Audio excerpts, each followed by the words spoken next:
Chapter 459. Fan Xian stared at Guangxin Palace in a daze. He looked at the pillar at the foot of the palace and wondered if the hole in the pillar had been filled with lime or not. The first time he had spied into the royal palace at night, he had been stabbed by that serving girl through the pillar. The tip of the sword pierced through the thick wooden pillar and almost pierced his waist.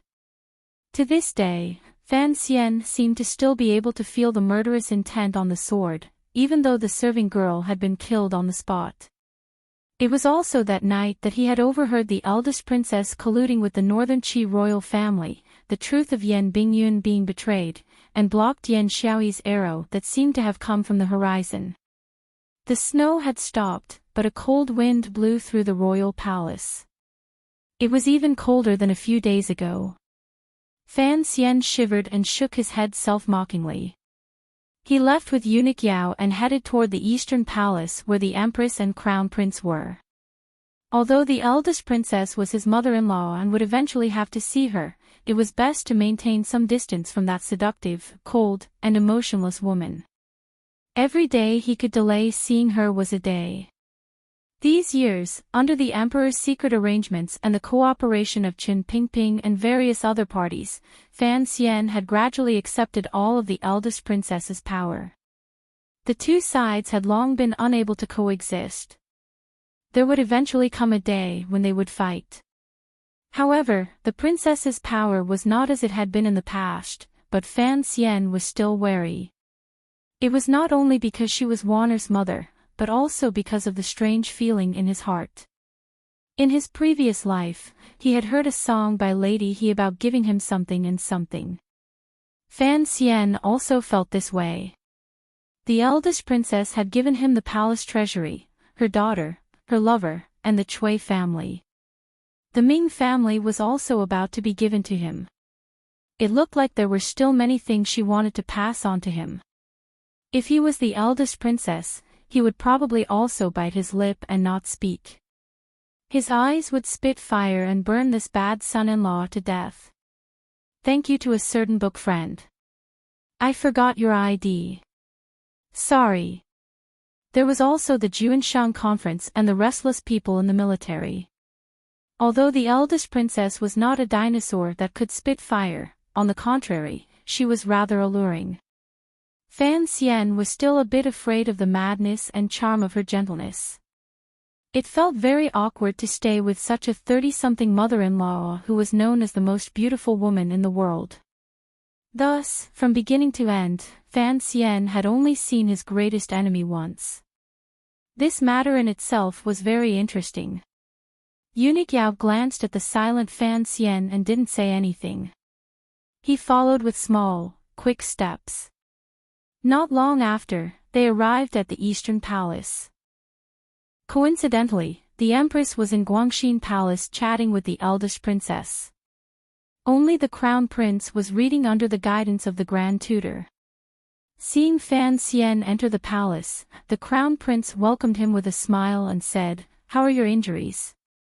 Originally, I wanted to go to your residence to see you, but thinking that I might disturb your rest, I gave up on this idea." Fan Xian bowed in greeting, then straightened up and smiled. "My body has always been strong. I will be fine after resting for a few days. Today, I received an edict to enter the palace, so I came to see you, Crown Prince, so that you would not worry. When is little sister Chen coming back?" "Tomorrow." The Crown Prince smiled and said, "Since she's not here, you should seize the opportunity to play." The two of them smiled and sat down. They talked about the scenery and beauties of Jiangnan, but they didn't talk about anything unpleasant. Going back a few years, the Crown Prince had treated Fan Xian very well. Although he had listened to Axayan Chiwu's suggestion and expressed goodwill toward Fan Xian with the intention of drawing him to his side, when Fan Xian had just entered the capital, the two of them had gotten along quite well. However, no one had thought that later matters would develop in such a strange manner. Fan Xian was actually also a prince. Furthermore, there was a problem left over from history that had not been resolved.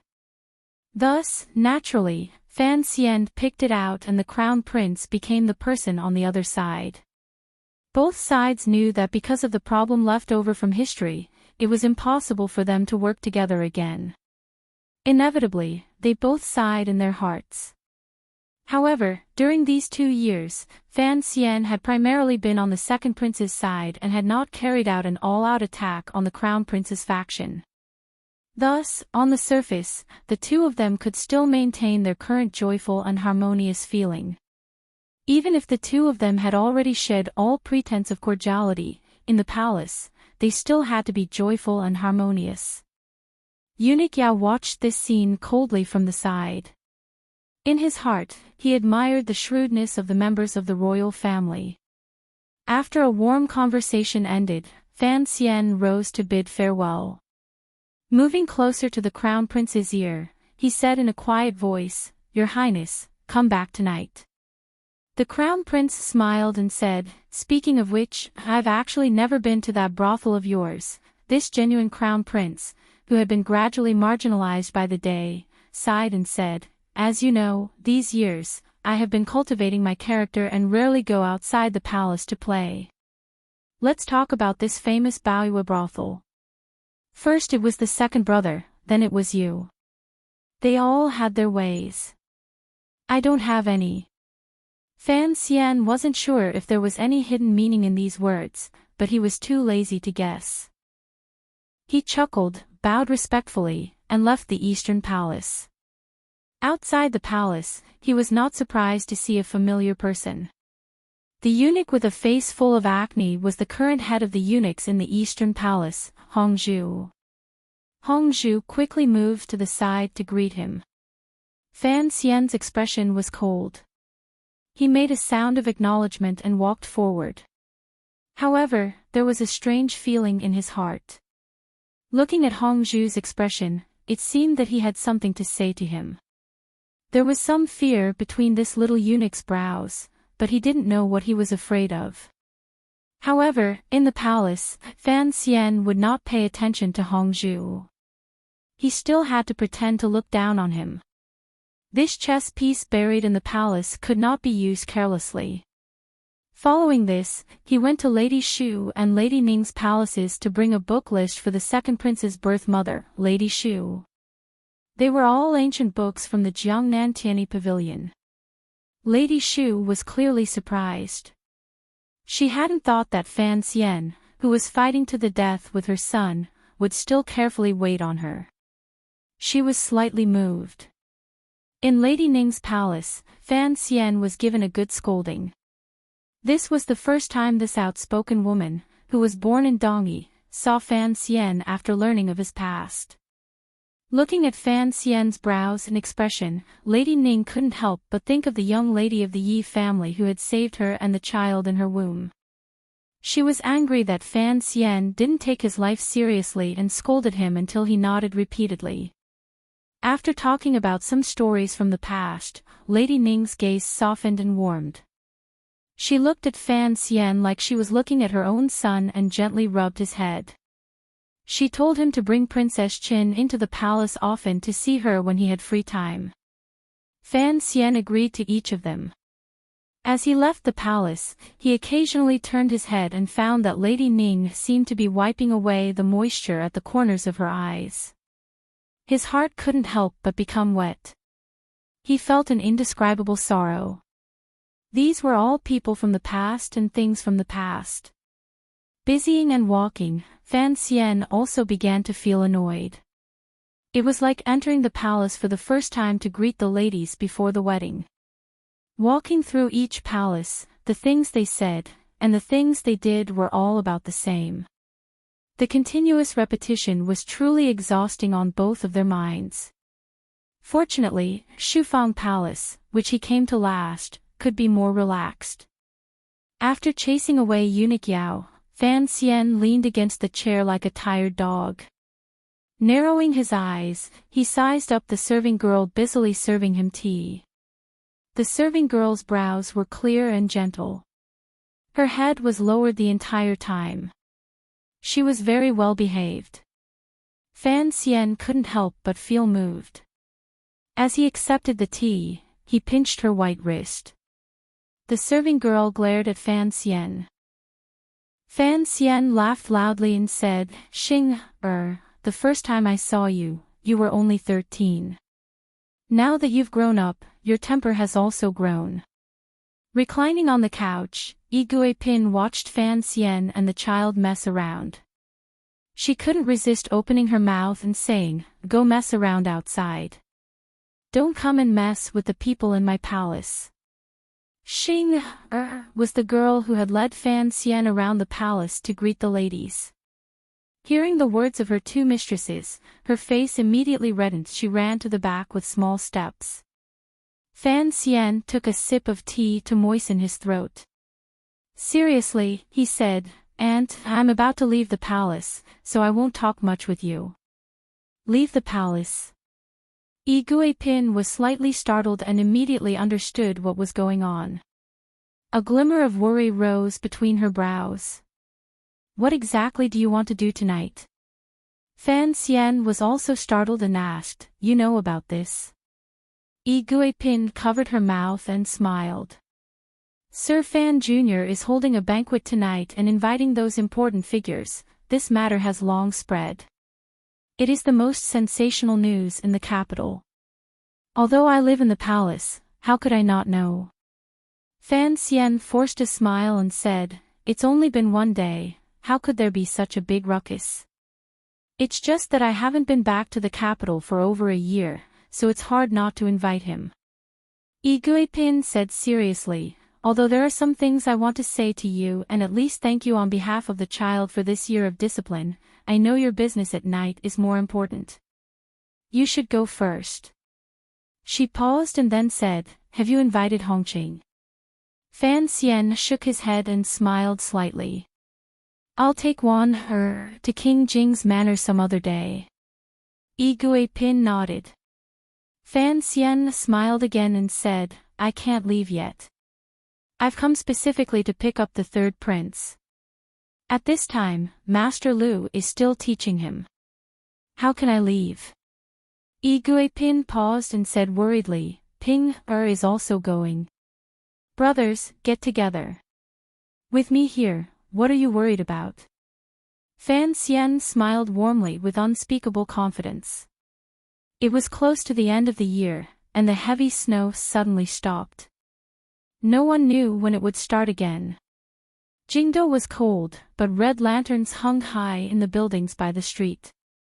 Red candles burned brightly, and warm light scattered everywhere.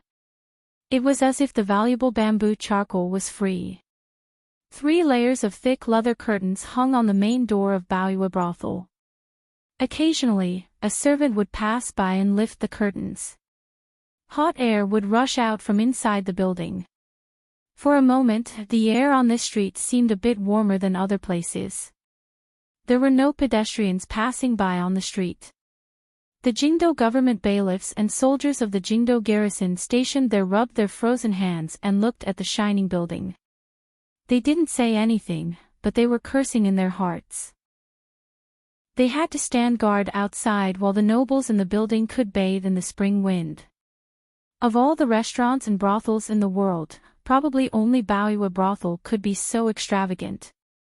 In the past, it would not have been like this. However, today was different. Baoyue brothel did not open for business today. Half of the street had been sealed off by the people of the Jingdo government and the Jingdo garrison. This was an order that Baoyue brothel had reported to the government ahead of time. Without any delay, it had been specially approved. The people of the Jingdo government did not have the right to attend this gathering, but he still had to put in effort to set up all the defenses. It was not only him. The other officials in Jingdo also thought the same. Regardless of which faction they belonged to, they all had to serve Baoyue brothel today. Everyone who could be called a master in Jingdo was coming to Baoyue brothel. The Imperial College's Sai, Taichung Temple's vice minister, head of the Palace Treasury Transport Department, Overwatch Council's commissioner, inspector of Jiangnan, Sir Fan Jr. was treating today. The dazzling, powerful, and official position that was almost longer than the family tree was treating. Who dared not come? Who dared not come?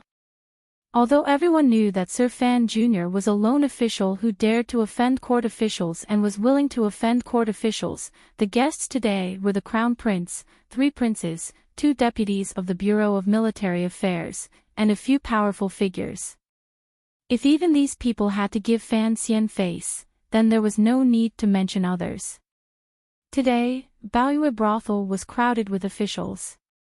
If anyone had the ability to kill all the guests tonight, the Qin kingdom would probably fall into chaos. The Jingdo government and the Jingdo garrison would not be able to control their vigilance. Looking at the tightness of the defense, it was comparable to the layers upon layers of deep palaces. A few high-class sedans arrived in front of Baoyue Brothel under the cover of dusk. A few more important figures arrived in carriages. Behind them, a few powerful figures in the military rode in. No one brought too many personal attendants to obstruct Fan Xian's eyes. The few sons and grandsons only brought 2 or 3 tiger guards. These officials were worried about their own safety. Although the attack in the valley had happened recently, everyone knew that Baoyue Brothel was the Fan family's property. The great prince arrived. The left and right deputies of the Bureau of Military Affairs arrived. Xan Chiwu arrived. Ren Xiao An arrived. Baoyue Brothel was in full operation today. The girls helped these important figures to a side room to rest while they waited for the banquet to begin. Fan Xian chatted idly with them for a bit and told some naughty jokes. He then led the child beside him to the door because he had heard the news of the Crown Prince's arrival. Seeing the child obediently allow Fan Xian to lead him, the hearts of the 2 deputies of the Bureau of Military Affairs and the other officials at the banquet shook. The scene in front of them was enough to make these important figures think of many things. In ancient times, there were those who held the emperor hostage to order the marquises. Now, there was Sir Fan Jr. holding the child's hand. Who knew if the future Qin kingdom and the future world would be these 2 people? Fan Xian was holding the 3rd prince's hand. The 3rd prince shivered and turned his head to gaze at his teacher, who was 2 heads taller than him. A glimmer of worship flashed through his eyes. Shortly after, he asked for guidance. "Sir, your injury has not healed yet. Why did you come out to welcome us?" Fan Xian shook his head and gently explained, "The person who has come is the Crown Prince, the heir to the country. His identity is different. Furthermore, he is your elder brother. Regardless of whether you are an official or a brother, you should show some respect." A small sedan arrived in front of Baoyue Brothel under the protection of a dozen guards. Fan Xian's eyes were sharp. He saw a few tiger guards with long knives on their backs waiting coldly. Baoyue Brothel was holding a banquet today.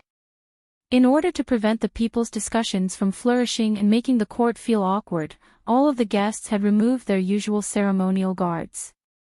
Even the Crown Prince, who had just arrived, could be considered to have a light carriage. Fortunately, this was the case. Otherwise, this street would probably be blocked to death by the pomp of these important figures. The curtain of the sedan lifted. The Crown Prince, dressed in light yellow clothing, came down from the sedan with a face full of smiles. Raising his eyes, he saw Fan Xian and the 3rd prince welcoming him outside the building.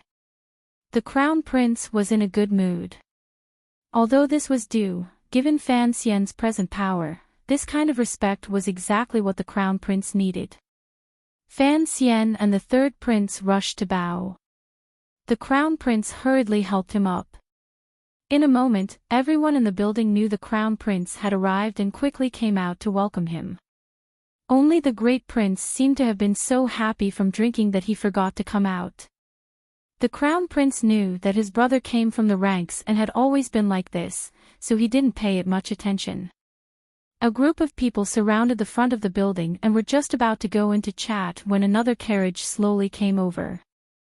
The Crown Prince turned his head curiously and wondered who was putting on more airs than him to arrive later than him.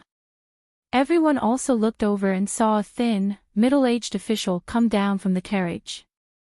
This official was not wearing clothing that indicated his rank, but everyone immediately recognized him.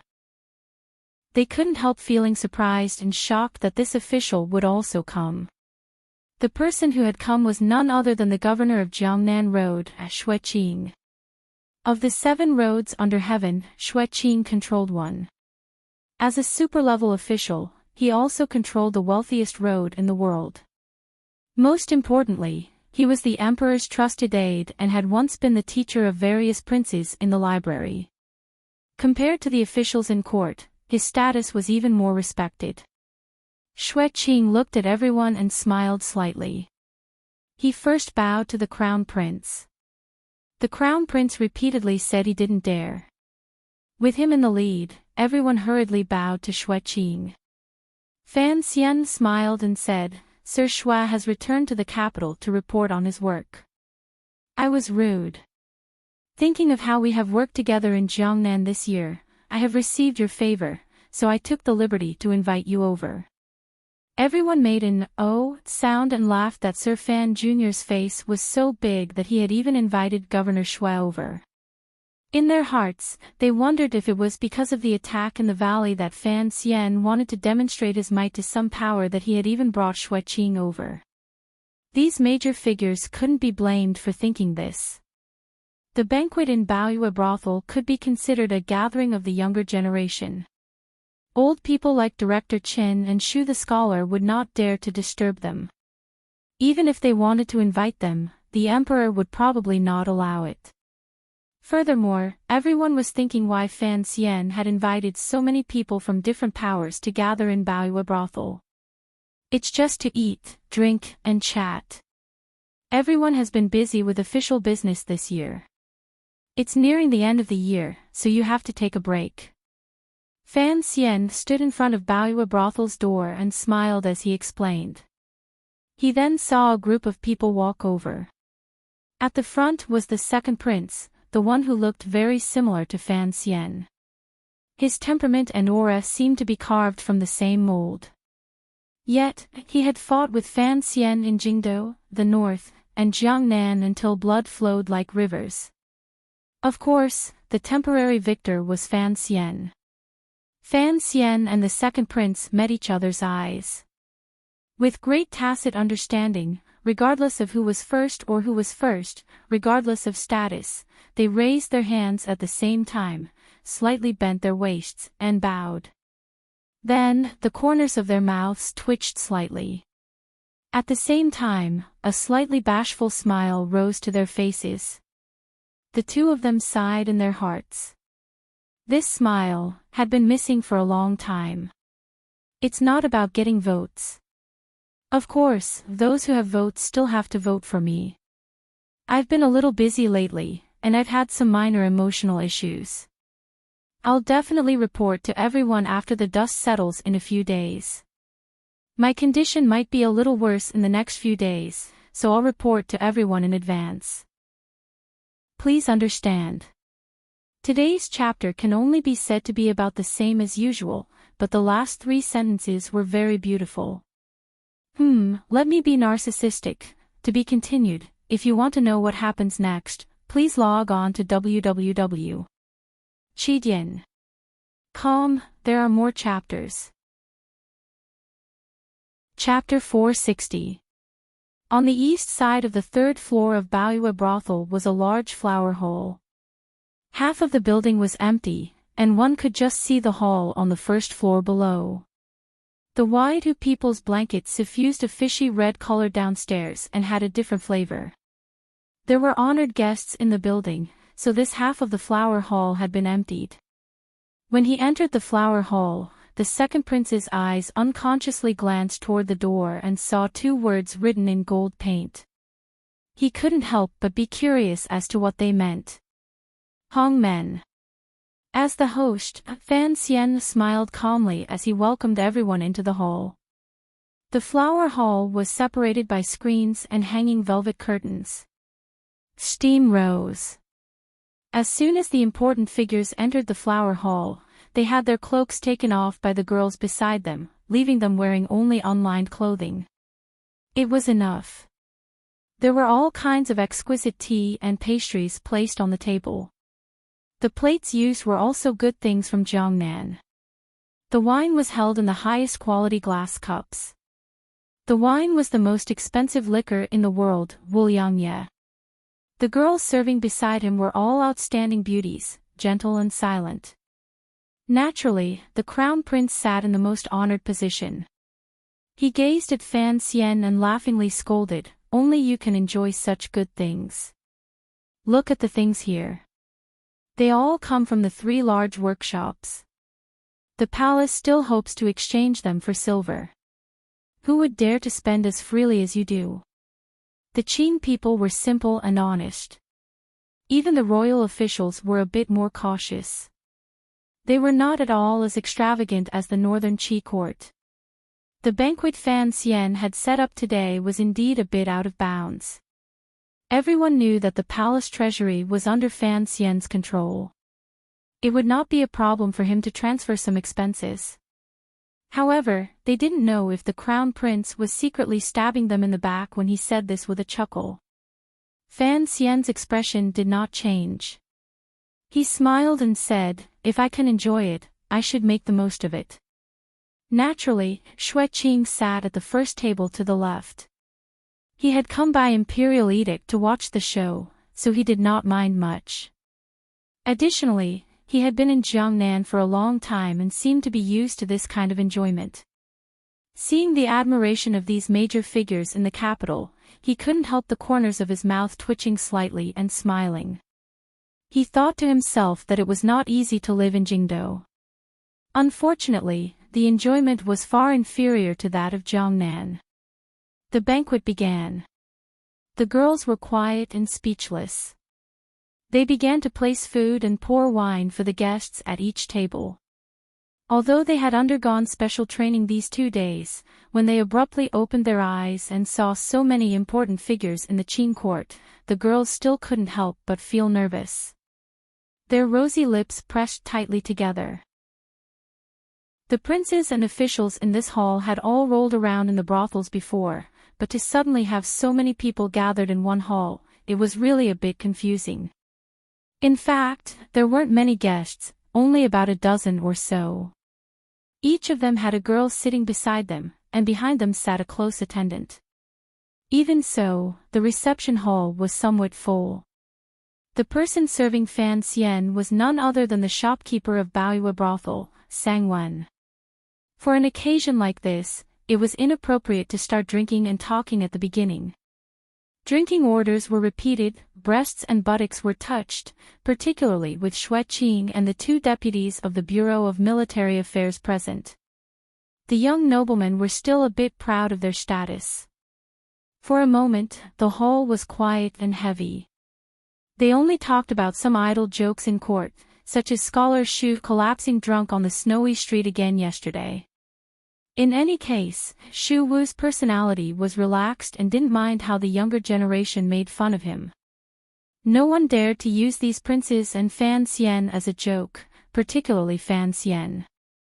Everyone was still guessing what the true purpose of this meal was. Amidst the awkwardness, Xue Qing minded his own business and drank his wine. He grabbed the girl's small hand beside him and played with it. This man immediately shed the air of an official and gained the feeling of a middle-aged prodigal son. It looked like the scholars of the Library of Books had fought many battles with the skeletons of the Red Chamber. The second prince took a shallow sip and looked at Fan Xian across from him. He smiled slightly and said, "Anji, I haven't come to Baoyue brothel in a year. I find that the girls here are much prettier than before." The atmosphere immediately relaxed. Between Fan Xian and the second prince, there had to be someone who would speak first. "Nonsense," Fan Xian laughingly scolded. "Given the lineup today, it is impossible for this Baoyue brothel to serve you well. I won't hide it from everyone. The 13 girls in this brothel are not just from my brothel. As long as it is the most famous girl in the capital, I have invited them all. Regardless of whether it is the pleasure boats on Lujing River or the musical house, if you can find another popular girl after you leave this brothel tonight, then I will lose. Everyone was startled and thought that this was quite a big move. It was not a matter of spending money. Rather, in one short day, he had made all of the brothel in Jingdo obediently offer up their most famous girls. Fan Xian's power had indeed reached a hair-raising level. Everyone turned their heads to look and saw the girls beside them had their heads lowered shyly. After a closer look, everyone couldn't help but laugh.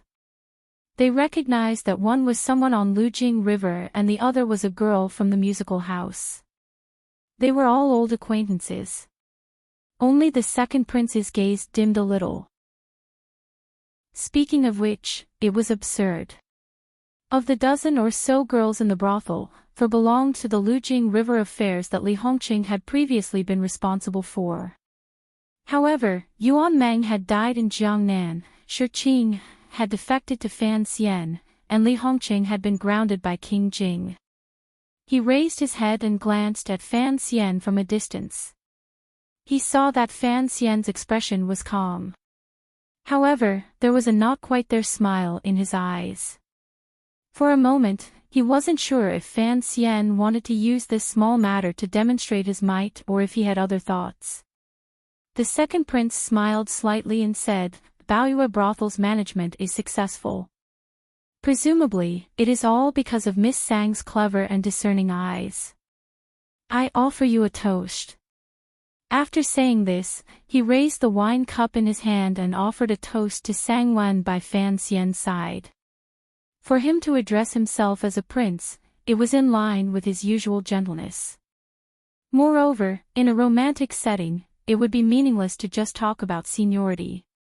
The crowd did not mind, but they were curious. Why was the first toast to Sang Wen? Where did this put the host of the day, Fan Xian?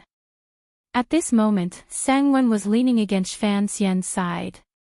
She picked up a strand of moss and brought it to his lips. Suddenly hearing these words, she couldn't help but start and turn her head to glance at Fan Xian. Fan Xian smiled slightly and nodded. Sang Wen stood and bowed slightly toward the second prince. She drained the cup and did not wait for the second prince to say anything. She poured herself another cup and invited the crown prince and great prince, who were sitting at the head of the table. The crown prince was a bit strange today. He only cared about teasing the beauty in his arms. The beauty was being coaxed by the heir to the throne of a country.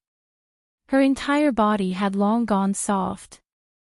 The crown prince looked very pleased and completely ignored the turbulent undercurrents between the second prince and Fan Xian at the banquet.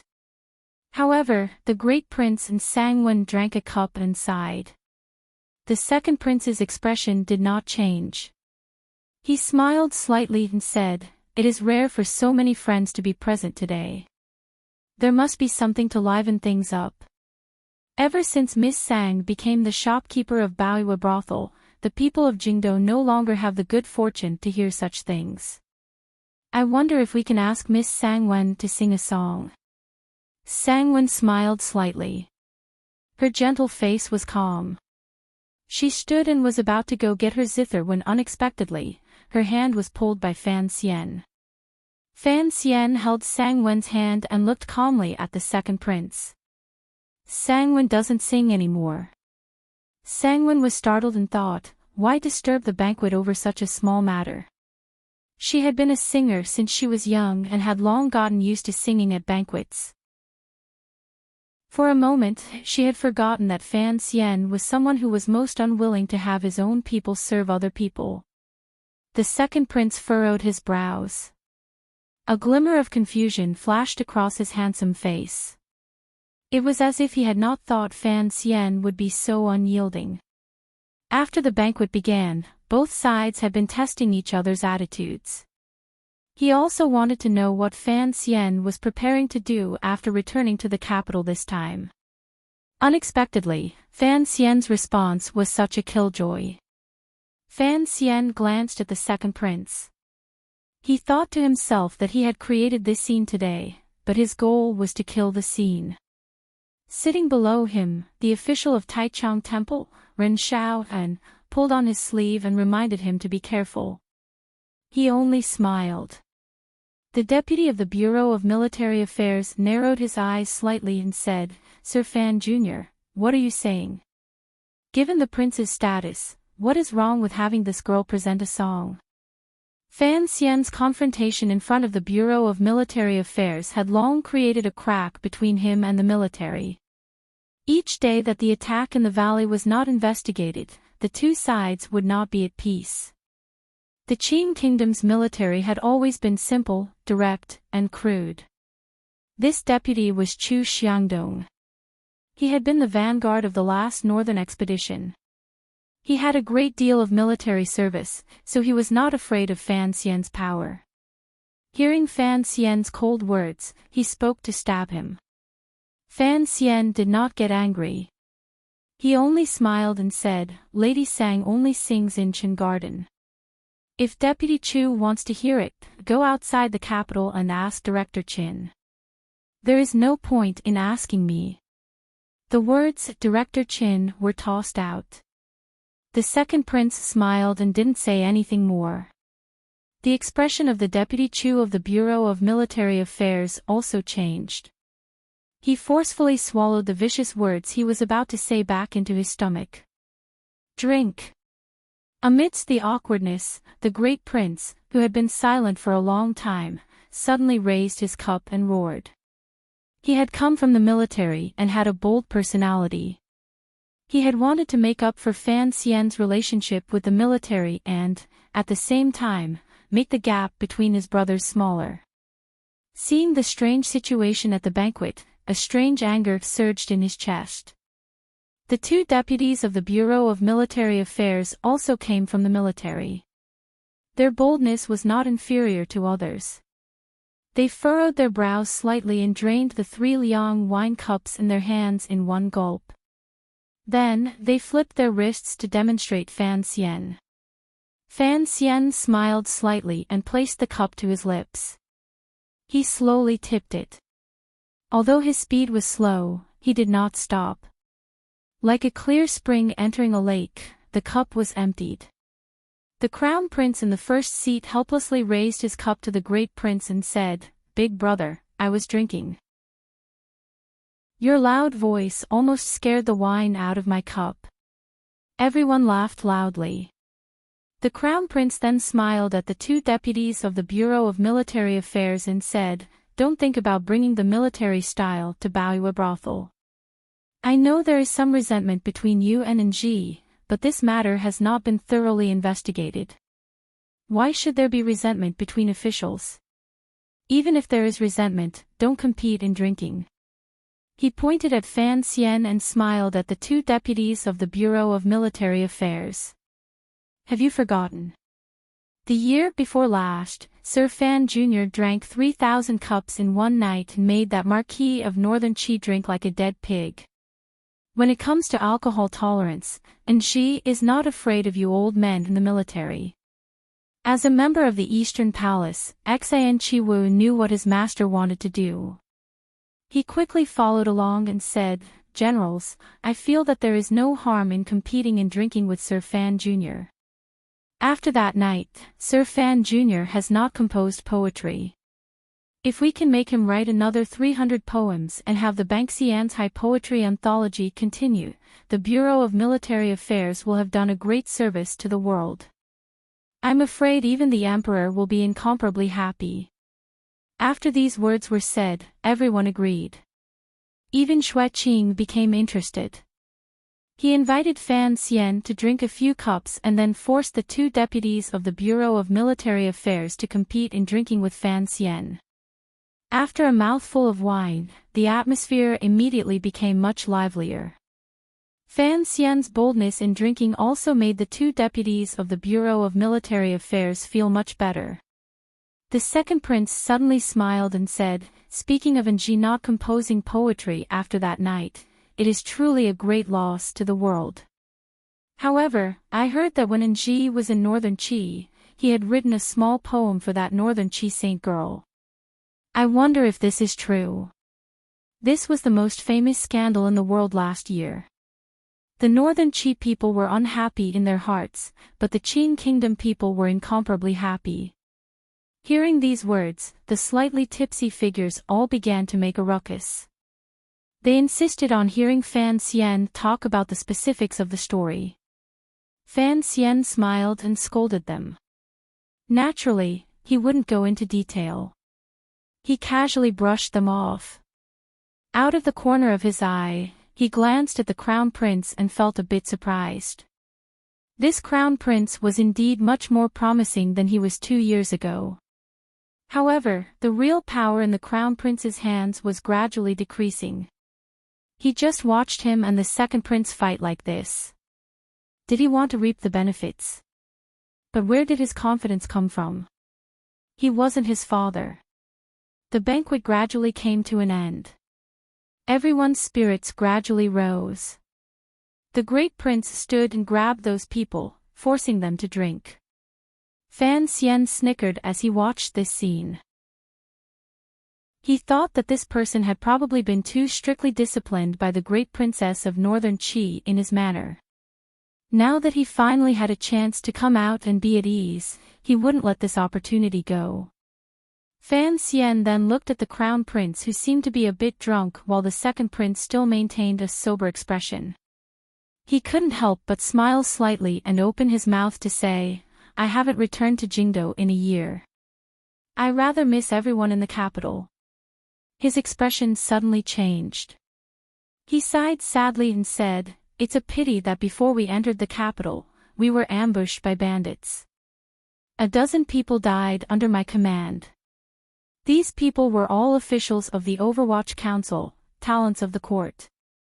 They worked hard for the court in Jiangnan and finally had the chance to return to Jingdo to reunite with their families. Yet, they died tragically a dozen li outside of Jingdo. Those women and children who were waiting for their return at home are probably still living in misery at home." He raised the strong wine in his cup and drained it in one gulp. In a low voice, he said, "Thinking of this wine. I really can't drink anymore." The flower hall on the 3rd floor of Baoyue brothel suddenly quieted down. They knew that the highlight of the night had finally arrived. In a quiet little alley about 5 li away from Baoyue brothel, a group of black-clothed people suddenly appeared at the mouth and end of the alley, blocking the alley tightly. The leader, Mu Tai, looked at the 3 people in the alley with a heavy expression. Pointing at the leader, he said, "Are you called Yang Gongqing?" The leader's right hand slowly pressed against the bulge at his waist. Coldly, he said, "Yes, what advice do you have?" Mu Tai revealed his teeth in a smile. A strange expression flashed across his dark face. "I want to confirm your identity as one of the 8 generals in case you kill the wrong person." He then flashed his body and left. The 2 groups of black-clothed people at the mouth and end of the alley silently charged over. If you want to know what happened next, please log on to www.chidian.com. More chapters. Support the author. Support original reading. Chapter 461. Not only did I cosplay Wu Jinyu, but I also cosplayed The Godfather, the 60s and 70s, a series of great, beloved ones. P.S. Among the 8 generals, there is no Yang surname. I messed it up yesterday, so I made do with it. Thank you for reminding me. Yang Gongqing, one of the 8 generals. 8 generals, 8 generals. It seemed to be a simple description, but when these 3 words were put together, it had a completely different meaning. Everyone knew that this referred to the 8 aces the second prince secretly raised in his manor. These 8 aces always followed by the second prince's side and were one of the second prince's most powerful martial powers. In the battle between Fan Xian and the second prince the year before last, it was these 8 generals who had kept Fan Xian in the tea shop outside Baoyue brothel. Although they did not manage to keep him, they still left a deep impression on Fan Xian. They were indeed 8 aces. Outside the Jingdo government, after the case closely related to Baoyue brothel and Fan Xijia had been tried, Fan Xian had attacked and shattered Xia Baitan's spirit. Because of this, it had caused a problem with the Jinqi in his body. This was the first reason. Beside Yushan Road, in the autumn rain, the killers of the 6th Bureau of the Overwatch Council attacked and silenced him with metal rods. This startled Fan Wujiu and caused him to disregard the second prince's entreaties to stay and float away. This was the second reason.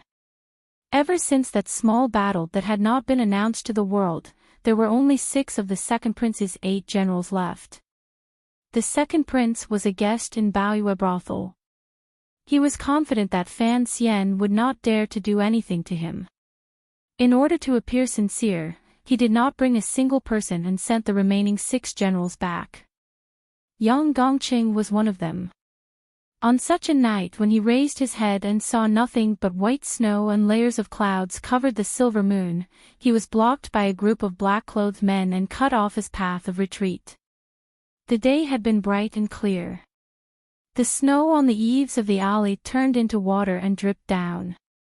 The alley was cold and damp.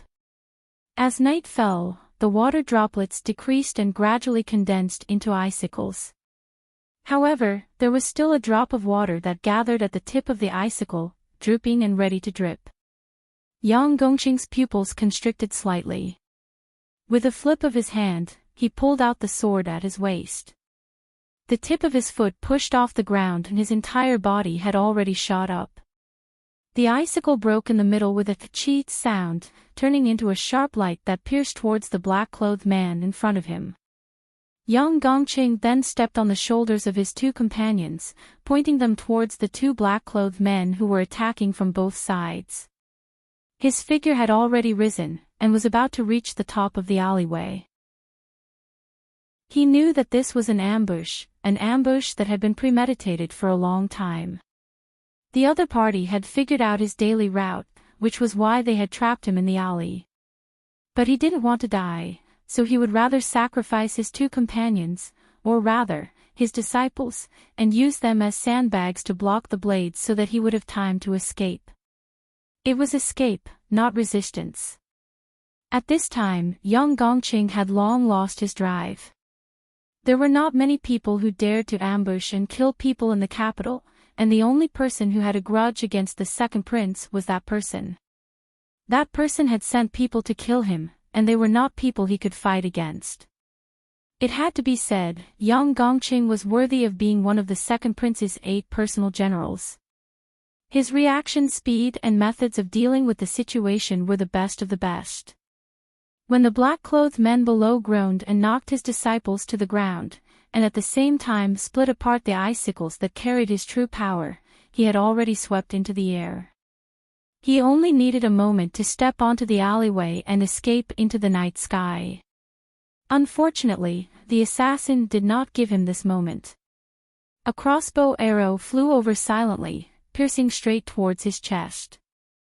Yang Gongqing groaned. With a flick of his wrist, he chopped downwards. In the time it took for a spark to fly off a flint, he chopped down the crossbow arrow.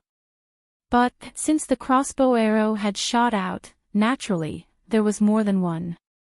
Whoosh, whoosh, whoosh, whoosh. Over 10 crossbow arrows shot out at the same time. He was in midair, how could he block them? Although he relied on his high cultivation to forcefully block a few crossbow arrows aimed at his vitals, he still let a few crossbow arrows that slipped through the net sink deep into his thigh. Yang Gongqing's thigh was in pain and numb. His eyes looked like they were going to pop out. He fell from midair in despair. He only had the time to jump out of the alleyway for a moment. In that moment, he saw 7 crossbowmen standing on the eaves of the houses in the alleyway. They were in different positions, but they blocked the top of the alleyway. There were assassins below and crossbowmen above. It was an inescapable net. How could he escape? While Yang Gongqing was falling, he wanted to shout for help. From the corner of his eyes, he saw that the black-clothed men in the alleyway had also taken out crossbow arrows. An incoming crossbow arrow shot into his mouth. Blood splattered, forcing him to stop shouting. At that moment, he thought in despair. Why did the opponent bring so many crossbows to deal with a small fry like him? The crossbow arrows were too concentrated. While he was in midair, his body had already been hit by dozens of crossbow arrows. He looked like a laughable hedgehog. With a paw, Yang Gongqing's body fell into the snowy water, shaking up a puddle of blood. But his cultivation was really high. Even after suffering such a heavy injury, he still did not stop breathing. He knelt on one knee and used his sword to support himself. Looking at the leader of the black-clothed men who was getting closer and closer to him, his eyes revealed a trace of the frenzied savagery of a dying beast. Yes, he was an expert.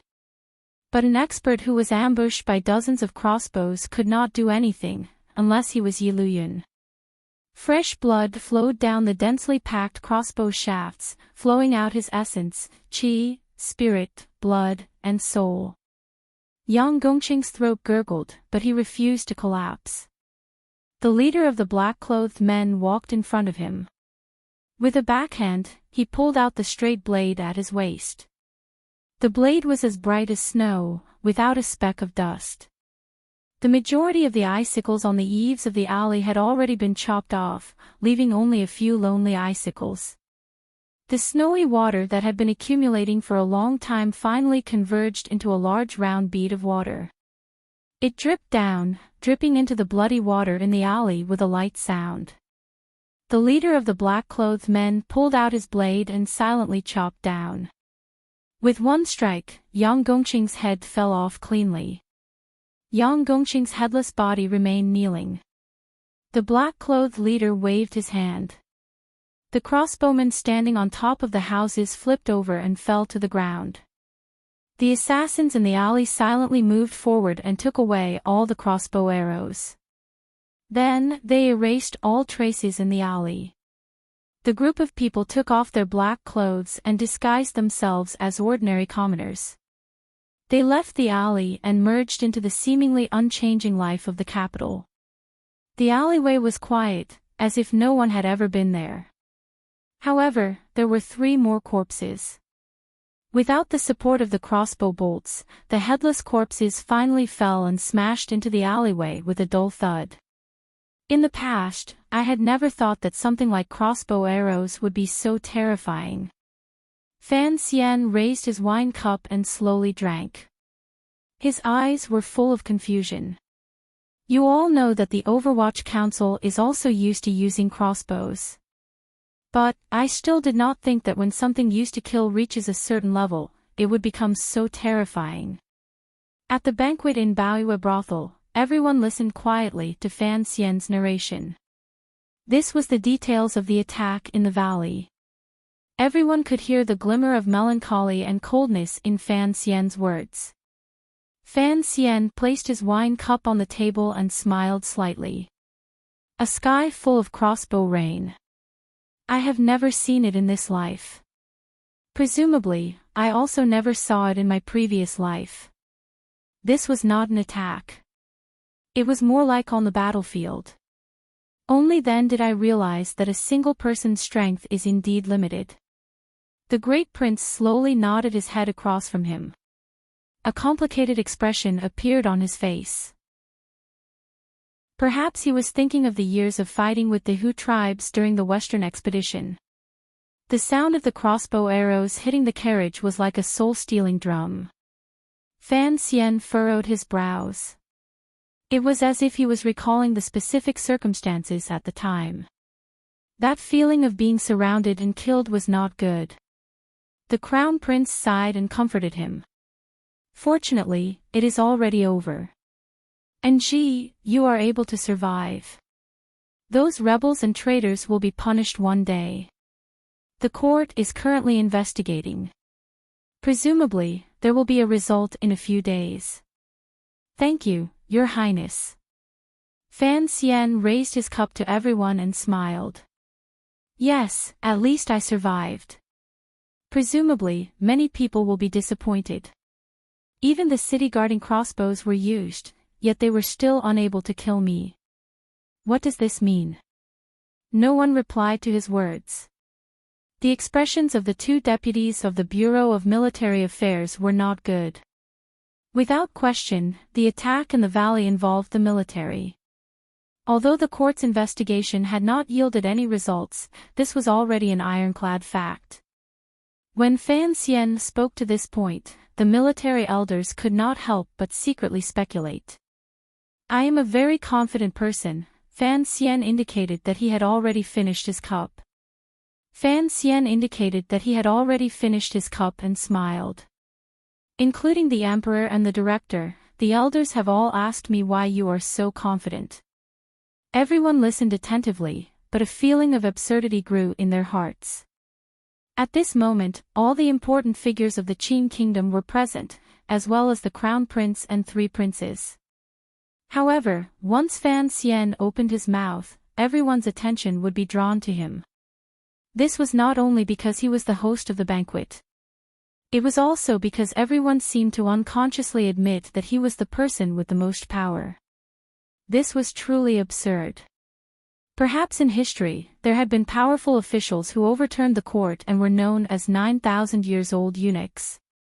However, there had never been such a young and intimidating illegitimate child of the royal family, and a dazzling one at that. Everyone unconsciously glanced at the crown prince. The crown prince was smiling slightly as he listened to Fan Xian speak. There was not a trace of unease in his expression. On the contrary, it was filled with comfort and understanding. The great prince coughed gently. Fan Xian's left hand gently played with the large wine goblet.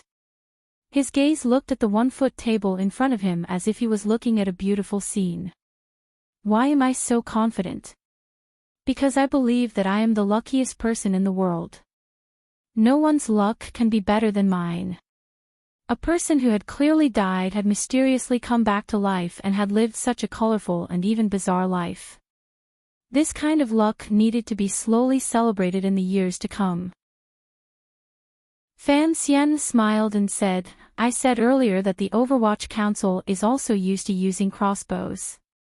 Those crossbows cannot kill me. My enemies will certainly not be as lucky as me.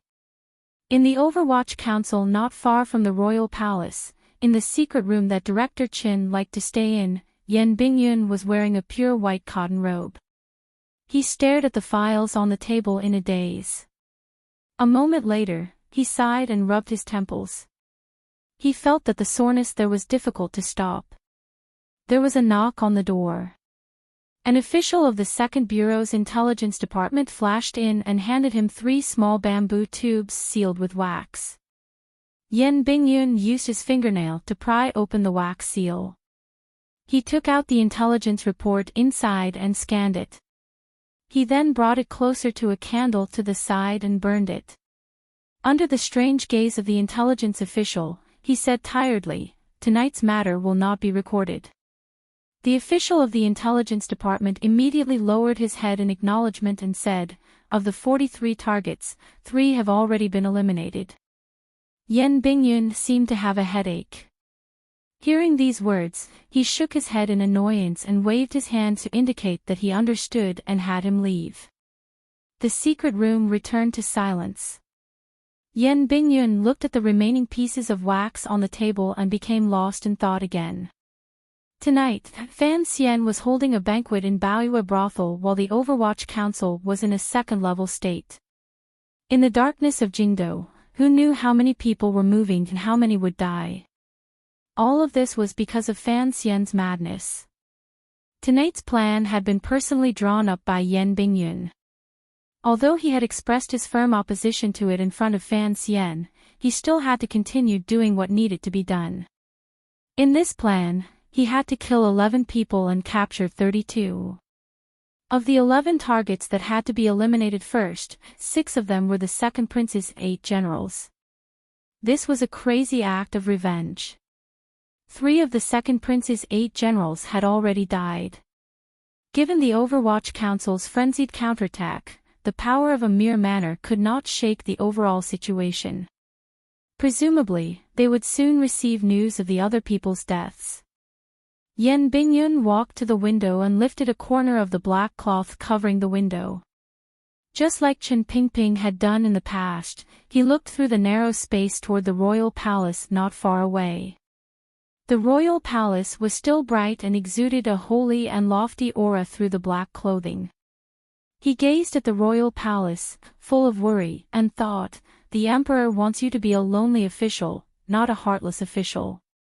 To be continued. If you want to know what happens next, please log on to www.chidian.com. More chapters. Support the author.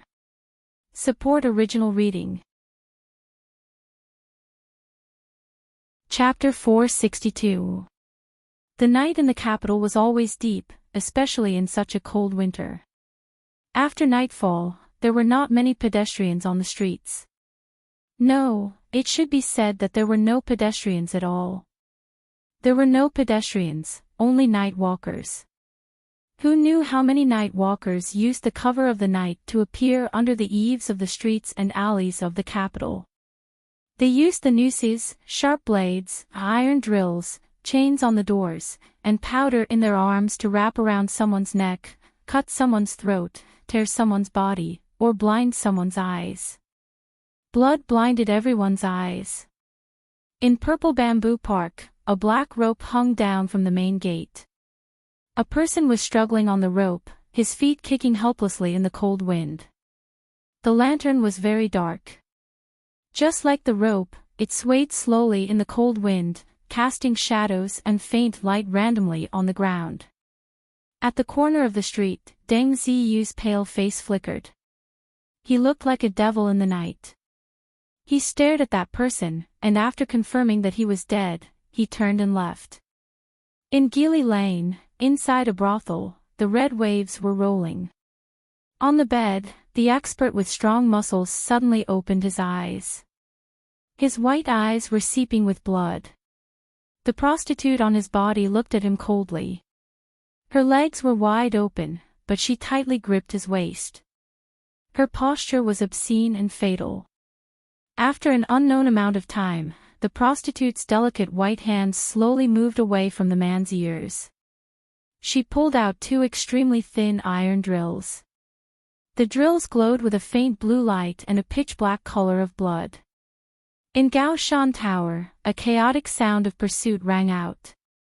A person panicked and ran down the tower with a face full of fear. The clothes on his body had already been cut into countless pieces and were dripping with blood. A moment later, he was blocked by his pursuers under the tower. The black-clothed man who was chasing him spat out a mouthful of bloody saliva and waved his hand. The black-clothed men rushed up and surrounded the man. Although the man was highly skilled in martial arts and resisted with all his might, he was still like a whale surrounded by a school of sharks. Gradually, he was unable to hold on. In the dark night, only the muffled sounds of metal piercing into flesh and the sound of the cold wind could be heard.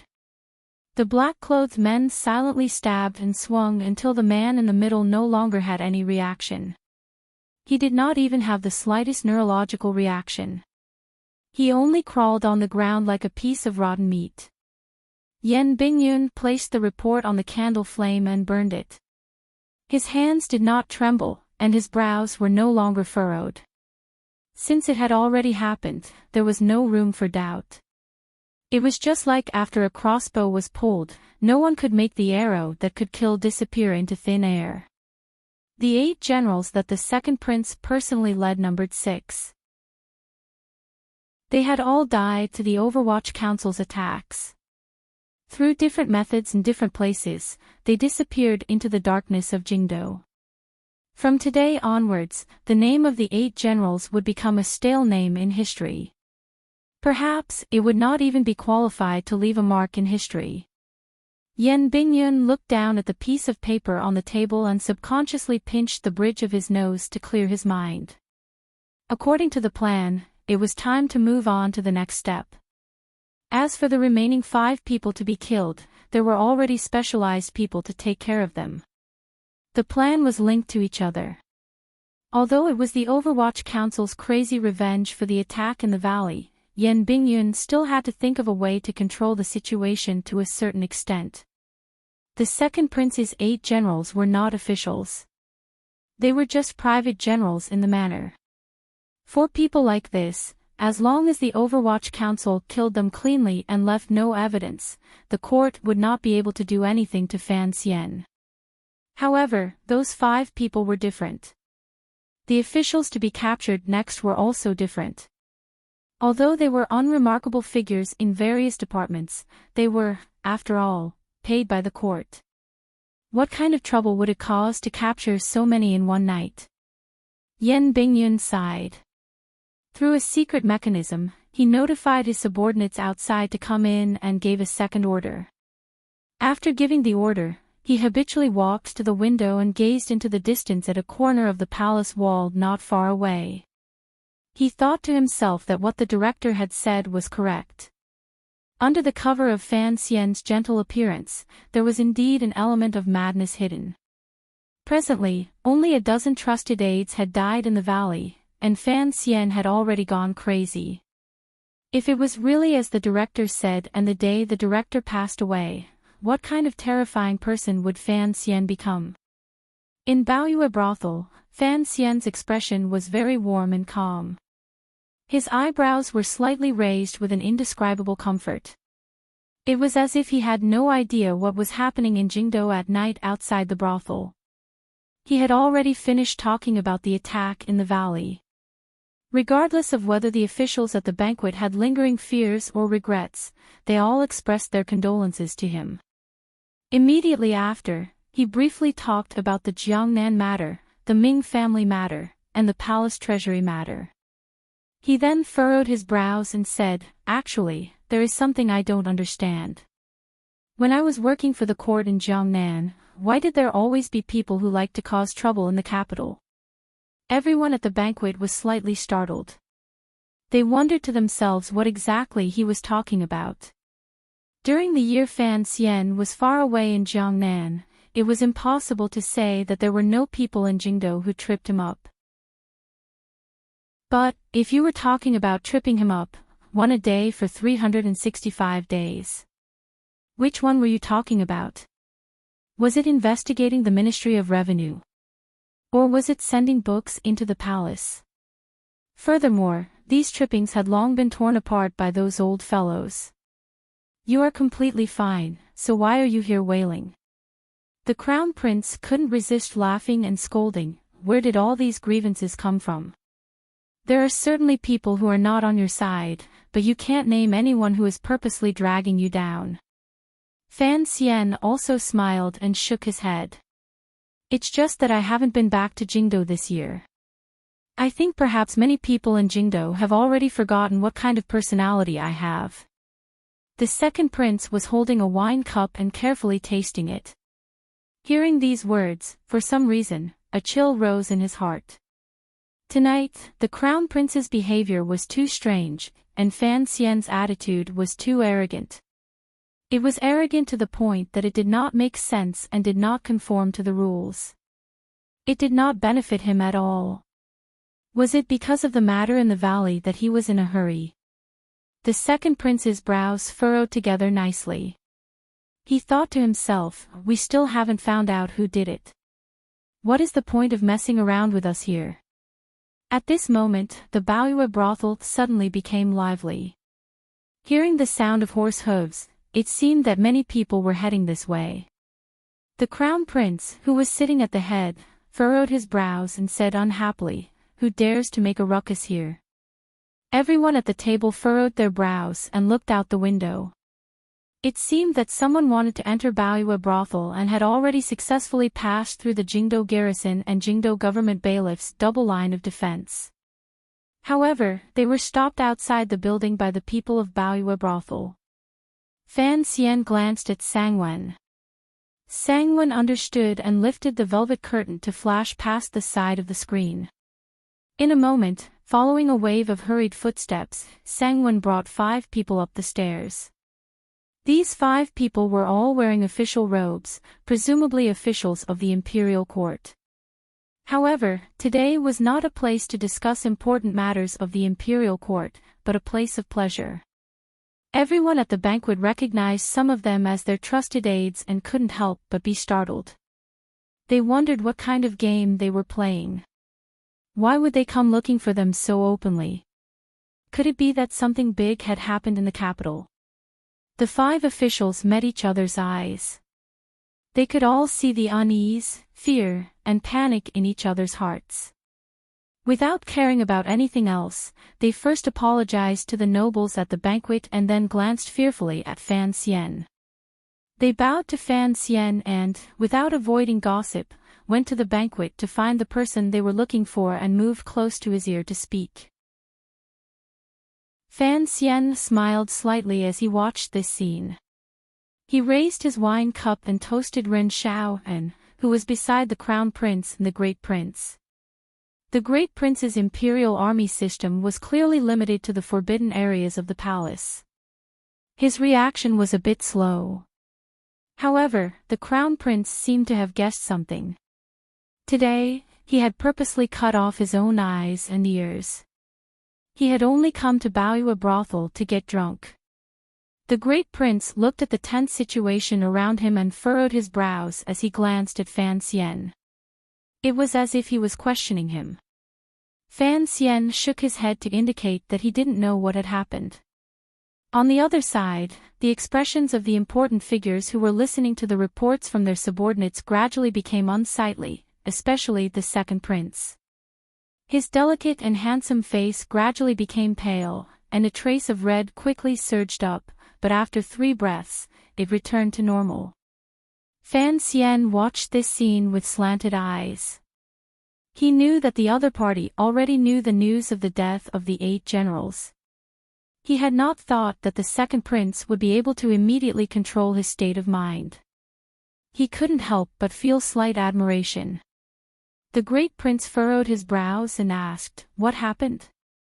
Everyone in the restaurant knew something had happened, but not everyone knew exactly what had happened. The second prince lowered his head slightly and raised his wine cup to take a shallow sip. Raising his head to look at Fan Xian, the smile in his eyes was slightly serious.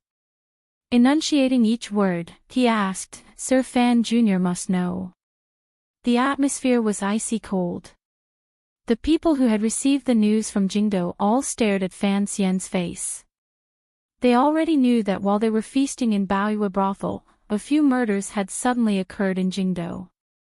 The 8 most capable generals of the second prince had been completely wiped out. These major figures had many eyes and ears in Jingdo.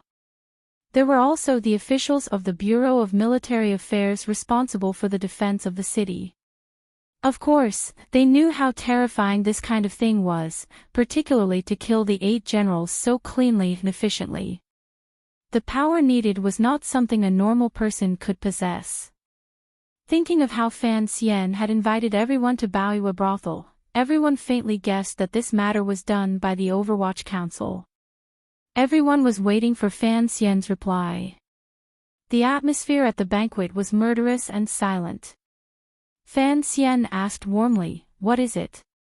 The second prince smiled. There was some bitterness in his smile. There was a slight coldness in the depths of his heart. His legs were a little sore and numb. Looking at the young commissioner of the Overwatch Council across from him, it was as if he was looking at a smiling demon. As a prince, he didn't know what kind of reaction he should immediately make. Thus, he raised his cup and drank, emptying it in one gulp. There was a slight burning pain in his chest. After a moment of silence, the deputy of the Bureau of Military Affairs, Chu Xiangdong, stared into Fan Xian's eyes and said in a cold voice, "Murders have occurred one after another tonight. 6 generals of the second prince's manor have been killed at the same time. Does Sir Fan Jr. know of this matter?" After these words were said, the Great Prince, who didn't know what had happened, looked at Fan Xian in astonishment. Even the crown prince, who had been in the arms of a beauty pretending to be confused, let out a surprised cry and abruptly sat up from the beauty's arms. The crown prince looked at Fan Xian's calm expression in a daze. He was incomparably shocked. He knew that Fan Xian did not have any good intentions today, but he truly had not thought that Fan Xian's counterattack would be so simple, direct, violent, unreasonable, and without fear of consequences. Under everyone's gaze, Fan Xian tilted his head. With a glimmer of confusion and disdain, he quietly said, "Oh. They're all dead." At this moment, the second prince was about to put down his wine cup. Hearing Fan Xian's question, the emotions in his chest swayed. The anger, frustration, a glimmer of confusion, and a glimmer of hatred finally couldn't be controlled. When the cup fell, it was slightly heavy. The wine cup landed on the table with a bang and knocked the wine goblet beside it askew. From the expressions of everyone at the banquet, he knew that the 6 generals were all dead. Fan Xian's heart felt as if a sweet spring had flowed through it. He didn't purposely hide his expression. Smiling slightly, he said, "How can the second prince's family generals ask me? I've always heard that the second prince's family generals walk very arrogantly in Jingdo. Perhaps they have offended someone they can't afford to offend." This was the first time he had referred to himself as an official since the banquet began. As for who in Jingdo the 8 generals had offended but couldn't afford to offend, it was clear that person's surname was Fan. The banquet was silent. The second prince stared at Fan Xian's face in a daze and suddenly smiled.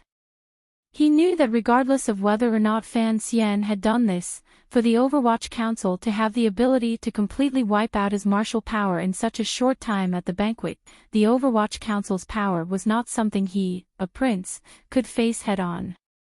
He raised his cup to Fan Xian and said sincerely, "Commissioner, good methods, good courage." Fan Xian raised his cup in greeting and said comfortingly, "Your Highness, my condolences. The dead don't go, the living don't come. Metabolism is always like this." The deputy of the Bureau of Military Affairs looked at the 2 seemingly similar princes in front of him. An absurd feeling involuntarily rose in the depths of his heart. Looking at it now, the second prince was far from being a match for Fan Xian. However, in terms of title, Fan Xian was, after all, an official. Where did he get such audacity from? Chu Xiangdong suddenly felt that he was old and timid, but he still couldn't resist opening his mouth to ask Fan Xian, "Sir Fan Jr., you should know about the Overwatch Council moving out everywhere tonight and capturing dozens of court officials, right?" Fan Xian carefully placed the wine cup back on the table with both hands. He raised his head and said, "I am the Commissioner of the Overwatch Council and the head of the First Bureau. By imperial order, I oversee the governance of Jingdo. If I don't nod, who dares to capture those vermin?" I had wanted to continue describing the conversation and killing in detail, using the inside and outside of the building as a comparison. Hymns rang out, snowflakes fell, were there any pigeons? Suddenly, I didn't want to write like that because it was too slow. This paragraph would take 60 to 70,000 words, so I changed it. I felt a bit helpless, but I was actually quite interested. There was another important point. Don't think of this matter as too exciting just because of the excitement of killing. In a hierarchical society, a society of slave masters and slaves, if it were to evolve into a war between slave masters, this bit of blood right now would not be enough. Someone nodded. Someone was doing something. Violence was killing people. Yes, the situation in Jingdo was like that. Fan Xian was actually like the old Qin master. He also liked to be simple, direct, and crude. He needed this kind of atmosphere. Although he was confident, he was not as perversely confident as the emperor. To be continued. If you want to know what happened next, please log on to www.chidian.com. More chapters. Support the author. Support original reading. Chapter 463. In this world, there were no officials who were not greedy. The only thing that mattered was whether one was greedy or greedy. The court was full of vermin, and the only thing that mattered was whether the vermin was fat or thin. If it wasn't so, why would there suddenly be a strange department called the Overwatch Council in the Qin court? Just as Fan Xian had discovered during the rectification in the first bureau, the Overwatch Council was also made up of people. Where there were people, there would be officialdom. It was impossible for the Overwatch Council to remain so cold and strict for the rest of its life. Furthermore, the Overwatch Council was not an immortal. It could not control anything above the third level. If the Emperor did not issue an edict, it could not control military matters. Even if Qin Pingping and Fan Xian worked together, the Overwatch Council would not be able to change much of the current situation. In the end, the Overwatch Council was not investigating corrupt officials. It was only following the Emperor's wishes to clean up the government from time to time, quell the people's anger, and make some space to maintain its rule. If it really wanted to investigate, how long would it take for the beauties in Qin Pingping's garden and the money Fan Xian had scooped up in the palace treasury to spit out, let alone the Emperor sitting in the royal palace? The Emperor did not need to be greedy. He was the most greedy person in the world. If he was greedy for the entire world, what could the Overwatch Council do? It was precisely because everyone was greedy that when the Overwatch Council wanted to do something because of Fan Xian's madness, it seemed to come naturally and naturally. In this dark night, the entire first bureau of the Overwatch Council moved out and headed toward the mansions in the alleys and street corners. They captured countless lower-level officials who had close ties to the second prince and Xinyang. Naturally, they could not touch anyone above the third level, but these lower-level officials were the ones the court truly needed to rely on. Everyone in Baoyue Brothel already knew of the Overwatch Council's earlier actions. They had also received Fan Xian's personal confirmation. They couldn't help but show shocked expressions on their faces. The deputy of the Bureau of Military Affairs, Chu Xiangdong, fell silent. He looked deeply at Fan Xian and didn't say anything more. Although the news tonight was not clear, it could be seen that the Overwatch Council's first target was still Xinyang and the second prince's faction. They did not have deep connections with the military. Although he didn't understand why Fan Xian would suddenly use such a low-level method, the Overwatch Council's actions and Fan Xian's ruthlessness already made him feel a glimmer of fear. The beauty in the building was in his arms, killing and arresting people outside the building. Even if there was snow, how could it completely cover up the smell of blood?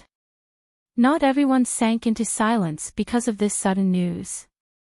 After the 5 reporting officials carefully retreated behind the screen, the great prince looked at Fan Xian with a heavy expression and asked, "Why?" The conflict between the Overwatch Council and the Xinyang faction had been going on for a long time. It began 6 years ago with the dispute over the palace treasury. It was buried in the second prince's attempt to assassinate Fan Xian on Nyolan Street under the pretext of a banquet. It was also because of the story of that autumn in the Baoyue brothel where everyone was sitting. That autumn, Fan Xian took over the Baoyue house, killed Xia Baihen, and plotted against the capital government. He ruined the reputation of the second prince and Li Hongqing, the son of King Jing. He also made the Cui family in the north look like traitors. In the year after autumn, Fan Xian went to the Ming family in Jiangnan, collected the palace treasury, and killed Chang Kuan in Jiaozhou. In everyone's eyes, Fan Xian's revenge against the second prince and the Xinyang faction was already severe enough, and he had reaped enough benefits. There was no reason for him to act so tyrannically again tonight. Fan Xian was silent for a moment and then calmly said, "Why?" "Because I am under orders to investigate the governance of officials." The banquet was silent. The crown prince sat high up and did not look at Fan Xian. Instead, he looked at the second prince's expression with a difficult-to-read expression. The great prince shook his head and sighed. There is no peace in Jingdo for more than 2 days. Why can't you all calm down a bit? Fan Xian knew the great prince was speaking from the bottom of his heart. This current commander of the imperial army had been on good terms with the second prince since childhood. Because of Lady Ning and Warner, he was now standing on his side. Placed in this situation, it was difficult to avoid being in a difficult position. Hearing these words, he couldn't resist sighing. Peace. I haven't returned to the capital for a year. It looks like Jingdo has been peaceful for a whole year. Perhaps I am truly a star of misfortune. No wonder no one was willing to let me have peace in the valley outside Jingdo. The banquet was silent again. All the important figures faintly understood that this was Fan Xian finding a scene for the valley matter. However, this scene was a bit too big and absurd. There are many things in this world that are absurd. Fan Xian seemed to know what these important figures were thinking and said self-mockingly, just like the matter of me being assassinated in the valley.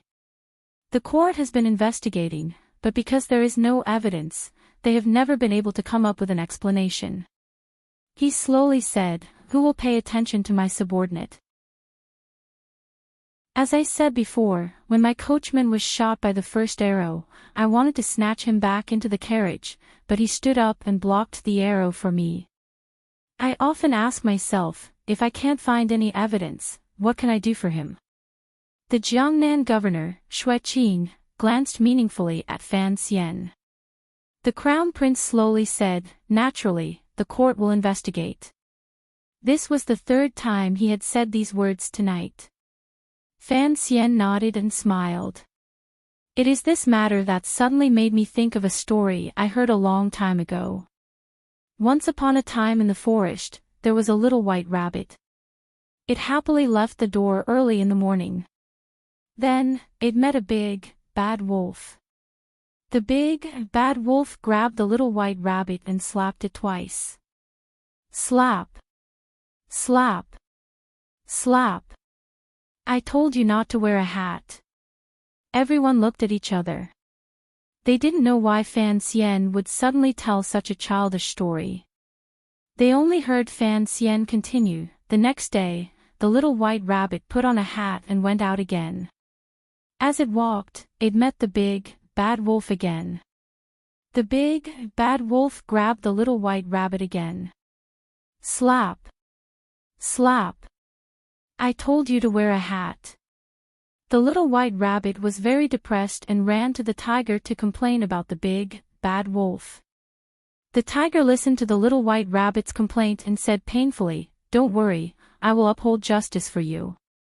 Then, the tiger found the big, bad wolf and said, "Old wolf, this morning, the little white rabbit came to complain about you.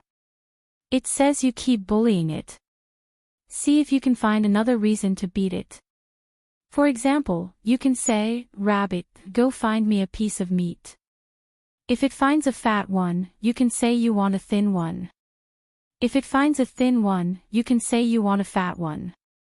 That way, you can beat it again. Otherwise, you can have it help you find a female rabbit. If it finds a plump one, you can say you like a slim one. If it finds a slim one, you can say you like a plump one." Fan Xian told the story very seriously, but the words he used were childish and absurd. However, everyone at the table revealed thoughtful expressions, including the crown prince and Shui Qing. They faintly understood who the tiger was referring to, but no one dared to show their expressions. Fan Xian drank a mouthful of wine and said seriously, after the old wolf heard this, he was very happy and repeatedly praised the tiger for being smart. However, their conversation was heard by the little white rabbit waiting outside the house. Very coincidental. However, stories cannot be written without coincidences. Continue. Fan Xian smiled coldly. On the 3rd day, the little white rabbit went out again and met the big, bad wolf again. The big, Bad Wolf said, "Rabbit, go find me a piece of meat." The little white rabbit said, "Do you want a fat one or a thin one?" The big, bad wolf furrowed his brows and smiled. In his heart, he thought, "Fortunately, there is a second move." "Never mind, I don't want meat. Go find me a female rabbit." The little white rabbit said, "Do you like a plump one or a slim one?" Fan Xian furrowed his brows tightly and shook his head. "Meeting such a cunning rabbit, what do you think we should do?" Everyone at the table also began to wonder what the big, bad wolf would do next. They couldn't help but be curious as to what Fan Xian would say next. Fan Xian pressed his slightly dry lips together and smiled. The big, bad wolf paused for a moment. He slapped the little white rabbit twice and scolded. "I told you not to wear a hat. I told you not to wear a hat." The most unreasonable, shameless, senseless, and nonsensical reason in the world was the most adequate reason. In other words, there was no need for a reason. What mattered was whose fist was bigger. Fan Xian finally said seriously, "I don't want to continue being a little white rabbit. I want to be a big, bad wolf." This was a joke he had heard in his previous life. Speaking of it tonight, it was heavy. Everyone at the table should have roared with laughter, but at this moment, no one laughed. Everyone sighed in their hearts.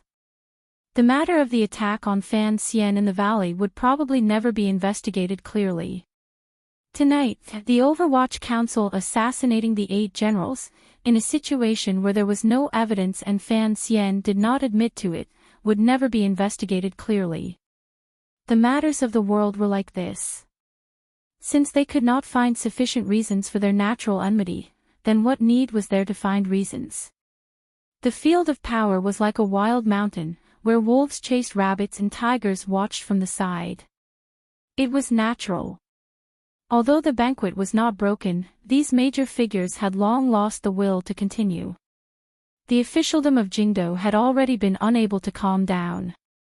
Tonight, it was even more embarrassing. Although the Overwatch Council was using the night to act and presumably would not disturb too many Jingdo people, these major figures still rushed back to their manors and yamens to deal with the aftermath. At the same time, they were mentally and officially preparing to welcome the new situation. Fan Xian walked Xueqing to the door. Before Xueqing left, he turned his head and smiled warmly. "Wolves are social animals. Don't turn yourself into a lone wolf. That is always dangerous." Fan Xian's heart warmed slightly. He bowed in thanks. Xueqing was silent for a moment. He then said, "Although the emperor has nodded his head, you still have to watch your limits, particularly the court's face." Fan Xian once again agreed. After the carriages of the few important figures slowly left the Baoyu brothel, the crown prince stretched lazily and walked down with the beauty in his arms. There were already servants by his side who draped the expensive fur coat over his body. The crown prince glanced at Fan Xian and smiled. Tonight's show was quite entertaining. The crown prince sent away the woman beside him and the idlers around them. Looking at Fan Xian calmly, he said, "Speaking of which, that autumn a year ago, when I saw the first half of the show you and second brother acted out, I also thought it was entertaining. Thinking about it carefully, there was nothing between you and me." Fan Xian froze slightly. He didn't know what this crown prince, who was acting very differently than usual, meant. "There has never been a problem between you and me," the crown prince closed his eyes slightly and slowly said. "If there is a problem, it is a problem from back then. It should not become a problem between you and me. I hope you remember this." Fan Xian understood that he and the crown prince had actually always maintained a kind of peace. However, because of the matter the empress had participated in, they had become natural enemies. He didn't understand what the crown prince was planning to do by saying this. However, Fan Xian believed that the crown prince would not watch as he killed his mother in order to fight for his support. Thus, he was just saying it. No one had left, but the seat was empty. Strangely, the second prince stayed behind. He watched Fan Xian walk up from downstairs and smiled slightly. Slowly placing his left hand on the table, he did his best to suppress the absurd feeling in the depths of his heart.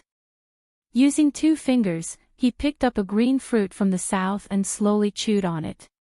Fan Xian sat across from him and picked up the wine pot. He began to pour and drink by himself. Suddenly, he finished 10 cups. The great prince hugged the wine pot and drank heartily to the side. It was as if he wanted to get drunk. Fan Xian put down his wine cup and clapped his hands. The third prince obediently walked out from behind the curtain. He glanced at his big brother and second brother with some difficulty and then sat beside his teacher. The great prince glanced at Fan Xian disapprovingly. His eyes seemed to be saying, "Why drag me into the affairs of adults?"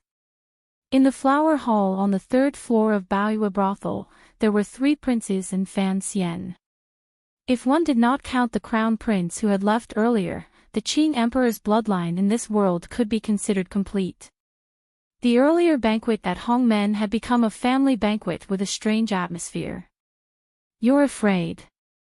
The second prince put down the half-eaten green fruit and stared into Fan Xian's eyes as he spoke in a gentle voice.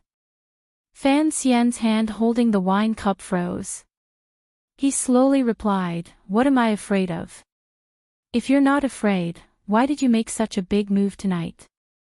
The second prince smiled slightly and gently said, "Only someone with fear in their heart would act recklessly like you did tonight. You killed my general and captured my trusted aide. Does that have any effect on the big picture?" Fan Xian took a deep breath. His expression calmed.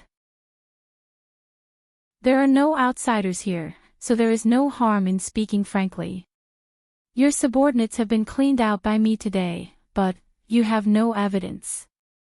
Just as I said earlier, I also have no evidence regarding the attack in the valley, but you still did it." "I did not know about the attack in the valley. I did not participate." The second prince stared into Fan Xian's eyes and said seriously. Fan Xian shook his head. "What about the Nyolan Street matter? Little White has been slapped in the face too many times. I admit that I still don't know who did it in the valley, but that doesn't stop me from taking action." He lowered his head and said, "There were enemies on all sides. Since I didn't know which enemy did it, of course, I had to release random arrows. If I occasionally hit the person in question, it would be an advantage for me. If I hit someone else, I would not lose out. It would be an advantage." Nyolan Street. A glimmer of bitterness flashed through the smile on the second prince's thin lips. "An incident from a few years ago. Thinking about it, it was just this one incident, yet you still remember it to this day." Fan Xian raised his head and calmly said, "I am a very vengeful person. As you know, this matter has little to do with vengeance.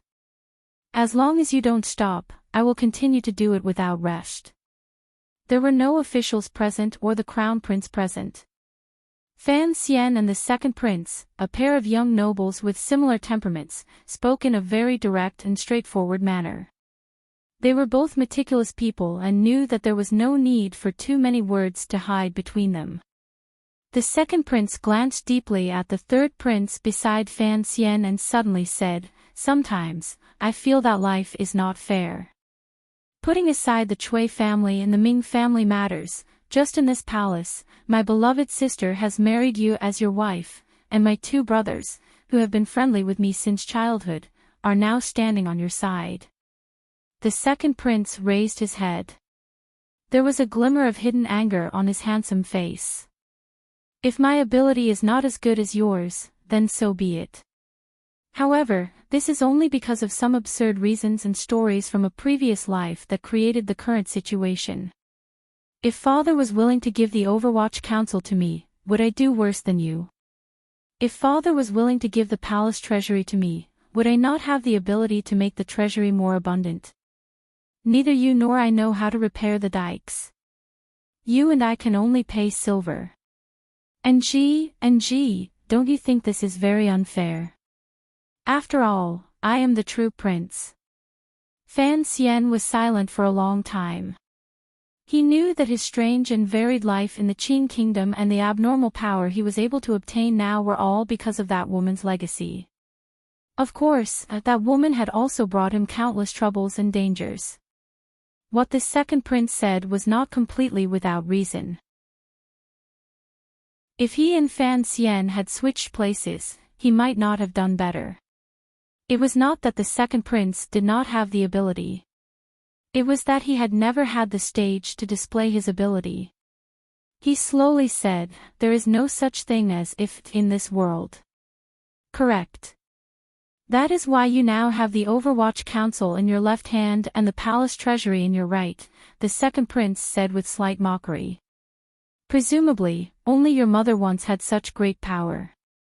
So, you are now beginning to be afraid. Fan Xian's expression froze again. The second prince calmly said, "Have you thought about the future? Who exactly are you working hard for today?" His gaze shifted slightly and glanced at the third prince. He smiled and said, "None of the sons of the royal family are easy to deal with. You yourself are one of them. Of course, you understand this." The third prince lowered his head, not daring to interrupt. Fan Xian knew that the second prince was not speaking alarmist words. He just had his own plans. The second prince faintly said, "You are truly afraid. Think about it. Right now, you are walking down the path of a lonely official. Regardless of who ascends the throne in the future, how can the Qin kingdom tolerate you? How can the Overwatch Council be tolerated?" Fan Xian listened calmly. The second prince continued, "The reason you are afraid is because you are a smart person. You know that although your power is monstrous, it is only a floating cloud. It is not even as sturdy as a thin piece of paper." The second prince sighed. "Because all the power in your hands was given to you by father. With only one edict, you can be banished to the mortal world and never be able to rise again. Although father dotes on you, it is not as if he did not guard against you. These years, he has allowed you to do whatever you want, but he will not let you touch the military. I think I do not need to remind you of the deeper meaning behind this." In the end, the second prince concluded, "It is because you are afraid that you want to reduce your own power." The great prince drank a mouthful of wine and looked coldly at his two brothers talking like two fighting cocks. Fan Xian was silent for a long time and did not respond to the second prince's words. He only quietly said, "Power has always been a floating cloud. When has there ever been an undefeated general or an undestroyed clan? Your Highness is a prince. Your heart is with the world, but I am only an official. I have to protect myself and the well-being of my clan." The second prince cut off his words and coldly said, "I know that you, as a dignified immortal of poetry, have never been proud of the royal bloodline. On the contrary, you purposely avoided this point. Ask yourself honestly. If it were not for the royal bloodline that you loathe, how could you have lived until today and lived so gloriously?" Two of the four brothers were silent. Two faced each other. "Let go," the second prince said sincerely. The second prince said sincerely, "Your power is actually all illusory. You don't dare to kill me, so you can only watch as each day passes while you are in greater danger each day. Since you have already sensed this, why don't you just let go more completely? Given your reputation in the world, you are Wan's husband, you are father's son, you are an honored guest of Northern Qi. Who would make things difficult for you? Who would dare to take unnecessary risks to make things difficult for you? Ling has said that you love to travel the world, so why are you still limited to this dangerous Jingdo and unable to free yourself?" Fan Xian's brows gradually furrowed. His fingers slowly gripped the wine cup and said, "Your Highness, I said earlier, my thoughts are the same as yours." He raised his head. His expression brightened. Looking at the second prince, he calmly said, "A year ago in the tea shop outside this brothel, if you don't let go, I will beat you until you let go. Reality has proven that the present me has this power. You can no longer see the 8 generals in the tea shop. This is sufficient proof." Hearing the words, tea shop, the second prince's expression immediately froze. He thought of the conversation he had with Fan Xian in the tea shop outside Baoyue brothel a year ago in the autumn. At that time, the conversation had taken place between a prince and an official. After a year had passed, Fan Xian's power had expanded like a balloon. Most importantly, the two people's true identities had gradually become the same. "Why should I let go?" the second prince asked somewhat nervously and self-mockingly. "Your Highness has been poisoned by the eldest princess. I will help you cure it." Fan Xian did not retreat. Coldly, he said, "My words from before still stand. When your Highness maintains a distance from the eldest princess and truly lets go, I promise you, a lifetime of peace." "Based on what?" The second prince looked seriously into Fan Xian's eyes. "Just based on the Overwatch Council and silver." Fan Xian shook his head and said, "Not based on what? It is just that I owe the imperial concubine of favor and a promise. Your Highness should know what happened tonight. I am going to empty your Highness's personal power and beat you out of this pool of rotten water." Once the second prince thought of the great loss he had suffered tonight, he finally could no longer suppress the chill in his heart. Sinisterly, he said, "Why me? I am not father's only son. You too. I don't have a glimmer of ambition. I am just an official," Fan Xian said. "In another 2 days, your Highness will know my sincerity. As for the other princes, one is my student. I will beat him more obedient. The great prince likes to drink. I will ignore the crown prince, so I can only target you." "You are right, this bloodline is worthy of some respect, so I will do everything I can to stop that terrifying thing from happening." The second prince's heart went cold. There was a gap in the screen that was not blocked properly.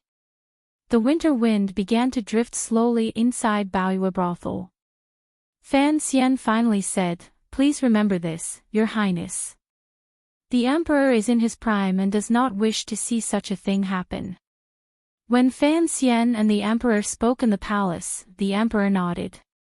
Perhaps no one noticed, but the storm in Jingdo was a controllable wave. Fan Xian used the opportunity of the Emperor's nod to cause a stir and take advantage of it. If one said that being stupid was a kind of attitude toward life and pretending to be stupid was a kind of performance art, then being awesome was a kind of power that was backed by a mountain. Although Fan Xian's power was only a piece of paper, as long as the Emperor was in his prime, this paper could cut throats. The spring and autumn of the banquet at Hongmen had finally covered the topic. Originally, I was going to talk about political correctness, friendship, and progress in history, but I could not write it out. The problem of ability, the problem of ability. There was still a storm outside the Baoyue house. Fan Xian had written 4 strokes, and inside the house, there were 2. I had to write more carefully and try to write better. Today, this chapter seems to have added too many words. It is over 1,000. I am too lazy to fix it. Sorry, I will make it up tomorrow. If you want to know what happens next, please go to www.chidian.com, there are more chapters. I support the author and support the original reading. Chapter 464. The second prince left Baoyue brothel. His expression was strangely cold.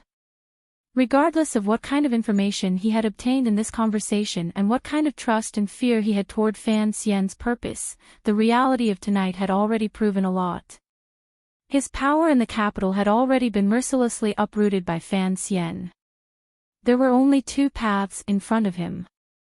One was to firmly rely on the eldest princess's side. The other was to do as Fan Xian thought and obediently withdraw from the battle for succession. Without power, what could he use to fight? The second prince knew that if the situation continued to develop like this, if Fan Xian did not sweep through his power tonight, then in the near future, the Qin kingdom would either sink into turmoil or he would be mercilessly purged. He would not feel a glimmer of gratitude toward Fan Xian because Fan Xian had forced him onto a dead end. After the great prince spoke a few words with Fan Xian, he also left Baoyue brothel with a face full of worry. At the same time, he took the third prince with him. The conversation between the brothers and the royal family was not very pleasant. Since the third prince was returning to the palace, as the commander of the imperial army, it was appropriate for him to take him back. The night was gradually getting darker. If there were not thick snow clouds in the sky, one would certainly be able to see that the moon had moved to where it should be in the middle of the night. Fan Xian did not leave Baoyue brothel. He sat alone for a long time and had the brothel prepare a bowl of lamb slices in clear soup. He ate it until his entire body was hot. He drank a few more cups of wine before slowly standing and walking to the window to look down. Outside the window was a deathly silence. The people of the Jingdo government and the garrison had all left. Baoyue brothel was closed for the day. The girls had also gone to bed early. Only a few clever people were left to wait on him. Inside the brothel, red candles stood silently. Fan Xian had Si Qing prepare a bucket of hot water and took a comfortable bath. After the bath, he rubbed his slightly red face and asked, "Has the great prince gone to Yangtsong Alley these 2 days?" Si Qing was listening from the side, and she knew that the big boss was talking about the Hu princess. She shook her head and prepared to help him put on his clothes, but he waved her away. Not long after, Sangwen came in. This gentle shopkeeper of the Baoyue brothel squatted down slightly and carefully put on his underwear. Her fingers slid across the surface of his well-proportioned muscles, and she couldn't help but be slightly startled. She didn't dare to move too much, and she carefully tied a hidden crossbow that was only 3 fingers wide to his left forearm. Putting on the boots and inserting the long and thin black crossbow head into the boots, Sangwen stood up and did the final tidying up of Fan Xian's clothing. She protected the black Overwatch Council robe and covered Fan Xian's skin that could be damaged by every drop of rain. Only then did she nod. Fan Xian smiled to show his appreciation. After confirming that he had not lost the pills, he patted Sangwen's head and walked out of the room. Sangwen was slightly startled. "Sir, sword." Fan Xian turned his head and looked at the sword of the Wei Emperor in Sangwen's hand. His expression was calm, but a glimmer of confusion flashed through his eyes. A moment later, he said, "This sword is too bright. It's best not to take it. Let's leave it here for now." The triple leather curtains of the Baoyue brothel were lifted open. All of the managers respectfully saw Fan Xian out the door. He had already lifted the hood from the back of his robe and put it on his head, letting the shadow cover his delicate features. Stepping down the stone steps outside the building, he couldn't resist raising his head to glance at the deep night. It was as if he wanted to confirm whether or not it would snow in a while. The carriage drove over. He shook his head, indicating that he was going to walk. He then headed east first. Baoyue brothel was having a banquet, so he did not bring the tiger guards. All of the Overwatch Council's power in Jingdo had already taken advantage of the night to carry out countless raids. Even the power of the Qinian unit had been thrown in. At this moment, there were only a few fan manor guards and a carriage driver at his side. Everyone knew about the Baoyue brothel's banquet and had heard about the commotion in Jingdo. They all thought that the young master was going to walk and think, so they didn't go forward to disturb him. They only had the carriage follow far behind. Not far after heading east, they turned and entered a straight street. Long street. Straight long street. Wearing a robe, he suddenly stopped his steps as if he was listening to something. He then waved his hand, indicating for the carriage behind him not to follow. He then walked toward the middle of the street. It was already deep into the night. A strange fog suddenly rose from the streets of Jingdo, which had stopped snowing. The fog was gradually heavier than the air. It gathered from all directions and gradually filled the long street. The slightly white fog was not very distinct on the lightless Jingdo night streets, but it effectively obstructed one's vision. It made one feel like they were blind and couldn't see their fingers in front of them. The carriage following behind did not dare let Fan Xian walk alone in the night. It was not prepared to listen to his arrangements, but it still had no choice but to stop. The Fan Manor guards in the carriage pulled out the infuriating lanterns a little brighter, but the dark yellow light only illuminated the fog in front. It was like the clouds above Tsang Mountain and could not see very far. They had long lost sight of the lonely figure in the black robe. On the long street, the white fog gradually thickened. Only the sound of Fan Xian's weak footsteps could be heard ringing out with a steady rhythm. Other than this, there was not a trace of sound. It was as if there were no living creatures on the street. Tonight, it seemed that the people the Overwatch Council wanted to kill had already been killed. The people they wanted to capture had already been captured and sent to prison, firmly under the 7th Bureau's control. The Jingdo people who still did not know about these things were greedy for warmth in their beds.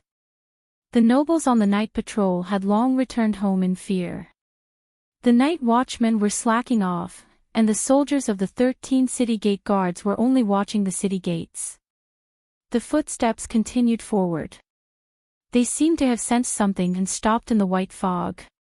A gust of winter wind blew past and thinned the fog on the long street slightly. One could faintly see the end of the long street. There shouldn't be anyone at the end of the long street, but it felt like someone was standing guard there. Wearing the robe, he stopped his steps and raised his head. His eyes calmly stared straight ahead. It was as if he wanted to see just who was there. Then, he saw a person. The person's figure was tall and sturdy. His shoulders were like metal. He stood there like a mountain at the end of the long street. On his back was a longbow and a quiver. There were 13 arrows in the quiver. The wind stopped and the fog thickened. It was no longer visible. Tonight was the moment Fan Xian had the Overwatch Council launch an all-out attack on the Second Prince's faction. However, he seemed to have forgotten one thing. When your attack was at its fiercest, it was often when your defense was at its weakest. At this moment, there was no one at his side he could rely on, only himself. He was taking revenge for the attack in the valley, taking revenge without reason. He had forgotten that a certain governor was also taking revenge for the death of his only son. Could he dodge the bow in front of him? 2 years ago, he had been shot down from the palace walls by this bow and had no power to retaliate. That bow and arrow had already become the biggest blank space in his martial cultivation. Thus, he stopped his steps behind the fog. On the other side of the white fog, Yan Xiaoyi lowered his eyes slightly and felt the aura of the person behind the fog to ensure that he would not break free of his control. There were no signs of movement on this side of the fog. Yan Xiaoyi, the previous commander of the Imperial Army and now the Qin Kingdom's northern governor, was one of the few 9th-level super aces in the Qin Kingdom. He was not a madman. He knew what it meant to assassinate Fan Xian on Jingdo's long street. However, he still did not forcefully suppress his desire for battle and bloodlust. When he saw Yan Shendu's body in the Yuantai camp, he had already made up his mind. What was the purpose of one's life? Even if he controlled all the soldiers under heaven in the future and conquered this entire land, who would he entrust it to? Thus, he was not a madman, but he was already crazy. Jingdo was not calm tonight. No one had thought that Fan Xian would carry out such a tyrannical sweep. At the same time, no one had thought that the governor of the north would abandon all his worries and return to his original hunter's thoughts. Coldly, he observed Fan Xian, watched Fan Xian, waited for Fan Xian, and patiently waited for Fan Xian until he was dead. Although there was fog on Long Street that could block people's vision, it could not stop Yan Xiaoyi's arrows. His arrows did not need eyes. Tonight, he had come with 13 arrows to ask Fan Xian what the words 13th Wang on the notice in the first bureau meant.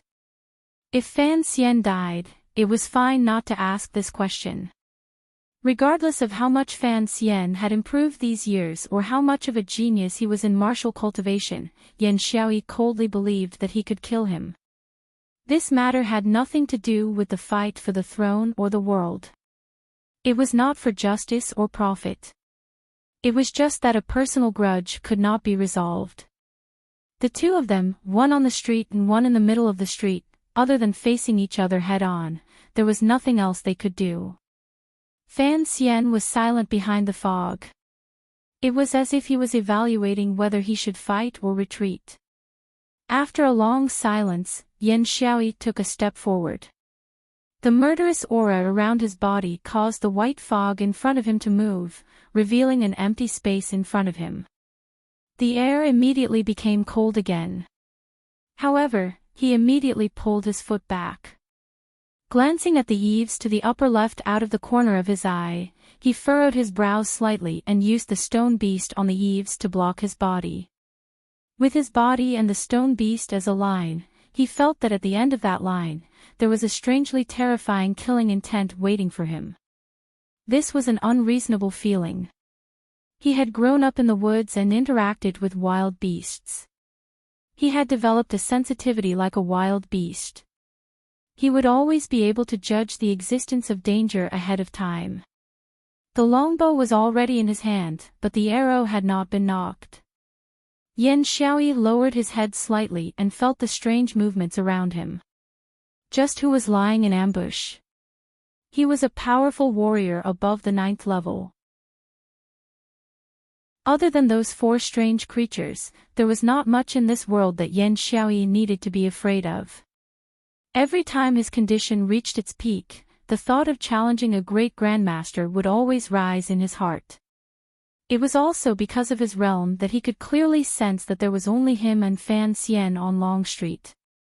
That was why he dared to use his mind to follow Fan Xian so coldly and prepare to fire a fatal arrow at any moment. However, when he had taken that step earlier, he had discovered a strange phenomenon. The first to bear the brunt was the unknown source of danger. The second was that when he had taken that step, he had felt the smell of the fog behind him change slightly. It was the smell, not the smell. It was the slightest change in the wind and fog, not the feeling after it entered his mouth. Yan Xiaoyi knew that there had always been a powerful figure hidden behind him. He didn't know exactly what realm this person's martial cultivation had reached, but to be able to fool him for so long, he must have the ability to hurt him. He didn't move rashly because he knew that once he fired the arrow, the energy he had stored up for a long time would leak out and reveal some flaws. Once his mind was flawed, he was not confident that he could escape unscathed under the combined attack of the ace behind him and the danger in the distance. Just like this, the Long Street was icy silent. The person on the other side of the fog could not move, and Yan Xiaoyi on the other side could not move either. He could not move his feet, but he could move his hands. Yan Xiaoyi sucked in a deep breath of air. His entire figure appeared to expand slightly. His fingers slowly fell as if inadvertently brushing across his bowstring. His fingers were very thick, but this movement was very gentle. It was like a soft brush sweeping across a drawing paper, a slender finger brushing across the strings of a zither, or an orchid blooming slightly. With a light hum, the bowstring began to tremble. There seemed to be a strange magic being generated on his bowstring. The slightly trembling bowstring moved the air around it, twisting the faint white fog and gradually condensing into power. It sliced through the long street in front of him. Following this light hum, it silently attacked toward the other end of the fog. It attacked toward the person on the other end of the fog.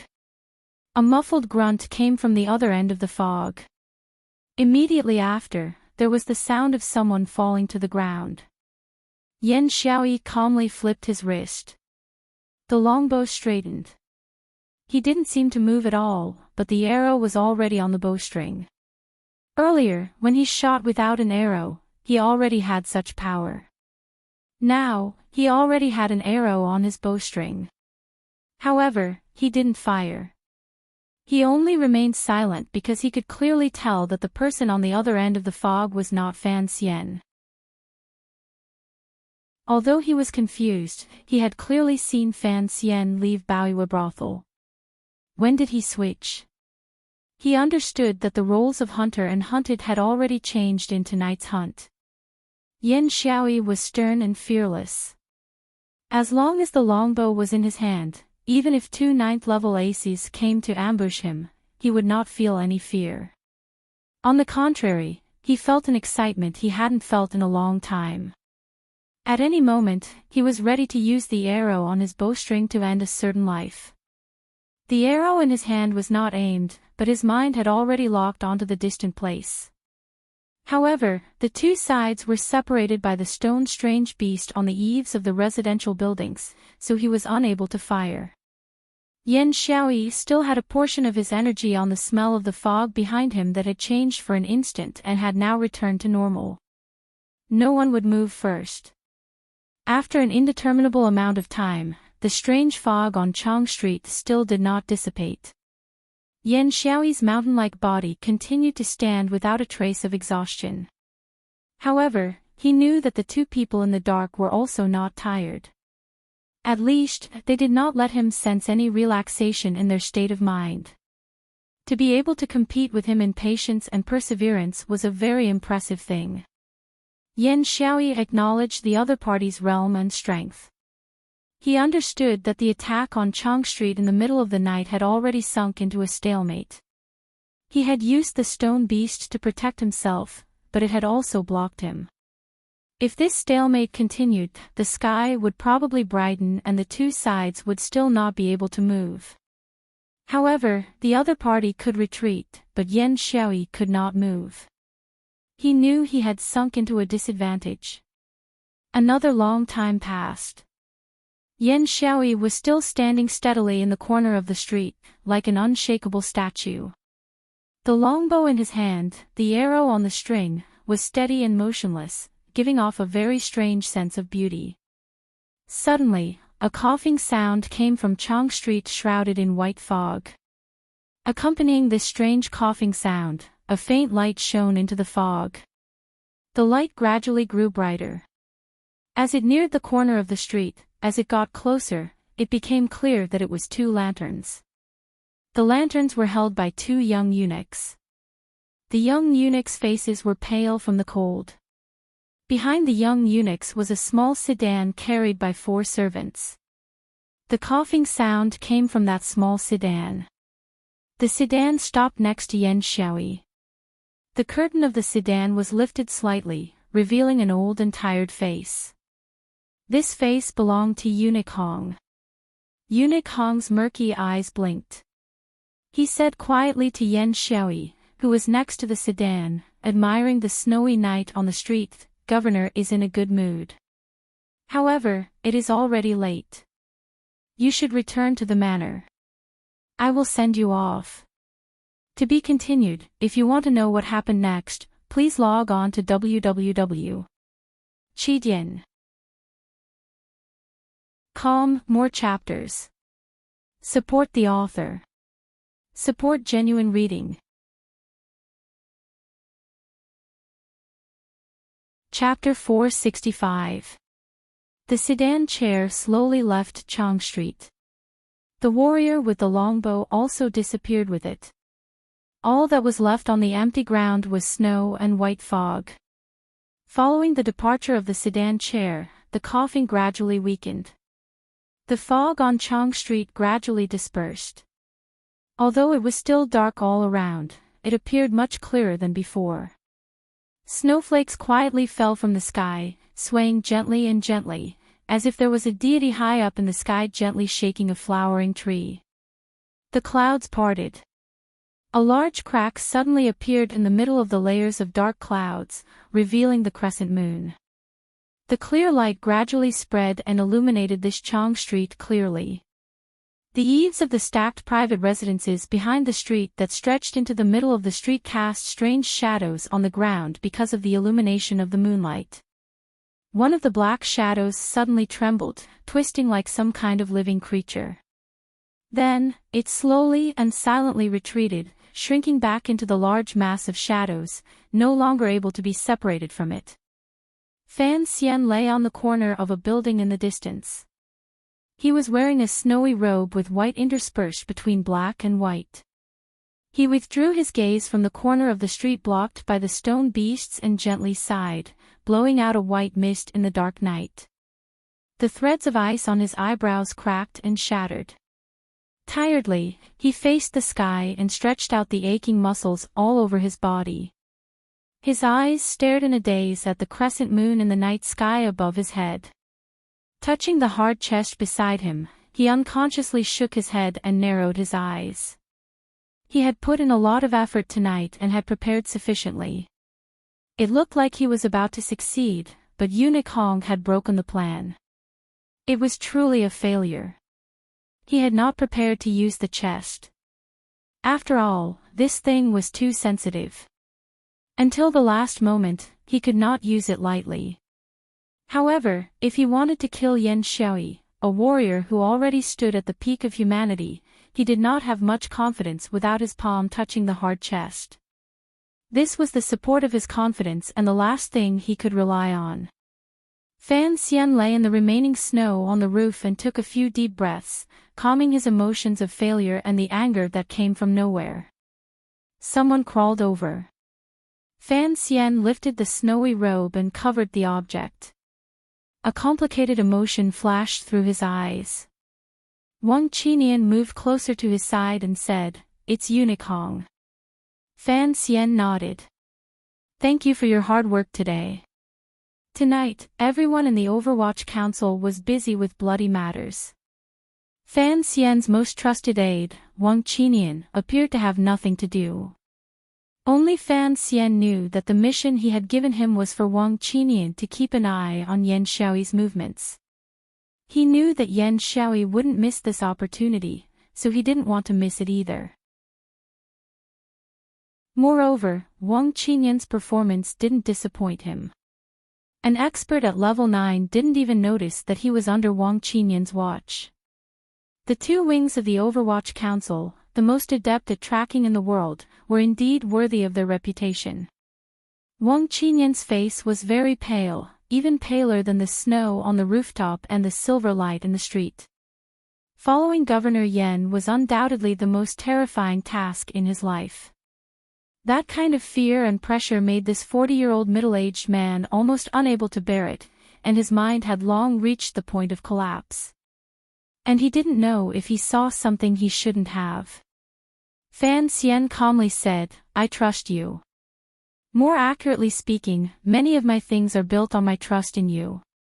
Wang Qinian understood what these words meant. Sir Fan Jr. had bumped into him when he first entered the capital. Then, with this as the center, he began to form the Qinian unit. Through the unit, he gradually controlled the Overwatch Council in his hands. Furthermore, he was, without question, the person in the world who knew the most of Sir Fan Jr.'s secrets, such as that night after reciting poems in front of the palace, that key. The next day, news came that there was an assassin in the palace. Wang Qinian knew who the assassin was. As for the key, it was certainly used to open something. Thus, Fan Xian still hadn't killed him to silence him. Wang Qinian was surprised and moved. He was truly moved. There was an urge in his heart to die for someone who understood him. This urge was clearly very dangerous and not worth it for him, who was over 40 years old, but he still kept this beautiful feeling in his heart. From below the gate came the cry of two owls. Fan Xian tilted his ear to listen. After confirming it was clean, he made a hand gesture to Wang Qinian beside him. A glimmer of fear flashed through Wang Qinian's eyes because he had also vaguely heard of that legend. He also knew of the connection between that legend and Sir Fan Jr.'s mother. He knew that, from now on, his life was completely in Sir Fan Jr.'s hands. This was the trust between them. This kind of trust in itself was a terrifying and life-threatening thing. He flipped his palm and slid down from below the gate. His sliding posture was very strange and comical. He was like a large praying mantis with long arms and legs, but he was silent.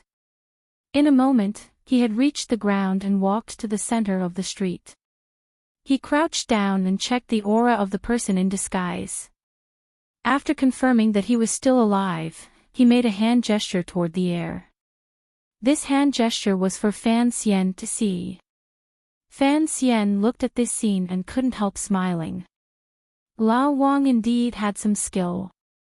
With this qigong, it was no wonder that the brocade guard hadn't been able to find anything to use against him after moving around in the north for a year. The person in disguise who had been injured by Yan Xiaoyi's flux wool was the substitute Fan Xian had brought with him at all times when he had gone to northern Qi. Back then, this substitute had helped him greatly.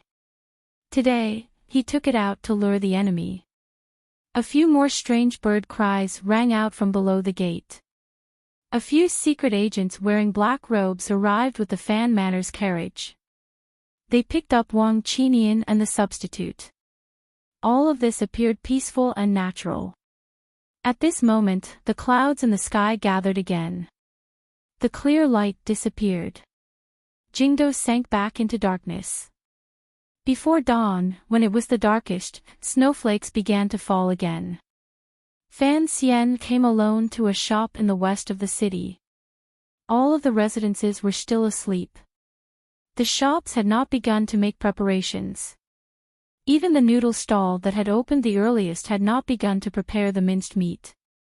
Only this shop had already opened. It used the alluring bean fragrance inside to disperse the darkness before dawn and wait for the arrival of the morning sun. Under the snowflakes, Fan Xian sat at a small table outside the shop. He held a bowl of tofu pudding in his hand and slowly drank it. The taste of the tofu pudding was not bad. There was not much bean flavor. The fragrance wafted through the nose. It was even better than what Dong made in Danzhou. This was a very natural reason. This tofu shop was the most famous in Jingdo. It was the first business the young master of Count Sinan's manor had set up after entering the capital. This tofu shop was Fan Xian's own. Fan Xian slowly drank the tofu pudding. His expression was calm, but he smiled bitterly in his heart. He had been reborn 20 years and truly was a useless second-generation ancestor. He had not brought much change to this world. The biggest change was probably the way he made tofu, right? His mother was too capable and too miraculous. In that short period of time, she had rushed to do everything that could be done. What was left for him to do? Was he going to be like all those powerful officials in history, playing with power and enjoying riches and honor, not thinking about the lives and deaths of those below him and living a muddled life? Just as he had thought about it before, worry gradually appeared on Fan Xian's face. He always felt that there was a great desire in the depths of his heart, but he still could not grasp what that desire was. He was annoyed and depressed. Thinking of the incident on the street and the longbow on Yan Xiaoyi's back, his mood dropped. F***ck. Fan Xian used a very soft voice and a very gentle attitude to curse. The fog tonight was actually not good. Although this was the environment the shadow had long determined, he had not thought that Yan Xiaoyi's state of mind would be so powerful that he could not fear the layers of fog and accurately determine his position. Furthermore, the medicine hidden in the fog seemed to have no effect on this 9th-level ultimate ace. Once Wan Xinqi had reached a certain depth, normal medicine was indeed not very useful. Fan Xian smiled self-mockingly. There was indeed no perfect thing in this world. The effect of the odorless white medicinal fog was indeed much weaker. Even so, in the murderous environment he had painstakingly created tonight, Fan Xian would still bravely try to kill Yan Xiaoyi. He was not the emperor. His confidence came from his own strength and luck that was better than anyone else's. He was not as inexplicable as the emperor. Thus, he was used to being the first to strike and eliminating all powerful figures that could threaten him. Yan Xiaoyi was the first person to bear the brunt. If there was great unrest in the Qin kingdom in the future, Fan Xian persisted. If he could weaken the other party's strength, it would be a wonderful thing for his side. Yan Xiaoyi was not in the military. Instead, he was in the capital. Furthermore, he was the first to strike. This was the best opportunity.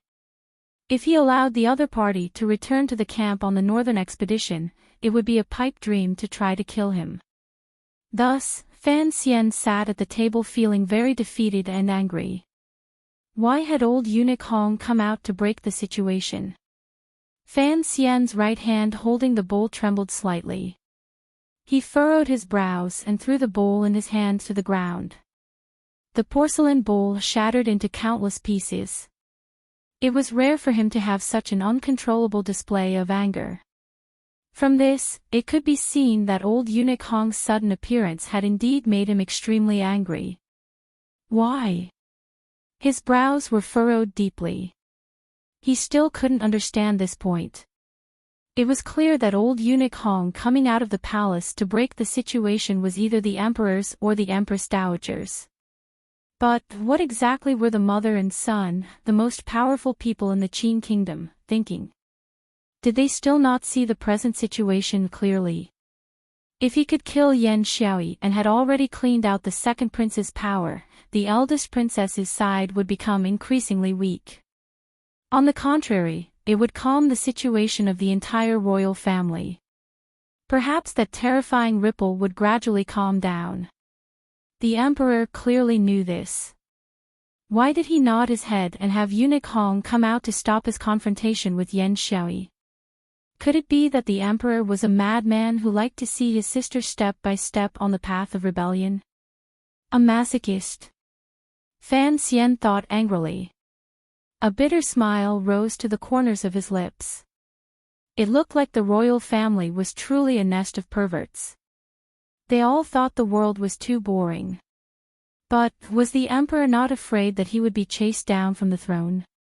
The repeated questions, the one that had troubled Fan Xian for a long time, made his expression become somewhat ugly. What exactly was the emperor thinking? Only the emperor himself knew what he was thinking. Chen Pingping also knew.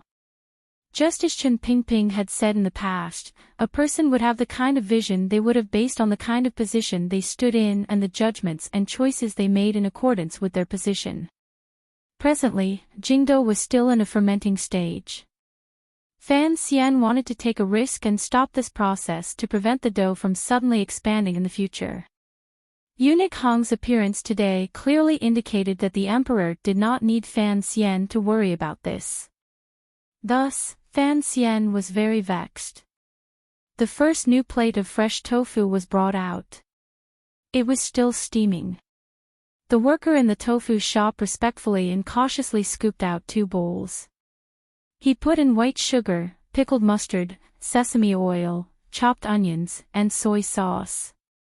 The fragrant sweet and salty flavors were delivered to the small table and then retreated. The people in the tofu shop all knew of Sir Fan Jr.'s strange habit. This owner didn't throw away the tofu shop because it didn't make much money. He also never came in during the day to look. He would only come in every month or two at the darkest hour of the morning to order 2 bowls of tofu. Not many people knew of Fan Xian's hobby. Fan Xian was very tired tonight. He felt both mentally and physically exhausted.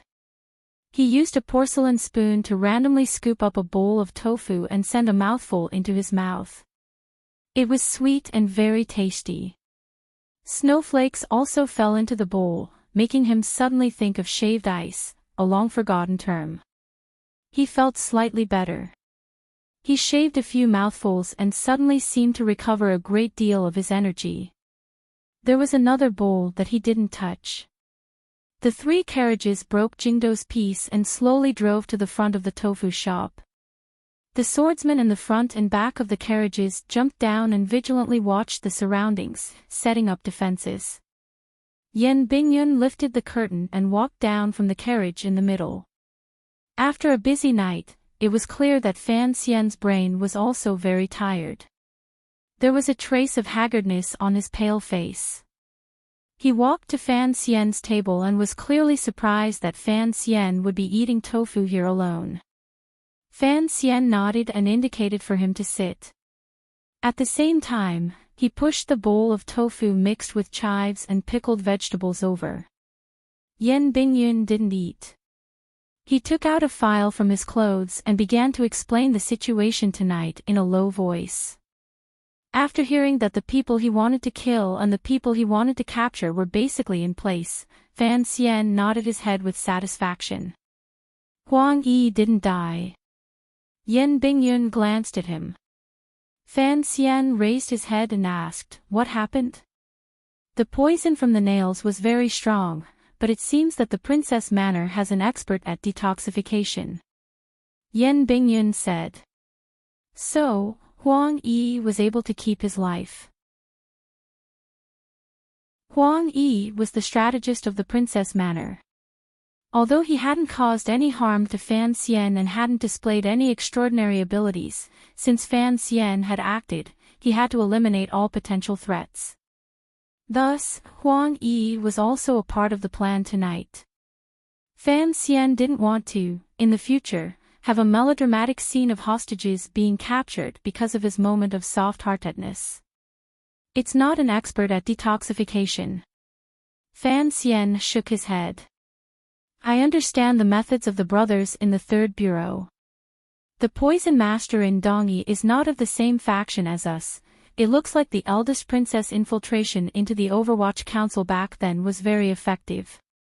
Other than the dead Zhu Gu, she also prepared a number of detoxification pills.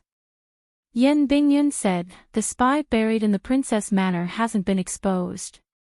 I acted on my own and had him withdraw. Very good. Fan Xian nodded his head approvingly. You make your own decisions on these matters. Don't let the people below take unnecessary risks. It's best if they can live. Although he said this, Fan Xian knew in his heart that this was the second failure of the night. Yan Bingyun opened his mouth again and said, the living witness you wanted to get a statement from is dead. Fan Xian raised his head and glanced at him. He knew he was talking about the only living witness in the Valley attack, the Qin family's private soldier. There had never been any clues or evidence in the Valley attack case. The only hope was that living witness. Furthermore, since he was locked in the Overwatch Council's celestial prison and had the protection of the 7th and 3rd Bureau, it was impossible for him to die like this. He forcefully suppressed the strange emotion in his heart and glanced at Yan Bingyun with a not-quite-there smile. Strangely, he didn't fly into a rage. Just now, Eunuch Hong came, Fan Xian said to Yan Bingyun. What do you think? Yan Bingyun was slightly startled. A moment later, he quietly said, First, the master feels that you crossed the line tonight. Second, regardless of whether he or you die, the master doesn't want to see it. Don't talk about the master. I'll think of the old cripple's hateful tone, Fan Xian said with a furrowed brows. Yan Bingyun smiled and changed the subject. Although the emperor has given his nod, you took the opportunity to make such a big deal out of it tonight. In tomorrow's court conference, the council will certainly be attacked by a group of officials. I'm afraid that Shu the scholar and Hu the scholar will both speak. Under this kind of pressure, the emperor will have a certain attitude. You'd better be prepared. What are you afraid of? Fan Xian glanced at Sir Yen Jr.'s pale face and said self-mockingly, the emperor has long wanted to reduce the Overwatch Council's power. Didn't this give him a good opportunity? If I didn't know this, I wouldn't have rushed to attack everywhere tonight. Before reducing power, I have to wipe out some of the enemies. With a clang, he threw the spoon into the slightly cold porcelain bowl. His face was like frost. Tonight, I didn't do a single thing I truly wanted to do. What a great loss. Yen Bingyun said, in a few hours, it will be the court conference. You have to go to court to report on your work. Prepare to be demoted by the emperor. Fan Xian closed his eyes and slowly said, a few days ago, the emperor had you young officials enter the palace. His intentions were clear. However, how could those old people be willing to give up their positions? Tonight, the Overwatch Council conducted a large-scale investigation. Even if we will be punished afterward, some of those unclean people will have to step down. The court will have to make some space so that the emperor can place people in. We are working for the emperor, so he will have to owe us a favor. Yen Bingyun furrowed his brows slightly. It was still difficult for him to get used to Fan Xian calling the emperor like this. He was also displeased, so he could only maintain a suitable silence. Fan Xian couldn't be bothered to look at his expression. Minding his own business, he quietly said, tonight's matter is pretty much over. I just feel a bit regretful that the family I've been waiting for still hasn't made a move. Yen Bingyun knew which family he was talking about, but he pretended not to know. For a moment, his expression was hesitant. Shortly after, he smiled bitterly and said, do you think it's not lively enough? You don't have anyone by your side right now. You have to be careful of your safety. Fan Xian glanced at the Overwatch Council swordsmen scattered around and shook his head. I'm different from you. You have to bring these people. As for me, whether I bring them or not, it doesn't make much of a difference. If I brought people, how could those people dare to make a move? They're all a group of cowards who only know how to kill people in the dark, Fan Xian said mockingly. Fan Xian said mockingly, I've been sitting alone in this shop for an hour, but no one has come. It makes me look down on the so-called Iron Blood Army. Yen Bingyun shook his head and was speechless. Fan Xian turned his head and glanced at a small alley in the darkness. Using his finger to knock on the table beside the tofu bowl, he said, eat it. It doesn't taste good when it's cold. In a small alley some distance from Fan's tofu shop, there were 7 people dressed in black moving corpses onto carriages. Blood slowly dripped down from the carriages and landed on the snow, giving off a faint stench.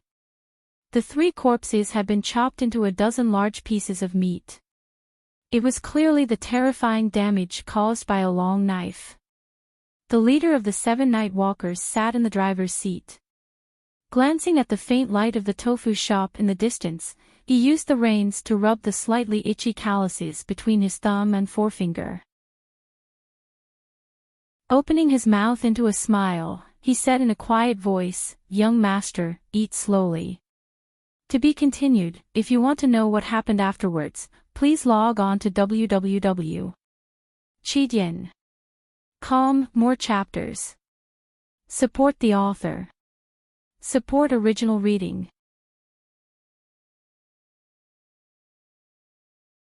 Chapter 466. Early in the morning, Fan Xian returned to his manor and changed his clothes. After giving a few orders, he sat in the carriage outside the royal palace. By the time he arrived, the area by the palace doors was already unusually lively. Officials were gathered in groups of 2 or 3 and whispering about something. He lifted the curtain to take a look and couldn't help but shake his head. It looked like last night's story had already become today's gossip. He was the center of the officials' discussion. He had not slept all night and had been tossed about so many things. It was inevitable that his spirit was fatigued. He accepted a towel soaked in ice water from Ting Zijing's hand and rubbed it hard on his face. The skin on his face hurt as if it had been pierced by needles. His spirit finally woke up a little. He yawned, stretched, and exhaled a few mouthfuls of murky air before getting out of the carriage. As he walked along the bricks of the square in front of the palace, he attracted countless gazes and discussions. Everyone was looking at the commissioner of the Overwatch Council dressed in official robes. This was Fan Xian's first court meeting since becoming the Jiangnan Road Imperial Envoy. Logically speaking, the officials in front of the palace should have come forward to exchange pleasantries and greetings. For some reason, the officials' eyes were filled with wariness. They only watched from a distance and did not come closer. In reality, the reason was simple. Last night, the Overwatch Council had killed and arrested people. Although the people they arrested were all low-ranking officials, there were too many people. No one knew how many court officials were involved. Although these officials were shocked, they were immediately surrounded by anger. In today's court meeting, they were certain to report Fan Xian. Since it was so, it was not good for them to come forward and greet him. Fan Xian left in a bad mood. He felt that he was about to become a lonely official who was spurned by the civil and military officials of the court. Although this was his own doing, this feeling of being ignored was like being boycotted by little girls in kindergarten. He was filled with grievance. His face did not show it. He continued to smile calmly and warmly as if he did not feel the fiery gazes. When he walked to the palace doors, the guards and eunuchs guarding the doors greeted him. Fan Xian looked at the two eunuchs' ingratiating gazes and felt his heart warm and comforted. He thought to himself that in this world, it was indeed the handicapped who were more caring. Tilting his head, he saw that the two leaders of the civil officials were pointing their noses at the sky, as if they were observing the sky to see if there was anything unusual. Fan Xian rubbed his nose. He was familiar with the white-bearded old man on the left. He also knew that the middle-aged man on the right was certainly the initiator of the literary reform movement, Hu the scholar. Seeing these two overseers of the Hall of Governmental Affairs treat him so coldly, Fan Xian knew that he had made too much of a ruckus last night. In the eyes of these people, he was already leaning toward becoming a powerful and treacherous official. Additionally, the Overwatch Council's abnormal actions had indeed created a bad influence on court politics. These two leaders of the civil officials would not be too close to him, the head of the Secret Service. But he didn't buy it. Forcefully suppressing the resentment in his heart, he moved closer with a mischievous smile on his face and stood next to the scholars Shu and Hu. He didn't say anything and instead raised his head to look at the sky in a strange manner. For a moment, the officials waiting to go into court saw a strange sight. The two scholars, as well as the wretched commissioner of the Overwatch Council, all had their necks straight and heads tilted up. They looked endlessly at the layers of black clouds in the sky but did not say anything. They were only silent. After looking for an indeterminable amount of time, it was finally the easygoing Shu the scholar who couldn't bear it anymore. With a cold huff, he said, "What is Sir Fan Jr. looking at?" Hu the scholar also pulled back his gaze from the sky. Although the two scholars were clever people, they were not as thick-skinned as Fan Xian. They could not endure too many people's strange gazes. He coughed and didn't say anything. Fan Xian smiled and said, "Whatever you two are looking at, I am looking at." Shu Wu furrowed his brows and looked at him, wanting to say something but then hesitating. After enduring for a moment, he still couldn't hold back the anger in his heart. He opened his mouth to reprimand, "Do you know that because the Overwatch Council has power, it has to act carefully and safely. Putting aside what your intentions are, just driving around Jingdo like a tiger or a wolf, how will the officials behave? How will the court act? You don't want the face of the world's gentry, but the court wants it. Tell me. You've captured so many yamen of the 6 ministries, how will they act? Putting aside how to act, the officials' hearts are all cold. How foolish. How foolish. It was fine if he didn't say it, but once he did, he couldn't stop. On the contrary, it was the scholar who gave Shu Wu a meaningful glance. Only then did Shu Wu stop. However, he still felt bitter and hateful. He couldn't control his anger. Presently, Fan Xian was no longer just a teacher in the Imperial College. He was also no longer an empty prince consort who could only roll around in Honglu Temple. Although the rank of the Commissioner of the Overwatch Council was not high, he was, after all, an imperial envoy. Although Shu the scholar was now the head of the civil officials, it was still inexcusable for him to scold an imperial envoy so haughtily. "Stop scolding," Fan Xian said with a smile. Fan Xian laughed and said, "No matter what, you are still an elder. To be so fierce to my nephew, it does not look good to the officials below." Shu Wu was furious, but he couldn't scold Fan Xian's tired but respectful face. He huffed hatefully and swept his sleeve. "In the court conference today, just wait for me to report you." Fan Xian's face was bitter. He raised his hands in greeting and said, as expected, "Elder, please take care of me." Shu Wu was angry, and also wanted to laugh. Coincidentally, the palace doors opened. With the crack of a whip, ceremonial music began to play. He and the scholar walked in first. It was a court conference. There were many more officials in court than usual. Even so, given Fan Xian's official rank, it was still not enough for him to line up in court. However, he now had the identity of Jiangnan Road Imperial Envoy and was going to the palace to report on his work, so he did not need the Emperor's special edict. However, entering the palace also needed to be lined up, so Fan Xian could only be at the back. As he stood at the palace gate, a cold and sinister aura seeped out, making the officials who walked past him feel a chill. Earlier, when there were a lot of people, they could still tie together and ignore Fan Xian. Now, they were walking into the palace in pairs. The officials estimated that their status was far from Shu the scholar's.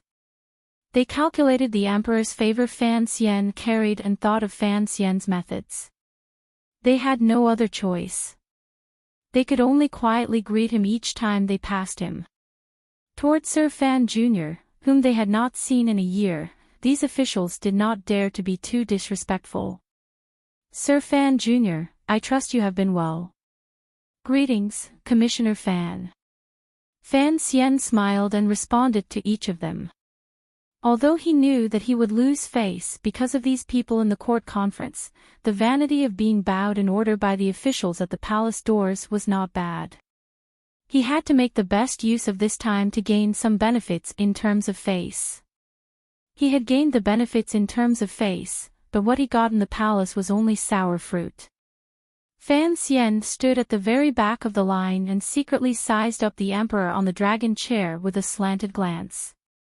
A wave of tiredness surged through him. Looking at the emperor's calm and spirited expression, he felt a bellyful of anger.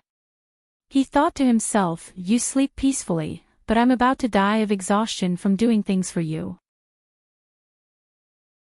Just as everyone had expected, once the court conference began, before everything had been properly arranged and the governors of the 3 roads standing below Shu and the scholars had time to present memorials, the battle of memorials targeting Fan Xian and the Overwatch Council's actions last night suddenly began.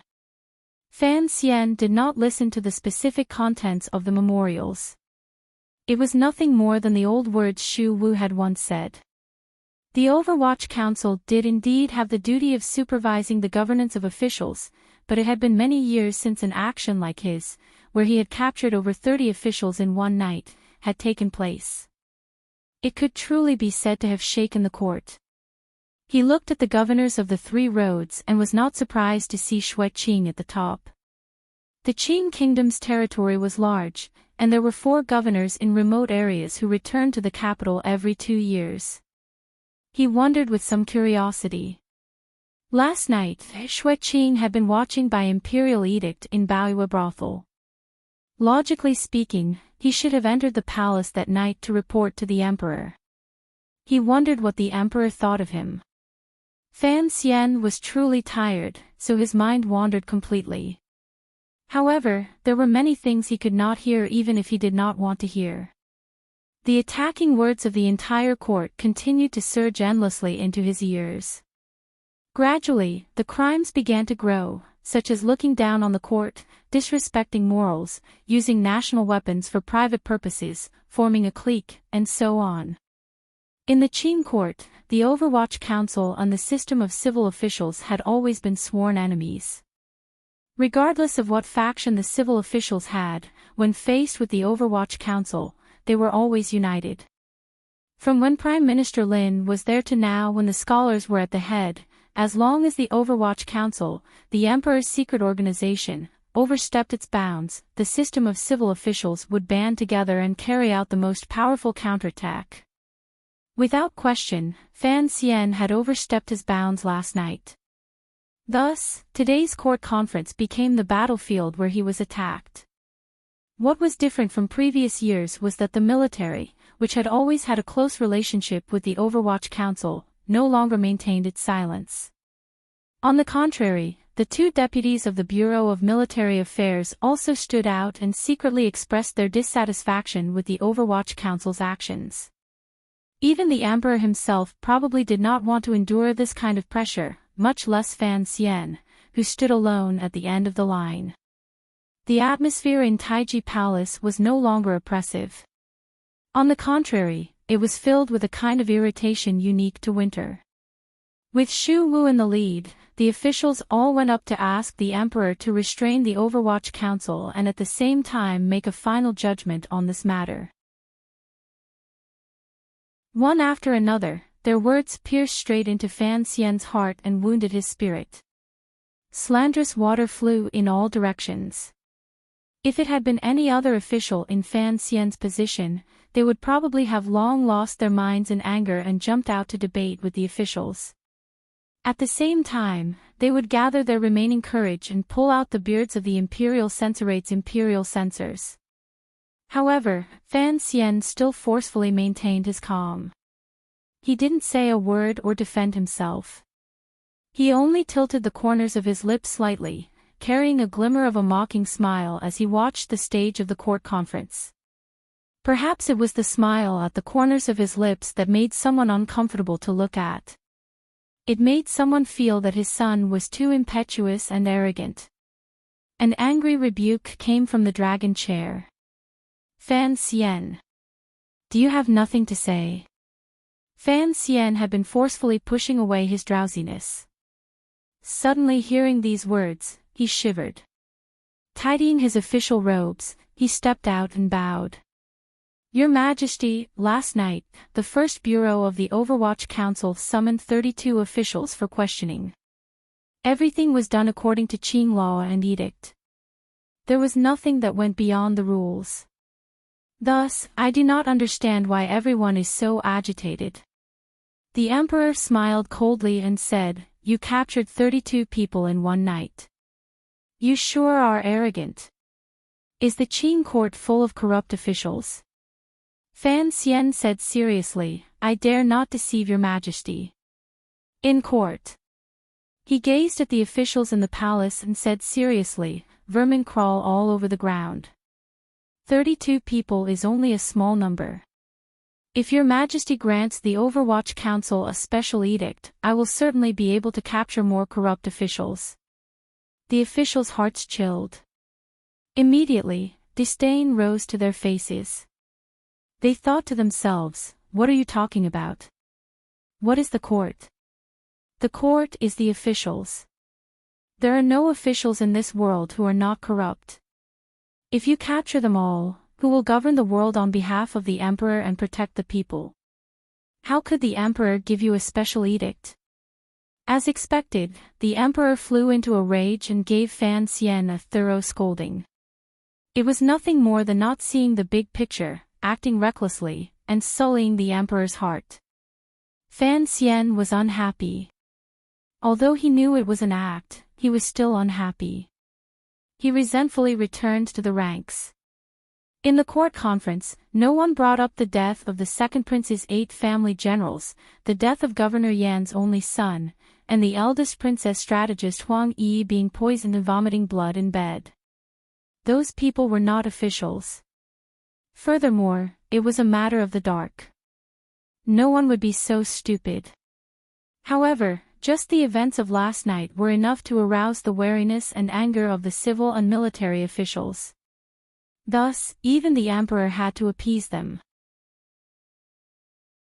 However, the emperor sitting on the dragon chair only coldly said, concerning the assassination attempt on Fan Xian in the outskirts of the capital, "How is the investigation going?"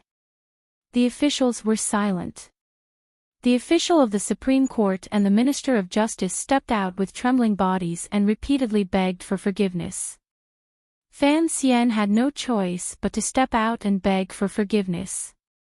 After all, the Overwatch Council was part of the Joint Investigation Division. However, this matter was absurd. He had been assassinated, but he had not found out, yet he had to beg for forgiveness. The emperor looked at Fan Xian and furrowed his brows. "I heard that the last witness died in the celestial prison last night. Is this true?" Fan Xian was stunned. He had not thought that the emperor's news would come so quickly. On the other side, the faces of the Wu officials revealed a deeply hidden joy and smile. They were waiting to see how Fan Xian would explain this matter. The emperor did not need too much explanation.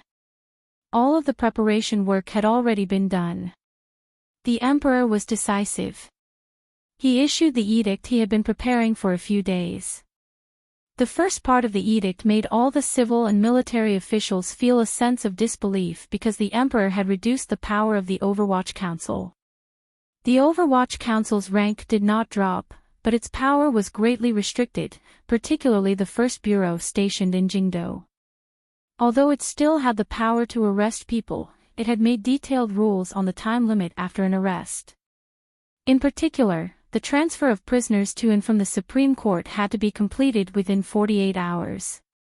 In other words, the first bureau no longer had the power to secretly interrogate officials in the capital. At the same time, the edict made a general limit on the power of the fourth bureau stationed in each province. As for the specific rules, Fan Xian would have to return to the council to draw up a draft and then submit it to the court for discussion. These 2 changes appeared small, but in reality, it was like a timer had been placed on the Overwatch Council. It made it inconvenient for them to do things in the future. Fan Xian listened to the edict. He felt disgusted like he had eaten a fly, but he still had to step out and give thanks. The civil and military officials were pleasantly surprised. At most, they had wanted the emperor to issue an edict to demote Fan Xian and, at the same time, slightly restrain the Overwatch Council and give the subordinates who had been innocently arrested a chance to live. They had not expected that the emperor would actually take action against the Overwatch Council. If this trend continued, the Overwatch Council's power would gradually be whittled away. Thus, cries of "Long live the Emperor" filled Taiji Palace. The officials secretly thought that the emperor was indeed wise. However, the second part of the emperor's edict made the civil and military officials feel that although the emperor was wise, he was still too protective of his own people. The edict made it clear that the officials who had been arrested last night were not limited by the previous rules. They would all be handed over to the Overwatch Council to interrogate and then handed over to the Supreme Court to convict and interrogate. At the same time, the emperor used this matter to fly into a rage. He angrily rebuked the officials in the palace for not being strict with their subordinates and letting down the grace of the country. They only knew how to form cliques for personal gain and were shameless. Once the edict came down, the officials were terrified and didn't know what to do. Because the investigation of the attack in the valley was not done well, the Jingdo guards were treated as empty, and the case of corruption among the officials in the capital, the right deputy of the Bureau of Military Affairs, Chu Xiangdong, was demoted. The commander of the Jingdo garrison, Qin Heng, was removed and replaced by the deputy general of the Western Expedition Army. Qin Heng was transferred into the Bureau of Military Affairs. At the same time, the assistant minister of the Ministry of Justice was replaced, the deputy of the Supreme Court was replaced, and the imperial censor writing in the imperial censor was replaced. The replacements were all the young officials who had entered the palace a few days ago. The officials paled in shock. The emperor's lightning-fast methods truly caught everyone off guard. If it weren't for the recent conflicts in Jingdo, such a large-scale change of blood would not have proceeded so smoothly. Everyone knew that the matter was not over yet. They couldn't resist sneaking a glance at the young man at the back of the line. A complicated emotion welled up in their hearts. Only now did they understand that Sir Fan Jr.'s sinister actions last night were just foreshadowing the edict in today's court conference. It has been very busy recently. The timing of the updates has been a bit unstable. I will report to everyone in the future. I wish everyone a happy weekend. If you want to know what happens next, please log on to www.chidian.com. There are more chapters. Support the author. Support the original reading.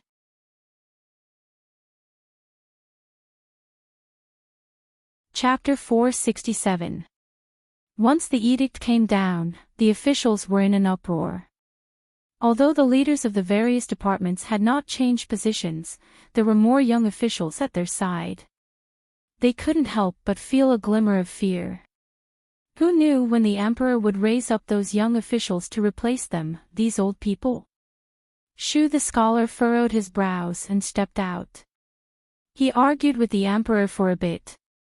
He felt that such a large-scale appointment of officials without going through court deliberations or having the Ministry of Appointments and Overwatch Council examine it first was truly too rushed. However, the emperor had made up his mind and did not even give him face. He lightly refuted it. This imperial edict became a matter that was set in stone. A change of blood was already inevitable. Qin Heng had been moved to the Bureau of Military Affairs. His rank appeared to have increased, but in reality, he had left the vital area of the Jingdo garrison. He was somewhat stunned, but he could only step out and thank the emperor. Other important figures like the previous deputy of the Bureau of Military Affairs, Chu Xiangdong, could only helplessly accept this suggestion. The emperor did not look deeply into the matter of the attack in the valley. Otherwise, the military would certainly have to pay a greater price. However, the gazes with which the military generals looked at Fan Xian became increasingly angry. Everyone knew that among the civil and military factions, the emperor had adjusted the Bureau of Military Affairs and the Jingdo garrison to support Fan Xian and vent his anger for the attack in the valley. As for what other follow-up actions there would be after the court was dismissed, they would have to wait quietly. However, the military's days were not going to be easy. Among the civil officials, the largest number of officials had been replaced. Basically, they were all officials close to the Second Prince's faction. What was particularly terrifying was that it seemed that the 32 officials Fan Xian had captured last night would not have a chance to come out again. Fan Xian listened carefully to the edict. It was clear that the emperor had prepared this edict last night. After listening for a long time, he was surprised that he did not hear Yan Bingyun's name. However, thinking about it, it made sense. Even if the emperor wanted to put Yan Bingyun in an important position, he would not move him to another department. Putting aside the fact that this was against Qing law and the Overwatch Council's rules, if the emperor wanted to use Yan Bingyun, he would have to give Chen Pingping some face. As for Sir Yan Jr. being promoted, it was also impossible. If he was promoted again, he could only take Fan Xian's commissioner position. Fan Xian shook his head and thought to himself that unless the emperor was prepared to single-handedly flip the Overwatch Council over, he would not do such a thing. But Fan Xian was surprised to hear Qing Jialan's name. He tilted his head slightly and resisted the urge to look at the middle-aged man on the dragon chair. A strange feeling welled up in his heart. Jia Lin was his student and was now an official far away in a foreign land. How had he fallen into the emperor's eyes? And, to the Ministry of Personnel. The department that he had been unable to interfere with, had been promoted twice in one go. This kind of promotion speed was too fast. When the officials of the court heard Qing Jialan's name, they couldn't help but be shocked.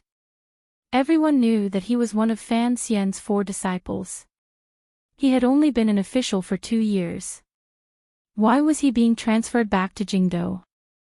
Everyone turned their gazes toward Fan Xian, their gazes filled with caution and fear. Fan Xian felt a bit uncomfortable. The favor the emperor had given him was too great. According to his habits, after giving a sweet date, there would be a stick. He didn't know where the stick would land. Shen Chongwen has been transferred to the Imperial Censorate to be an Imperial Censor. He has ordered the Imperial Censor of the Left, He Zongwei, to oversee Overwatch Council matters and assist Fan Xian in his actions. He is responsible to the internal court. The stick came really fast. Fan Xian abruptly raised his head.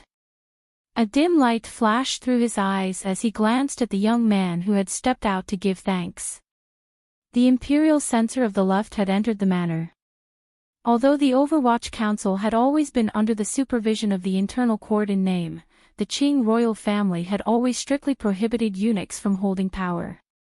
Additionally, Chen Pingping was too powerful, so the Overwatch Council was like an independent kingdom. To have the Imperial Censor of the Left keep an eye on the Overwatch Council and report to the internal court at the same time was putting the Overwatch Council directly under the gaze of the royal palace. Fan Xian's back felt a chill. The fingers on his right hand trembled slightly.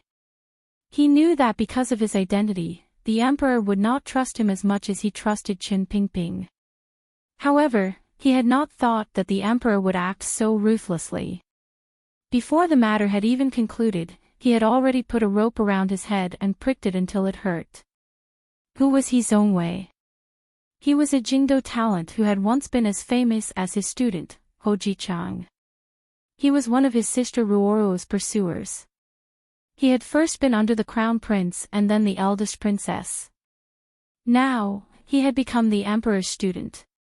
Without going through the imperial examinations, he was directly selected into the court as an imperial censor. Because of his meritorious service, he had become the imperial censor of the left and was responsible for investigating the Ministry of Revenue case. Not including Fan Xian, He Zongwei was definitely the most popular figure in the Qing court these 2 years. Yet, such a disgusting person like Fan Xian was going to become the emperor's eyes watching the Overwatch Council. Fan Xian grew angry for no reason. He was unusually angry. Your Majesty. Fan Xian stepped out of the ranks and stood by He Zongwei's side. Facing the man on the dragon chair, he said in a low voice, I have an objection. He Zongwei glanced warmly at Fan Xian beside him. Although each time he thought of being beaten by the other party in Fan Manor, he felt an incomparable anger in the depths of his heart, he still hid it well. His eyes revealed just the right amount of strangeness and admiration. It was as if he was expressing his emotions to the officials in the palace. He admired Sir Fan Jr. for daring to talk back to the emperor. The palace was already in an uproar. The emperor had an order, and the officials had to accept it. Other than old people like Xu Wu, who dared to talk back to the emperor. No one had ever directly expressed their objection and resentment on the appointment of an official. The emperor furrowed his brows and said, "What objection do you have?" Fan Xian raised his head and said expressionlessly, "The Overwatch Council does not need an imperial censor to point fingers." "How dare you?" The emperor slapped the dragon chair and said angrily, "The law enforcement is at the side, and the imperial censor is at the back. The laws of the country are clear. My decision has been made. How can I allow you to speak so much?"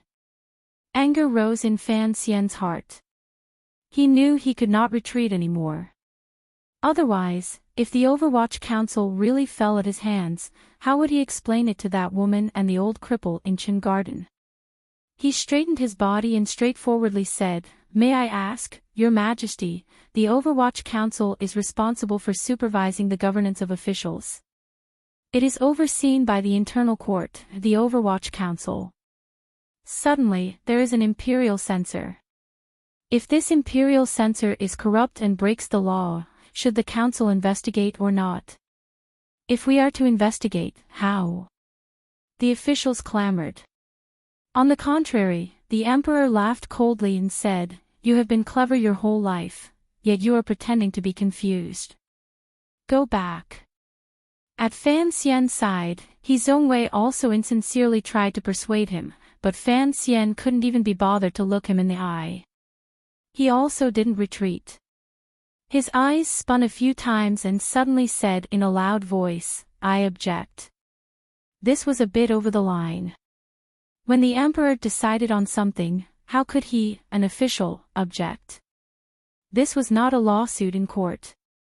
"Fan Xian, you are not Song Shiren, and the emperor is not a little prefectural magistrate." The emperor's anger was not kind. The beard on his chin trembled wildly. Pointing down at Fan Xian's nose, he scolded, "I want to see how you object." Fan Xian steeled his heart and said, "Naturally, I do not dare to object. However, I am only the commissioner of the Overwatch Council. The director is still in Chin Garden. Logically speaking, it is not my place to discuss this edict. However, I am the head of the Overwatch Council today. Whether I accept it or not, it is also a problem. It looks like I can only resign as commissioner of the Overwatch Council. Your Majesty, directly send an edict to the Overwatch Council. Resign as commissioner of the Overwatch Council. Resign." The officials were in an uproar. They had no idea how the court conference had developed into such a situation. They had thought that the emperor was using the Overwatch Council to clean up the court. How come, in the end, he was bullying Sir Fan Jr.? However, Sir Fan Jr. was indeed worthy of being an immortal poet. The pride in his bones was indeed not something normal people could compare to. He dared to use resignation as a threat in the court conference to not accept the edict. Since the founding of the Qin Kingdom, these officials had never seen such daring. For a moment, the sound of discussion rose in the palace. Other than the initial fear in their gazes toward Fan Xian, who was standing in the center, they couldn't help but have a glimmer of absurdity and admiration. Shu the scholar and Hu the scholar could not continue watching. They both stepped out, one playing the bad cop and the other playing the good cop. Shu the scholar scolded Fan Xian, saying that he did not know his duty as an official and spoke nonsense. Hu the scholar stood by Fan Xian's side and comforted him, explaining the emperor's edict in detail. In any case, Fan Xian just stood straight and refused to accept the edict. He also refused to do anything. This scene looked like a kindergarten student who had lost fruit on his lunch plate and was being tricked by two teachers. Shu and Hu the scholars then turned to beg for forgiveness on Fan Xian's behalf, saying how Sir Fan Jr. was young and so on. They guessed that it was rare for the emperor to encounter such a big nail in court. He was probably about to go crazy with anger. On the dragon chair, the emperor laughed angrily. A cold light shone in his eyes. Coldly, he said, Fan Xian, are you going to use resignation to threaten me? I don't dare. Good, good, good. The emperor said good 3 times in a row. Faintly, he said, you think I won't punish you just because I love you. If you want to resign, then The emperor had not finished speaking when Fan Xian was moved and thanked him. Thank you, your majesty. I am willing to go back to the imperial college to teach. The emperor choked on his quick response and said angrily, I will not let you resign. For a moment, the palace sank into a shocked silence. No one had thought that they would be able to see such an exciting show at the court conference. Everyone knew that the emperor's favor toward Fan Xian had not decreased at all. He probably would not give Fan Xian any substantial punishment. However, they didn't know how this stalemate could be broken. The officials did not understand why Fan Xian would be so angry and impulsive toward the Imperial Censorate asking about the Overwatch Council. If it was to maintain the Overwatch Council's power, given Fan Xian's methods, he had plenty of ways to do so in the future. Furthermore, the Overwatch Council still had an ancestor that had not made an appearance. It was clear that the emperor also did not know what Fan Xian was thinking. He furrowed his brows and said to Fan Xian, get over here. Fan Xian did not get out. He ran over with a jolt and moved closer to the dragon chair. His face was full of stubbornness and ruthlessness. The emperor lowered his voice and asked, are you going to accept the edict or not? No. The emperor furrowed his brows and said, why? Fan Xian said straightforwardly, I don't like his own way. The emperor angrily said, last night, you already made the court lose face. Do you want me to lose face again today? Get back here. Fan Xian sighed and retreated. Eunuch Yao stood to the side with a pained expression. Holding his horsetail whisk, he suppressed a smile. It was very uncomfortable. Fan Xian retreated into the palace. The officials on both sides looked at him with strange gazes. He was actually whispering to the emperor in court. This favor was truly, cough cough. The emperor did not give Fan Xian any chance to speak. He also did not care if he accepted the edict or not. He directly nodded his head to Eunuch Yao. Eunuch Yao immediately used a duck's voice that was different from Eunuch Dai's and called out, Jiangnan Road Plenipotentiary Imperial Envoy Fan Xian, come forward to hear the edict. Fan Xian paused. He lifted the front of his robe and knelt down. The edict spoke slowly. It did not mention the matter of the Imperial Censorate entering the Overwatch Council. Instead, it gave a general list of what Fan Xian had done this year in Jiangnan, placing particular emphasis on the matter of the Palace Treasury Transport Company. It praised Fan Xian's contributions to the National Treasury and also mentioned the matter of Fan Xian helping Governor Xue Qing investigate the governance of Jiangnan officials. The emperor opened his mouth and said, I think that Sir Fan Xian is loyal to the country and should be heavily rewarded. The officials were silent. Although no one liked Fan Xian receiving another reward, the over 10 million liang of silver the palace treasury had shipped back to Jingdo was real. Such a large and solid contribution was worthy of an enemy's contribution. If it was not heavily rewarded, the court did not know how to explain it to the people of the world. Xue Qing stepped out and added to Fan Xian's Jiangnan affairs. He was full of praise. Scholar who stepped out and also thought that Sir Fan Jr. should be heavily rewarded. Xu Wu's eyes spun a few times and then glanced at Fan Xian. Finally, he couldn't resist stepping out and saying, Your Majesty, half a year ago, the Hall of Governmental Affairs had a discussion. Given Sir Fan Jr.'s reputation, knowledge, and achievements, it was truly enough for him to enter the Hall of Governmental Affairs to discuss matters.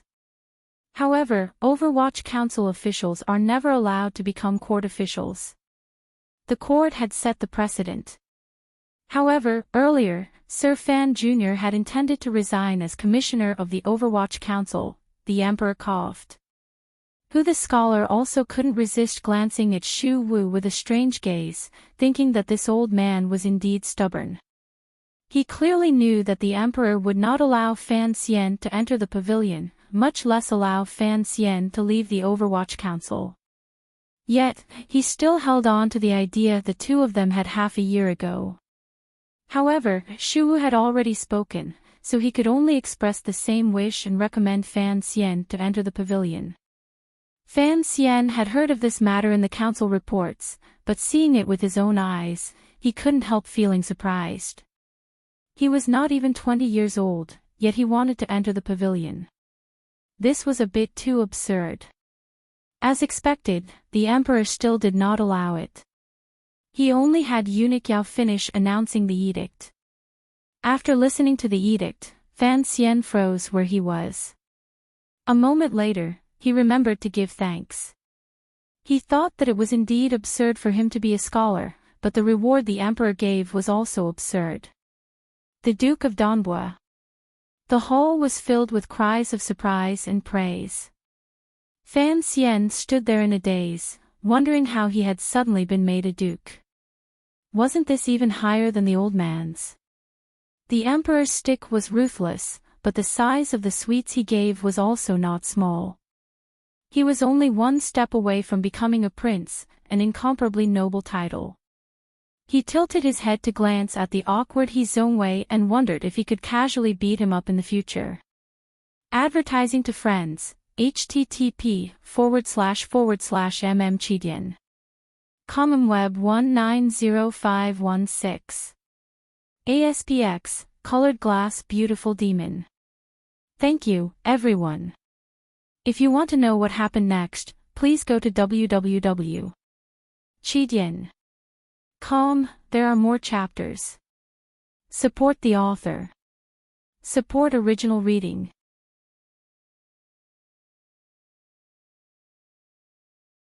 Chapter 468. Fan Xian's original title was a first-rank baron, second level, while a duke was superior. In between, there was still the rank of marquis. Given his present age, directly becoming a duke was truly a rare honor. Even he couldn't react for a moment. By the time the crowd reacted, they understood why. On one hand, the court wanted to reward him for his service in Jiangnan. On the other hand, everyone knew that the most important reason was that the emperor wanted to compensate his illegitimate son. The great prince and second prince had long been made princes. Fan Xian was only the Duke of Donbua. What did that count for? Thinking of this, the officials who had planned to stand out and fiercely oppose this reward all fell silent. This was a family matter of the royal family, not a national matter of the court. It was not their place to speak out. After Fan Xian's joy, he immediately calmed down. For most of the people in this hall, a duke was indeed a shiny golden word. For him, the power in his hands had long exceeded this boundary. Furthermore, the emperor had not given him a greeting and had the imperial censorate squeeze into the Overwatch Council sphere of influence. This was the problem that Fan Xian truly cared about and feared. Thus, he would rather throw away his previous description and pester endlessly than let the emperor easily stuff sand in.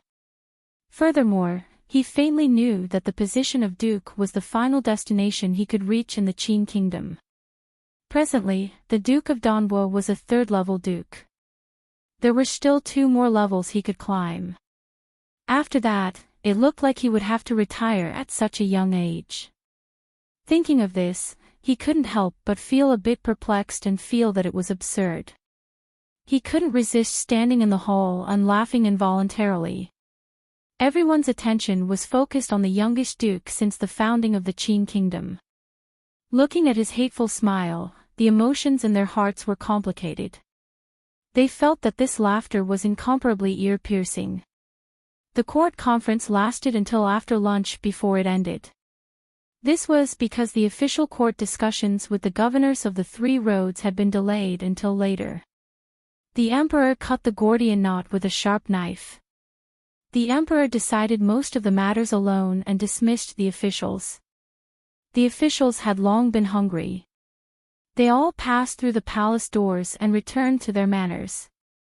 However, there were still some people who could not leave.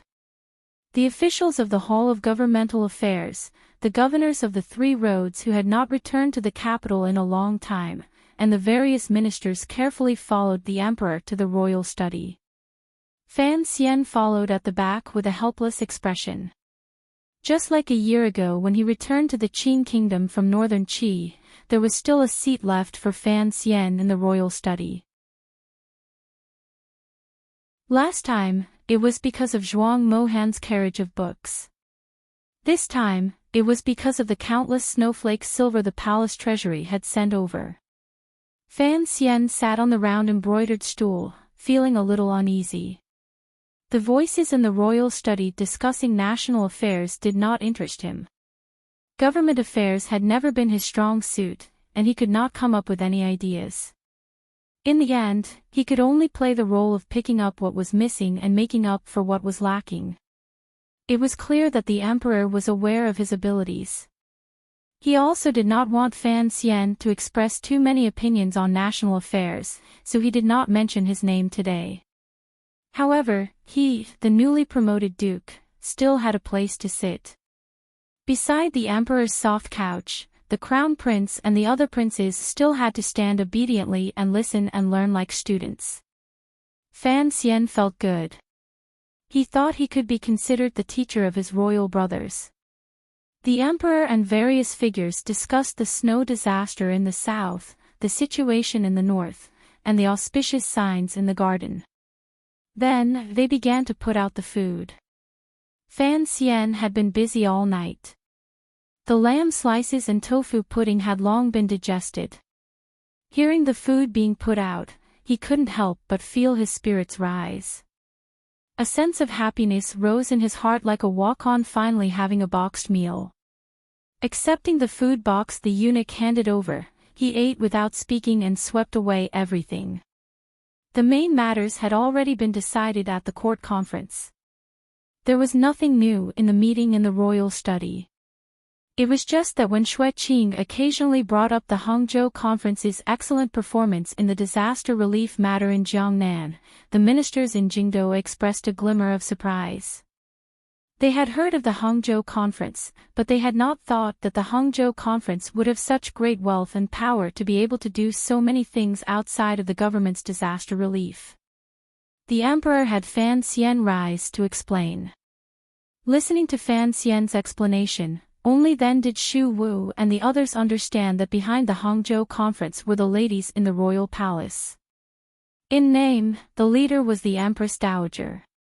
No wonder the Hangzhou Conference had such power. However, everyone knew that the palace was only using the name of caring for the people. The one who truly did things and paid the silver was probably still Fan Xian. The emperor smiled and said, "The one who has truly worked hard is not Fan Xian. It is my Qin girl." The officials chuckled and said a few words of flattery. They even loudly praised the nobles in the palace, especially the emperor. The emperor looked at Fan Xian's slightly absent-minded face and furrowed his brows slightly. The great prince watched this scene from the side and said, "The princess is returning to the capital today." The emperor made an "oh" sound. When he looked at Fan Xian again, his gaze softened. He smiled but didn't say anything. He also didn't have Fan Xian return to the palace early. He only immediately ended the meeting in the royal study and asked Fan Xian, who wanted to return the most, to stay. The calming incense slowly floated in the royal study. Its color was not as milky as the white smoke. Its fragrance was very light. Only the emperor and Fan Xian were left in the royal study. Fan Xian felt slightly uncomfortable because he didn't know what the emperor was about to say. The emperor drank a mouthful of bird's nest and raised his head to glance at Fan Xian, indicating for him to want another mouthful. Fan Xian quickly shook his head. One cannot express one's will without tranquility. One cannot reach far. The emperor put down the bowl and slowly said, "Do not be troubled or worried, do not lose one's way. This was the explanation you gave to everyone when you opened that bookstore in Jingdo 2 years ago." Fan Xian nodded. The name of the Danbo bookstore came from this. However, Ruoruo's sister knew his intentions and was different from others. She gave the explanation of drifting in Danzhou. Thinking of this, he suddenly missed that silly girl. He didn't know if she was having a good time in the north. "I like these 2 sentences of yours very much. You should know what it means for you to be the Duke of Danbo." The emperor calmly looked at his most accomplished illegitimate child. Fan Xian lowered his head and thought for a moment.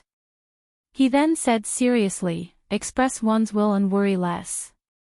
"Correct," the emperor calmly said. "You need to know what you should do, but think less about what you can do." A pure official. A lone official.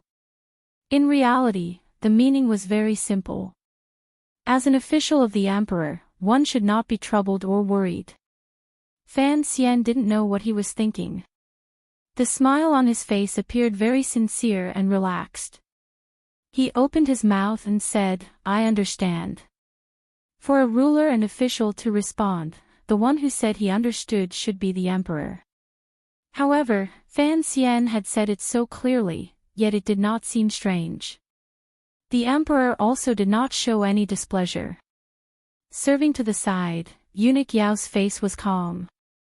During these 2 years, he had grown used to the emperor's treatment of Fan Xian being different.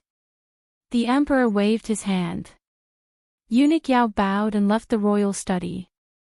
After a moment of silence, the emperor coldly said, "As for the matter of the imperial censor entering the Overwatch Council, you will understand in the future.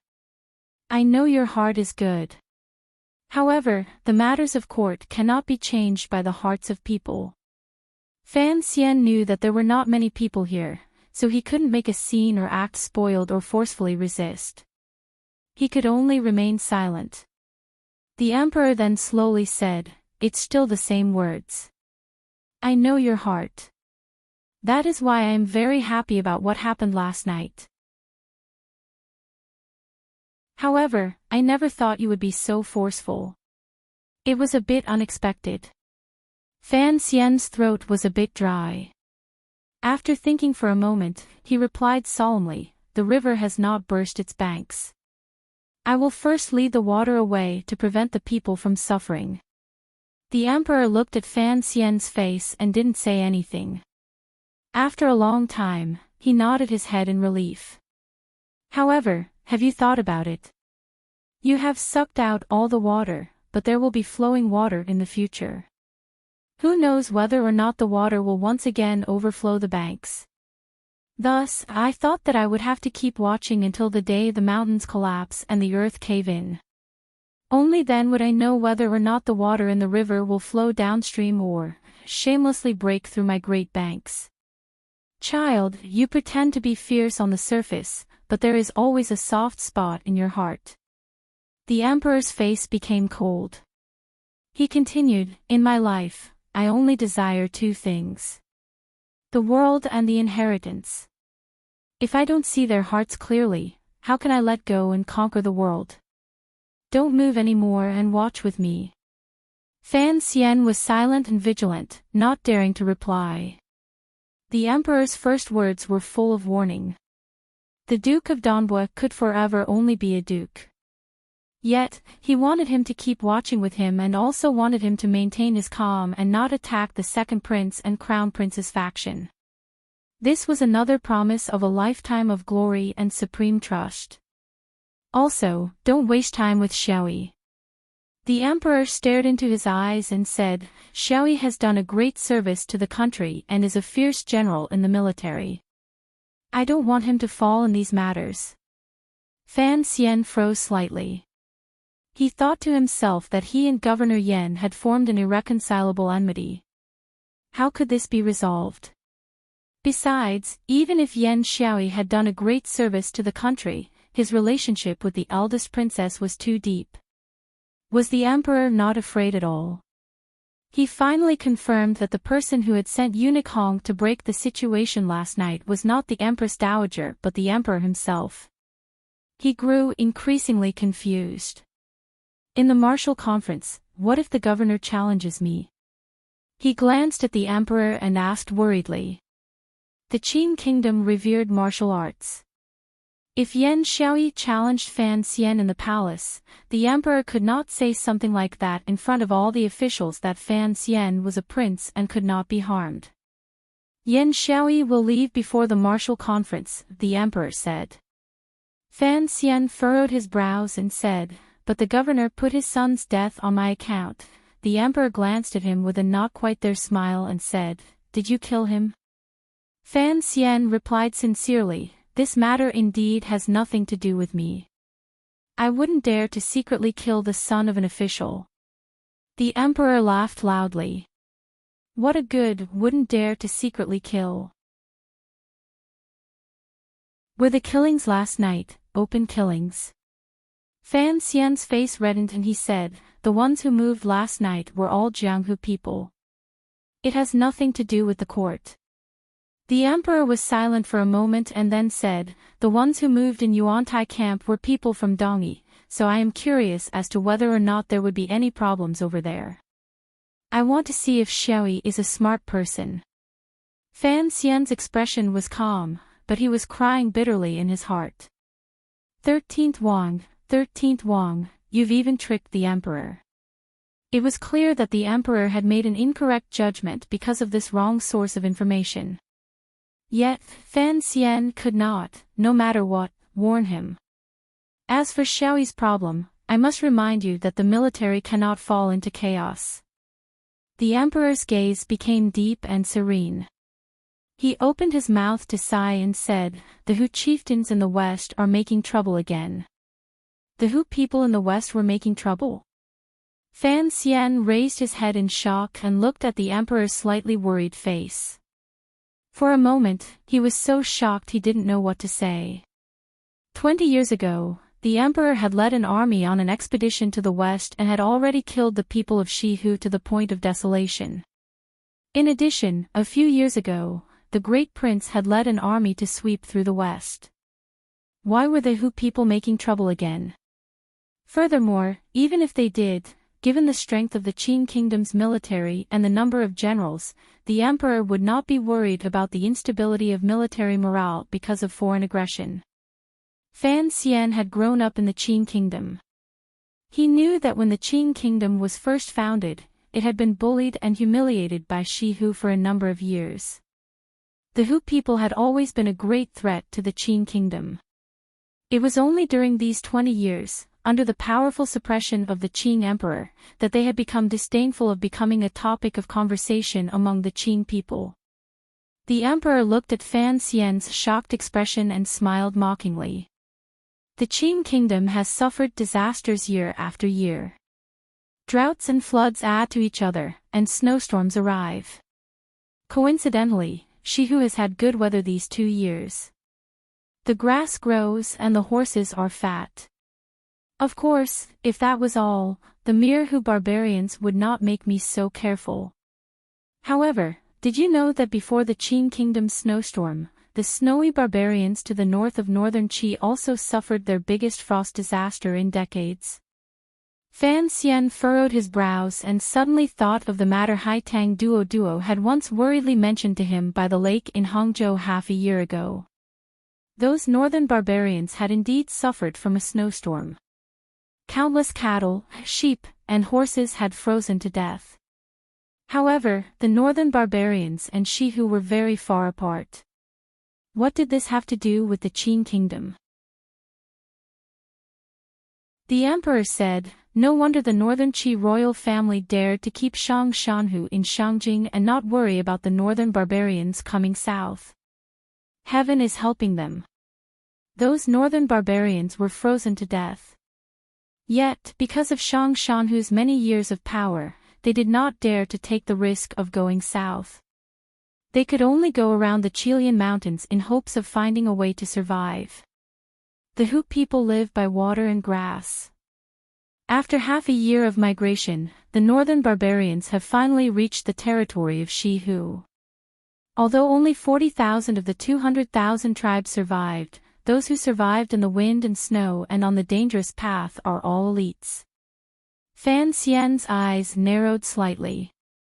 It was as if the image of countless tribes driving weak sheep and horses, rolling up tattered tents, through the wind and snow, along the Chilean mountains towering into the clouds, desperately searching for a path to the west. Along the way, frozen corpses littered the ground and vultures cried out strangely. What a magnificent and tragic scene this was, what a great migration this was. How could Shi-Hu tolerate the northern tribes coming over? Fan Xian asked worriedly. The emperor laughed. There was boundless confidence and pride in his laughter. Shi-Hu has long been crippled by us. How would they dare to eat these foreign snow wolves? Although there are many more people in Shi-Hu, after a few major battles, the two sides have still formed an alliance. Fan Xian sighed. If the Hu people truly formed an alliance, then the neighboring Qin kingdom would receive the greatest threat. No wonder the emperor was so careful when dealing with the military. Seeing Fan Xian's worry, the emperor calmly said, "What are you thinking about?" "I am thinking that this information is probably still top secret.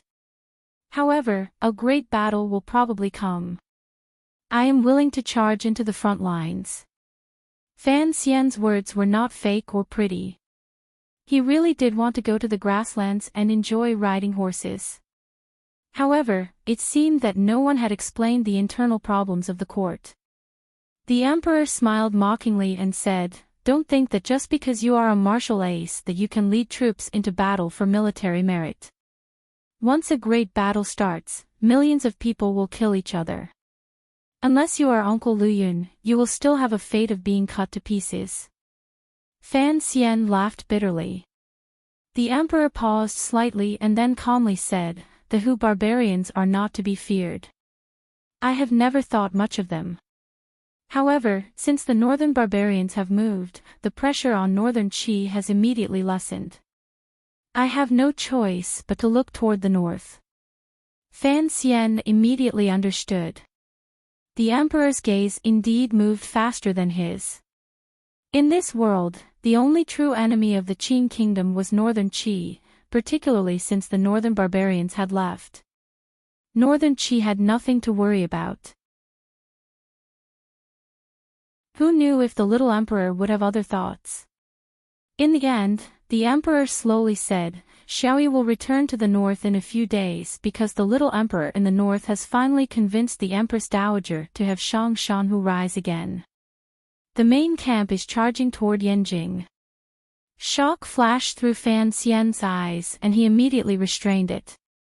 Outside the royal palace, in the black carriage, Fan Xian rubbed the space between his brows. He felt a bit uncomfortable. For one, he was too tired. For another, he had heard too much bad news in the palace. Just as the emperor had said, without a few years of rest, Shi-Hu would not be able to pose a real threat to the Qin kingdom.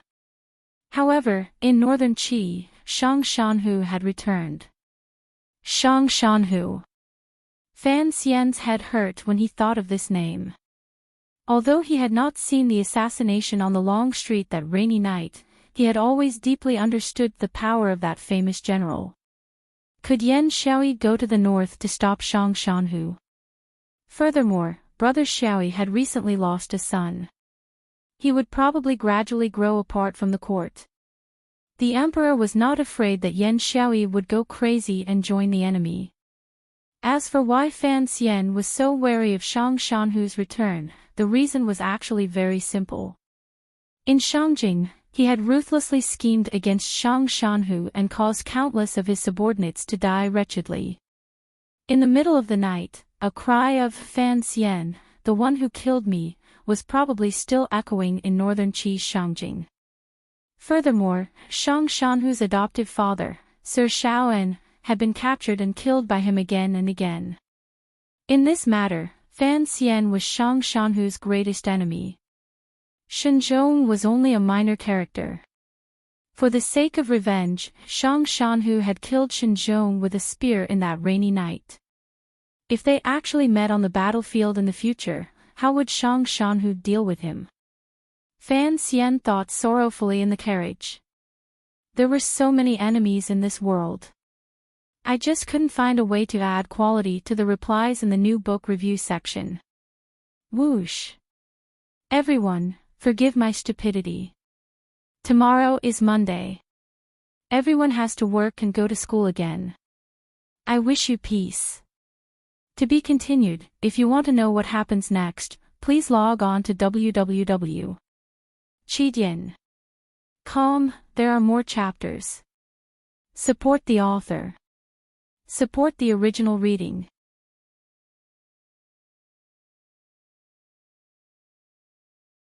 Chapter 469. The emperor had once said in the palace that if he wanted to use Yan Xiaoyi, he dared to use little Yan Xiaoyi. At that time, Fan Xian wished he could stretch out a microphone and ask him, "What exactly are you feeling?" What exactly was his mood like? If one had to look at a person's heart, be careful not to look until you bleed from every orifice. Until now, Fan Xian only had a faint feeling for the emperor. Logically speaking, he did not need to worry so much about the survival of the Qin kingdom and the life and death of the emperor. For the future of himself and his family, he had no choice but to do his utmost. This was helpless. The carriage left the South City gate. The four wheels bumped against the hard ridge in succession. Fan Xian, who had been in a daze, immediately woke up. Lifting the curtain, he walked out. As he yawned, he looked toward the road to the south. It was already afternoon. There were not many people entering the city. The city gate guards responsible for the city gates and the soldiers responsible for defense of the Jingdo garrison were carrying out their daily work with boredom. Suddenly, they saw a black carriage arrive at the city gate under the protection of a dozen Overwatch Council officials. Everyone's hearts jumped.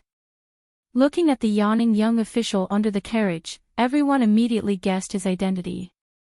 The commander of the Tiannan City Gate Guards had received the news and quickly ran over. He brought a long bench and offered Fan Xian hot tea. Fan Xian did not stand on ceremony. Holding the teacup, he gulped it down in large gulps. Before long, the figure of a group of carriages appeared at the end of the road. Following the row of wild trees on the horizon, they gradually came closer and closer. In a moment, they had arrived in front of the city gate. Fan Xian went up to welcome them. The group of carriages stopped. Gao De and 7 other tiger guards stepped out of the carriage, as well as a group of 6th Bureau swordsmen. With a swish, they knelt on the ground and bowed to him. Fan Xian waved his hand and had them rise. He couldn't help saying a few warm words of praise, but his feet did not stop. He climbed directly into the carriage in the middle. Lifting the curtain, he saw Wan Er holding a blue cloth bag and dozing off. Her long eyelashes rested peacefully on her pale skin. A lock of bangs fell peacefully on her forehead, hiding a girl's tiredness. Fan Xian didn't want to wake her up. He just sat by her side and took the blue cloth bag from her arms. At the same time, he glanced at the person opposite him with confusion. Cece, who was sitting across from him, blinked her eyes and said in a small voice, "We did it for a long time last night. Our spirits aren't very good today." Fan Xian smiled and didn't say anything more. He signaled for the carriages to enter the city.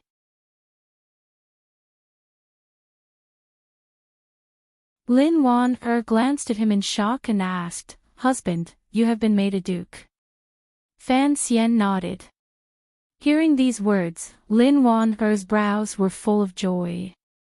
Even Cece, who was beside her, could not escape. She was very happy. After all, in this world, these things were always important. For an official to be made a duke at Fan Xian's age, no matter where it was placed, it was a particularly glorious matter. Along the way, there were officials who came forward to congratulate and bow. Fan Xian hurriedly returned the greeting. He could only have the wife of the Ting family come out and first take Wan, Cici, and the serving girls into the inner manor. The faces of the servants of the Fan Manor were full of joy. They continuously knelt and kowtowed toward Fan Xian. Reward, reward. Along the way, there were rewards given out. Fan Xian did not feel any pain. However, he felt that there was no need to be so happy. Even Wan He and Cici were so happy. If his sister was home, who knew if she would also be overjoyed? After finally tidying up everything and properly seeing off the guests, the Fan Manor finally gathered in the flower hall in the garden. Lady Lu sat by Fan Jian's side. Her brows were also full of smiles. Cici had just returned to the Fan Manor when she was given the glorious task of arranging the banquet. In the past, this task had always been the responsibility of Lady Lu, who was not an official member of the family. This meant that the Fan Manor had already acknowledged Cici's position. Fan Jian said a few words to his subordinate son and wife and then talked about Cici's matter. In any case, it had already been done in Danzhou.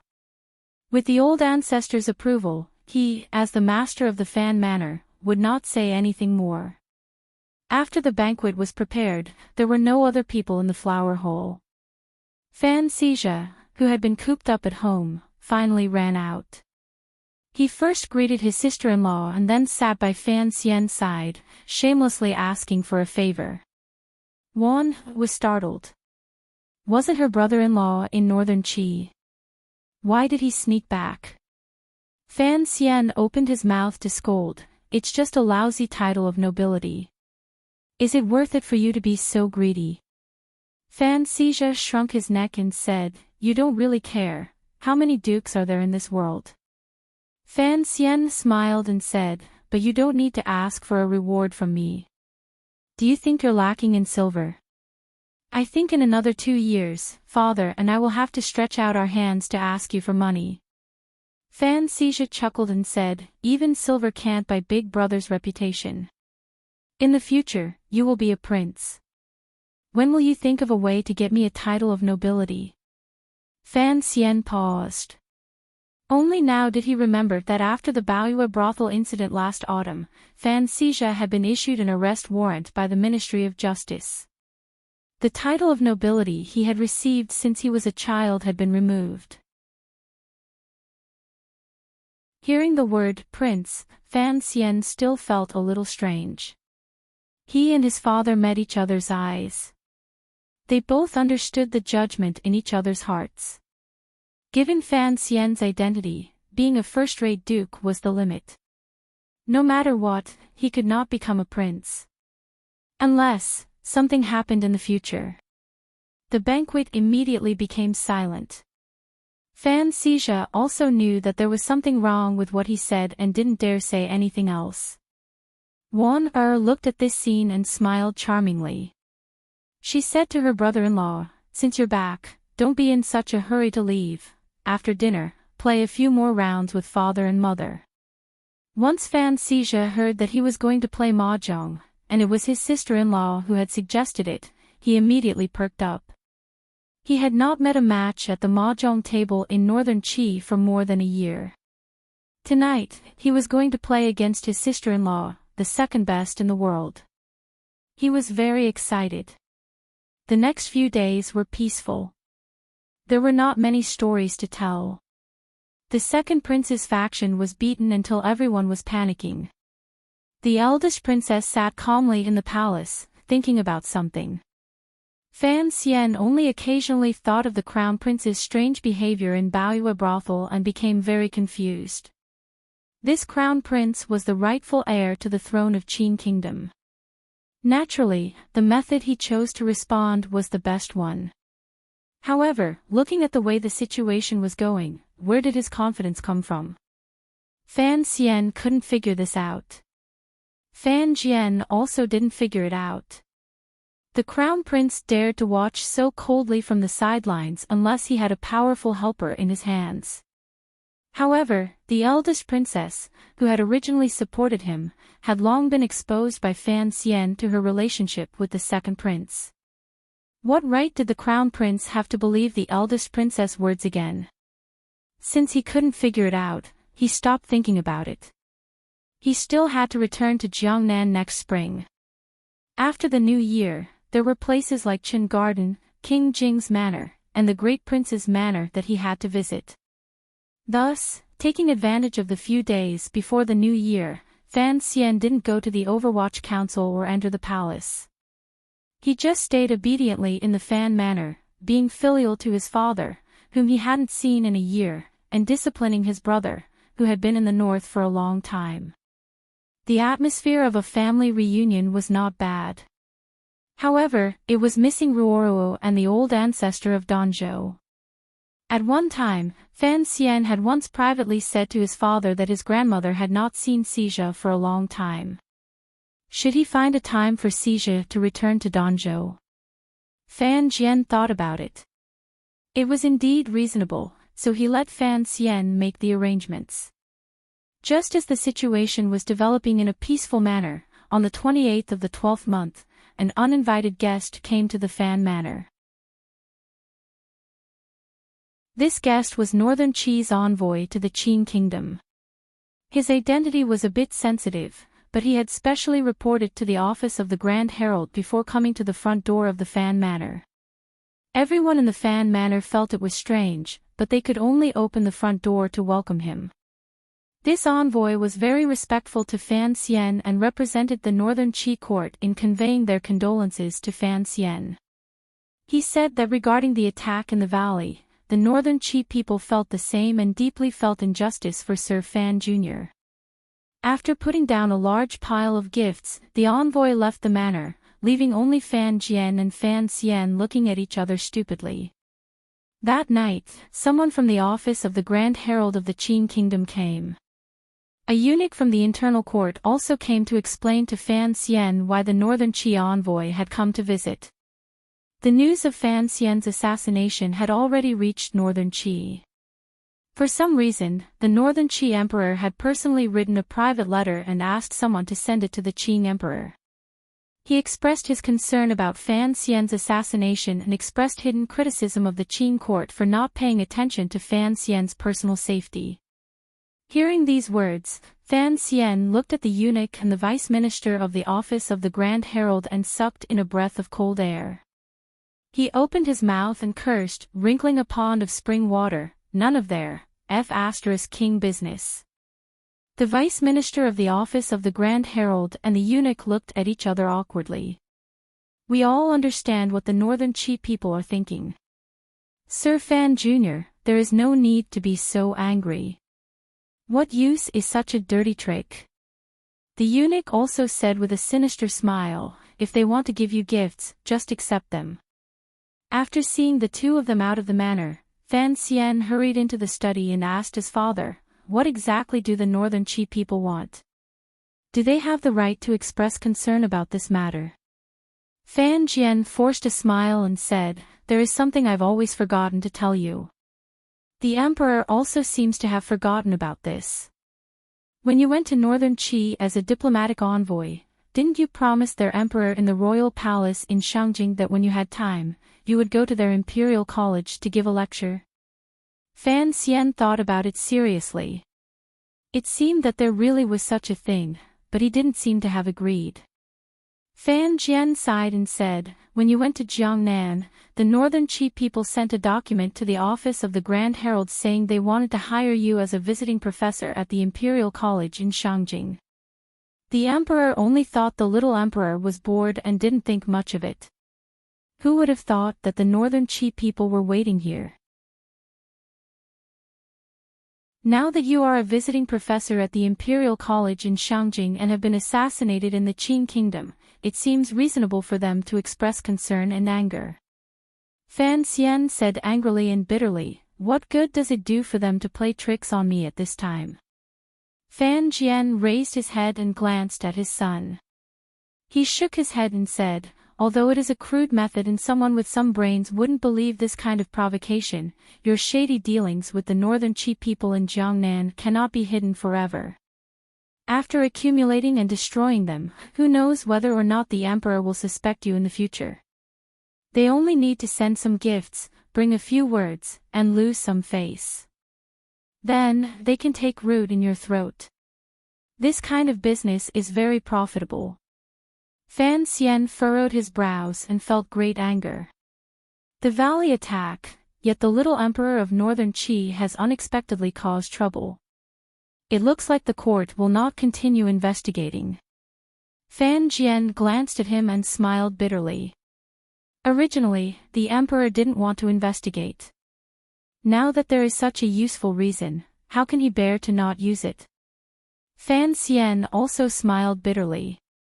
A moment later, he said seriously to his father, "Father, on the first day of the year, I want to enter the ancestral hall." Fan Jian was not very surprised.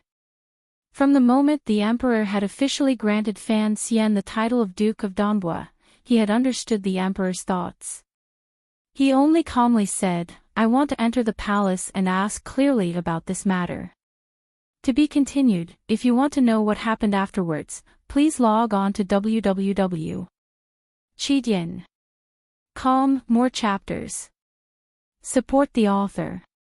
Support original reading.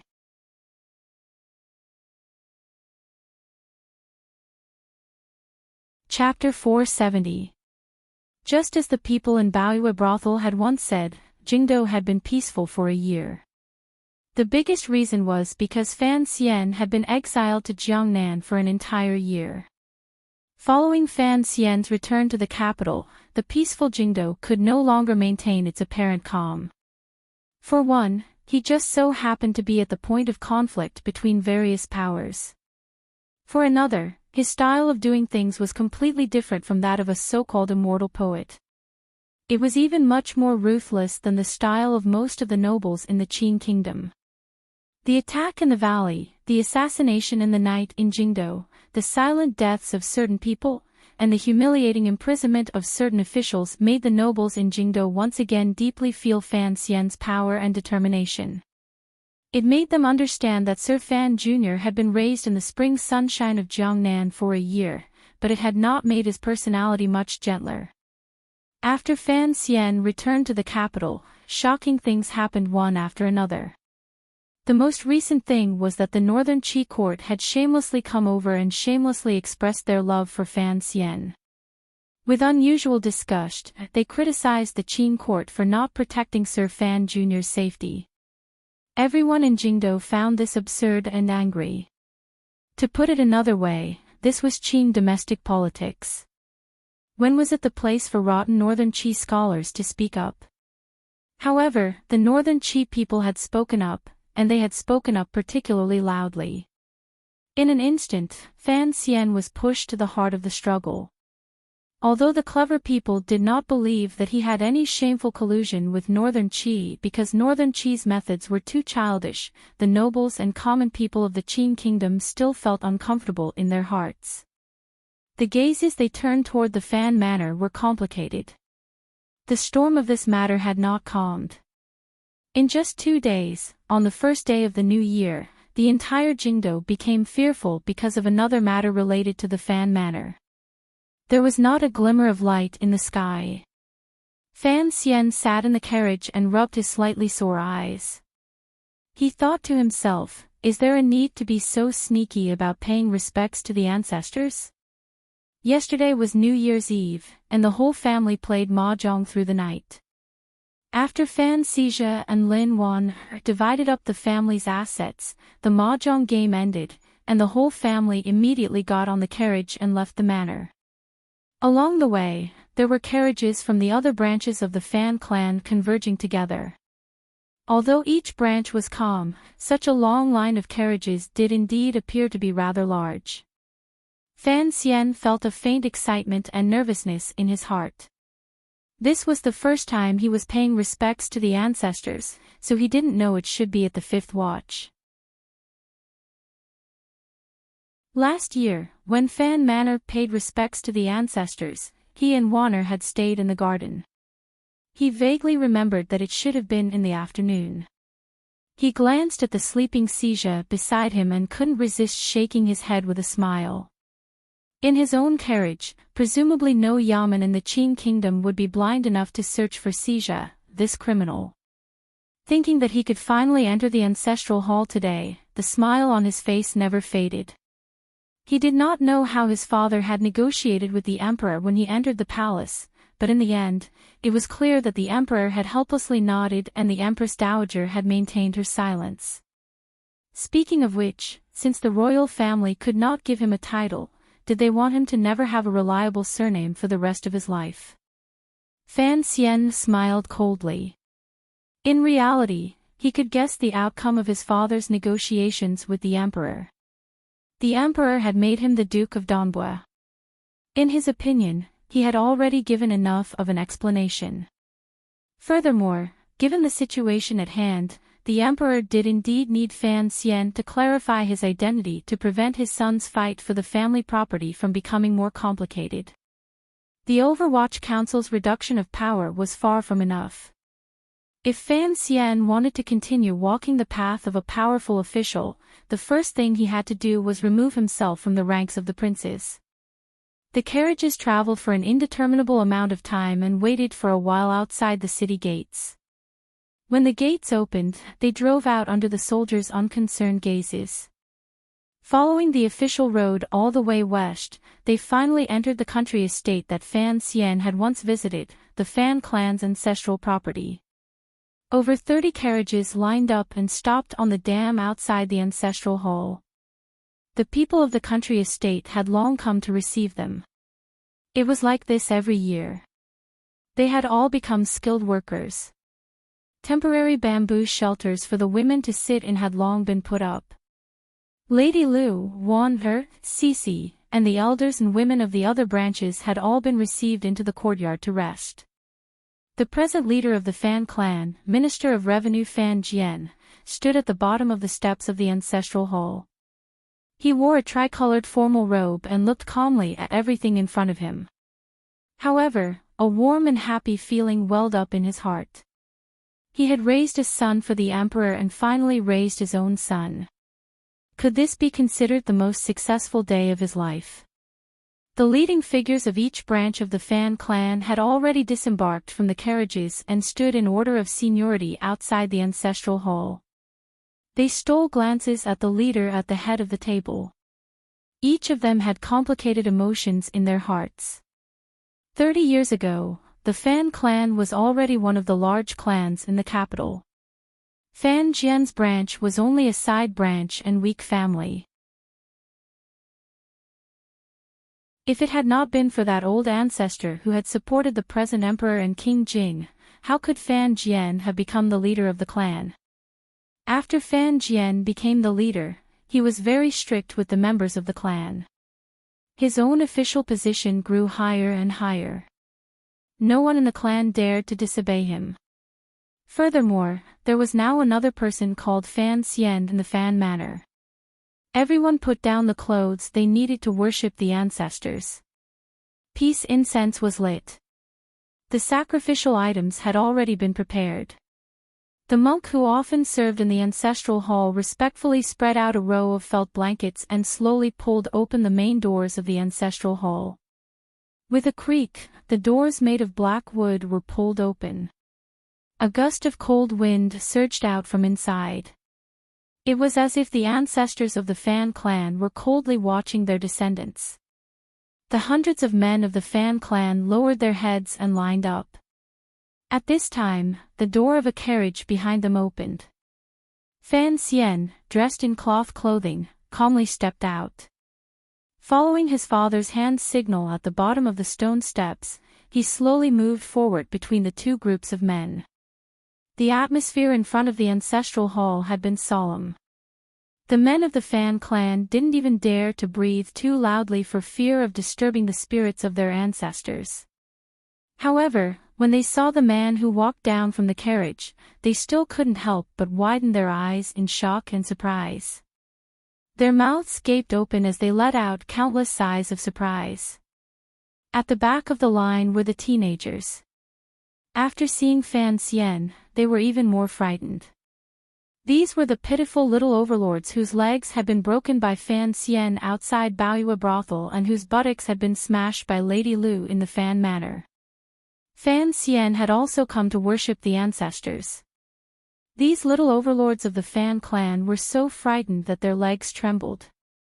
Fan Xian walked steadily forward and gradually approached the stone steps of the ancestral hall. He saw that at the bottom of the steps, his father seemed to be arguing about something in a low voice with a few elders. Fan Xian had seen those elders before. He knew that they were virtuous and well-respected elders in the Fan clan. One of them seemed to be someone he had to call uncle. The face of the highest-ranking uncle in the Fan clan was full of worry. He quietly said to Fan Jian, "Ida, this is not appropriate." Fan Jian smiled slightly and said, "Second uncle, what is not appropriate?" The uncle's eyes were full of fear. Lowering his voice, he said, this child. He suddenly stopped talking. Did he have to say in front of the clan leader that his son was not his own? But, he was still terrified. The elders of the Fan clan in front and behind him were also terrified. They had not thought that this year's worship of the ancestors would create such a large ruckus. It was all because the manor had quietly brought Fan Xian here. Everyone began to talk at once. Although they didn't dare say it openly in front of Minister Fan, they all vaguely expressed their worry. However, they didn't dare speak too loudly for fear of disturbing the ancestors in the ancestral hall. Everyone was dissatisfied. They thought, he is not a descendant of the Fan family, what right does he have to worship the ancestors? What they were more afraid of was that Fan Xian was the son of the dragon. Would the Empress Dowager and the Emperor be unhappy that he had returned to the Fan family? Fan Xian did not give these elders a chance to start a debate. He had already walked in front of his father. First, he bowed respectfully to the elders and then stood by his father's side. Fan Jian smiled slightly and pointed to a spot in the line. Your place is there. Seeing that the clan leader would not listen, no one dared to object. These elders of the Fan clan were actually more afraid of the scent that Fan Xian carried on his body. The ancestors are meritorious, the clan is virtuous. All things come from heaven, man from the ancestors. White smoke curled around the inside and outside of the ancestral hall. Utensils were on display. The men kowtowed one by one. Amidst the rising and falling chanting, the Fan clan's worship of the ancestors proceeded steadily. However, people couldn't resist sneaking a few glances at Fan Xian. Fan Xian had already knelt, bowed, and kowtowed in the ancestral hall. Now, he stood to the side and looked at the paper flowers filling the sky and the snow on the distant mountaintop in a daze. He knew that his name could finally be recorded in the Fan clan's genealogy. For a moment, a bright color appeared in the depths of his heart. Fan Xizha kowtowed in the direction of the ancestral hall in the carriage. It was not convenient for him to get off. Fan Xian stood by the carriage and couldn't resist sighing. He thought to himself that he had been reborn. In the cave in northern Qi Mountain, in front of the dying Shao En, he had acknowledged his belonging to this world. Now, in front of the Fan clan's ancestral hall, he had once again confirmed his belonging to this world. His life had finally been branded with an indelible mark.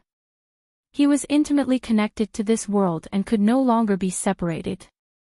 The morning light arrived early. The white fog in the country estate and the fog in the ancestral hall mixed together and could no longer be separated. As Fan Xian stood by the carriage outside the ancestral hall of the Fan clan and sighed, almost at the same time, across half of the Qin kingdom's territory, in one of the largest manors in the world outside Suzhou in Jiangnan, Xia Qifei knelt in front of the ancestral tablets and cried silently outside the ancestral hall that was even taller and more majestic than the Fan clan's ancestral hall. No, it should be said that the present seventh young master of the Ming family, Ming Qingqing, trembled in front of the ancestral tablets and allowed tears to wash his face. The current head of the Ming family, Ming Qingda, used a complicated gaze to look at the crying Ming Qingqing, his seventh brother who had left home when he was young. Ming Launcher stood below fourth uncle and looked at this seventh uncle, who had never had the opportunity to enter the ancestral hall to worship the ancestors. His face remained calm, but the depths of his heart were filled with a sense of defeat. Fourth uncle had been released by the Suzhou government half a year ago. From then on, he began to be tied together with Xia Qifei and opposed the Ming family at every turn. Without question, that failed assassination had made the fourth Ming master give up on the Ming family leader. The Ming family situation was difficult. There was too little silver to circulate, so they could only stretch out their hands. Although Zhaoshang Money House had provided great help, if the business on the Eastern Road and on the sea did not improve much and they continued to borrow money, then, there would be too many problems. Furthermore, there was now another power within the family. His aunt's sons stood by the fourth Ming master's side. Thinking of this, Ming Launcher hated the imperial envoy far away in Jingdou. The present situation had been single-handedly created by that person, including Xia Qifei entering the ancestral hall to worship the ancestors and return to the ancestral home. It was also part of the agreement made back then. Ming Launcher didn't know why his father would agree to this request. Xia Qifei wiped away the tears on his face and knelt on the ground. Facing the ancestral tablets, he quietly said in a voice only he could hear, "Father, Mother, that old witch is already dead. I have finally returned." Ever since he was a child, he had been chased out of the Ming family home and had escaped death countless times. Even when he later became the commander of the Jiangnan water bandits, he had only thought of one day using blood and fire to get revenge. However, he himself could only become a lonely ghost. He had never dared to hope that he could openly return to the Ming family. Presently, he was not only the commander of the Jiangnan water bandits, but also the unknown supervisor of the 4th Bureau of the Overwatch Council stationed in Jiangnan Road. He was already the owner of Xiaomingji and was responsible for the sale of palace treasury goods in northern Qi Road. At this moment, he had also obtained the identity of the 7th young master of the Ming family. In the future, the Ming family's enormous fortune would have his share. It might even all be his. Of course, Xia Qifei knew that even if the Ming family became his in the future, what was his would also be Sir Fan Jr.'s. Everything he had now was given to him by Sir Fan Jr. with both hands. Xia Qifei was a person who knew how to repay kindness. He was also someone who knew his limits and did not have too much ambition. As long as he could get his revenge and return to the Ming family, everything was fine. The 4th Ming master, who had long lost the ruthlessness of the past, went forward and helped him up. Comfortingly, he said, "7th brother, as long as you're back, it's fine." "Thank you, 4th brother." Xia Qifei stood and stared blankly at the head of the Ming family. Shortly after, he smiled and said, "Big brother, then I'll go out first." Ming Qingda smiled slightly and walked a few steps closer. Moving close to his ear, he said in a quiet voice that only the two of them could hear, "7th brother, there is still a lot of time. I won't keep you for a meal today." This was something he had forcefully forced Ming Qingda to agree to before he left Jiangnan. Since he had already done it, he did not have much of a good attitude toward the 7th Ming master. Xia Qifei laughed coldly. He knew the hidden meaning in Ming Qingda's words. Jiangnan and the Ming family were now split into two. As for who would be the leader, it would still depend on the outcome of the struggle in the palace in Jingdou. During this year, Ming Qingda had endured silently and used all his methods to delay Fan Xian's ruthless methods in order to buy time and wait for Jingdo's counterattack. He believed that he wouldn't have to endure for much longer. However, Xia Qifei's thoughts were the exact opposite of Ming Qingda's. He was also waiting. He was waiting for the day that Sir Fan Jr. would completely win. He had never believed that Sir Fan Jr. would fail. Walking out of the main door of the Ming Ancestral Hall, Xia Qifei glanced at the various expressions of the clan disciples in the garden. A self-mocking smile appeared on his face. Thinking about it, not many of these clan disciples truly saw him as the seventh master. The fourth Ming master had been following by his side the entire time. In a quiet voice, he said, "Although we already have 3 people on our side, he is, after all, the head of the family. Some things cannot be hidden from him. We don't need to worry about business." Traces of tears remained at the corners of Xia Qifei's eyes. Calmly, he said, "Put as many guards in the garden as you can. I will send someone to keep an eye on it. If after the situation is settled and he still wants to struggle at death's door, then don't blame us for being heavy-handed." The fourth master was startled and furrowed his brows. "Don't mess around. All of Jiangnan is watching Ming Garden. Even Sir Fan Jr. would not dare to do such a thing." Xia Qifei was startled. He didn't say anything more and walked out of Ming Garden. Outside the garden, beside the carriage, Su Wumei, who had lost an arm, was waiting for him. She looked at the traces left on Xia Qifei's face and knew that he must have suffered a great emotional upheaval. She forcefully suppressed her excitement and said, "Congratulations, First Master." Xia Qifei smiled. "Congratulations, cousin." Su Wumei smiled warmly. "Congratulations, Seventh Master." On the first day of the new year, in the manor of Jingdo, the second prince was drinking tea and playing Go with Yiling. Suddenly, he heard the sound of hurried footsteps coming from outside the study. He couldn't help furrowing his brows slightly.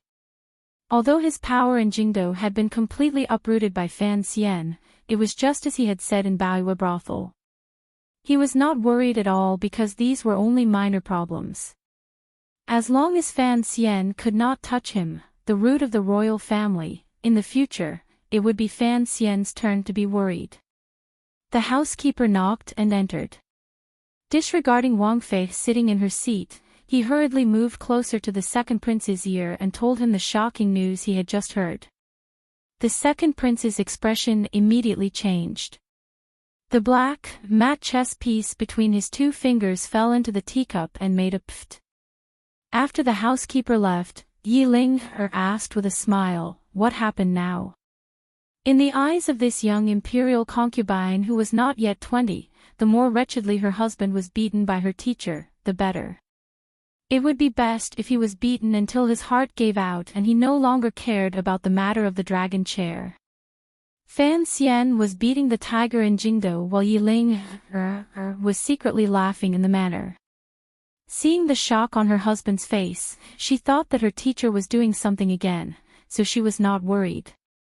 On the contrary, she had the urge to watch a good show. It took a long time for the second prince to ease the shock in his heart. Looking at his wife in astonishment, he said, "Fan Xian, he went to worship the ancestors today." You're tuning into the LoveLore Library YouTube channel. We're so grateful for your support and don't forget to subscribe to join us on this incredible journey through captivating stories. Your generosity through donations truly makes a world of difference, as it's the primary source of revenue that allows me to expand and enhance this channel for you. Thank you from the bottom of my heart for being a part of this adventure.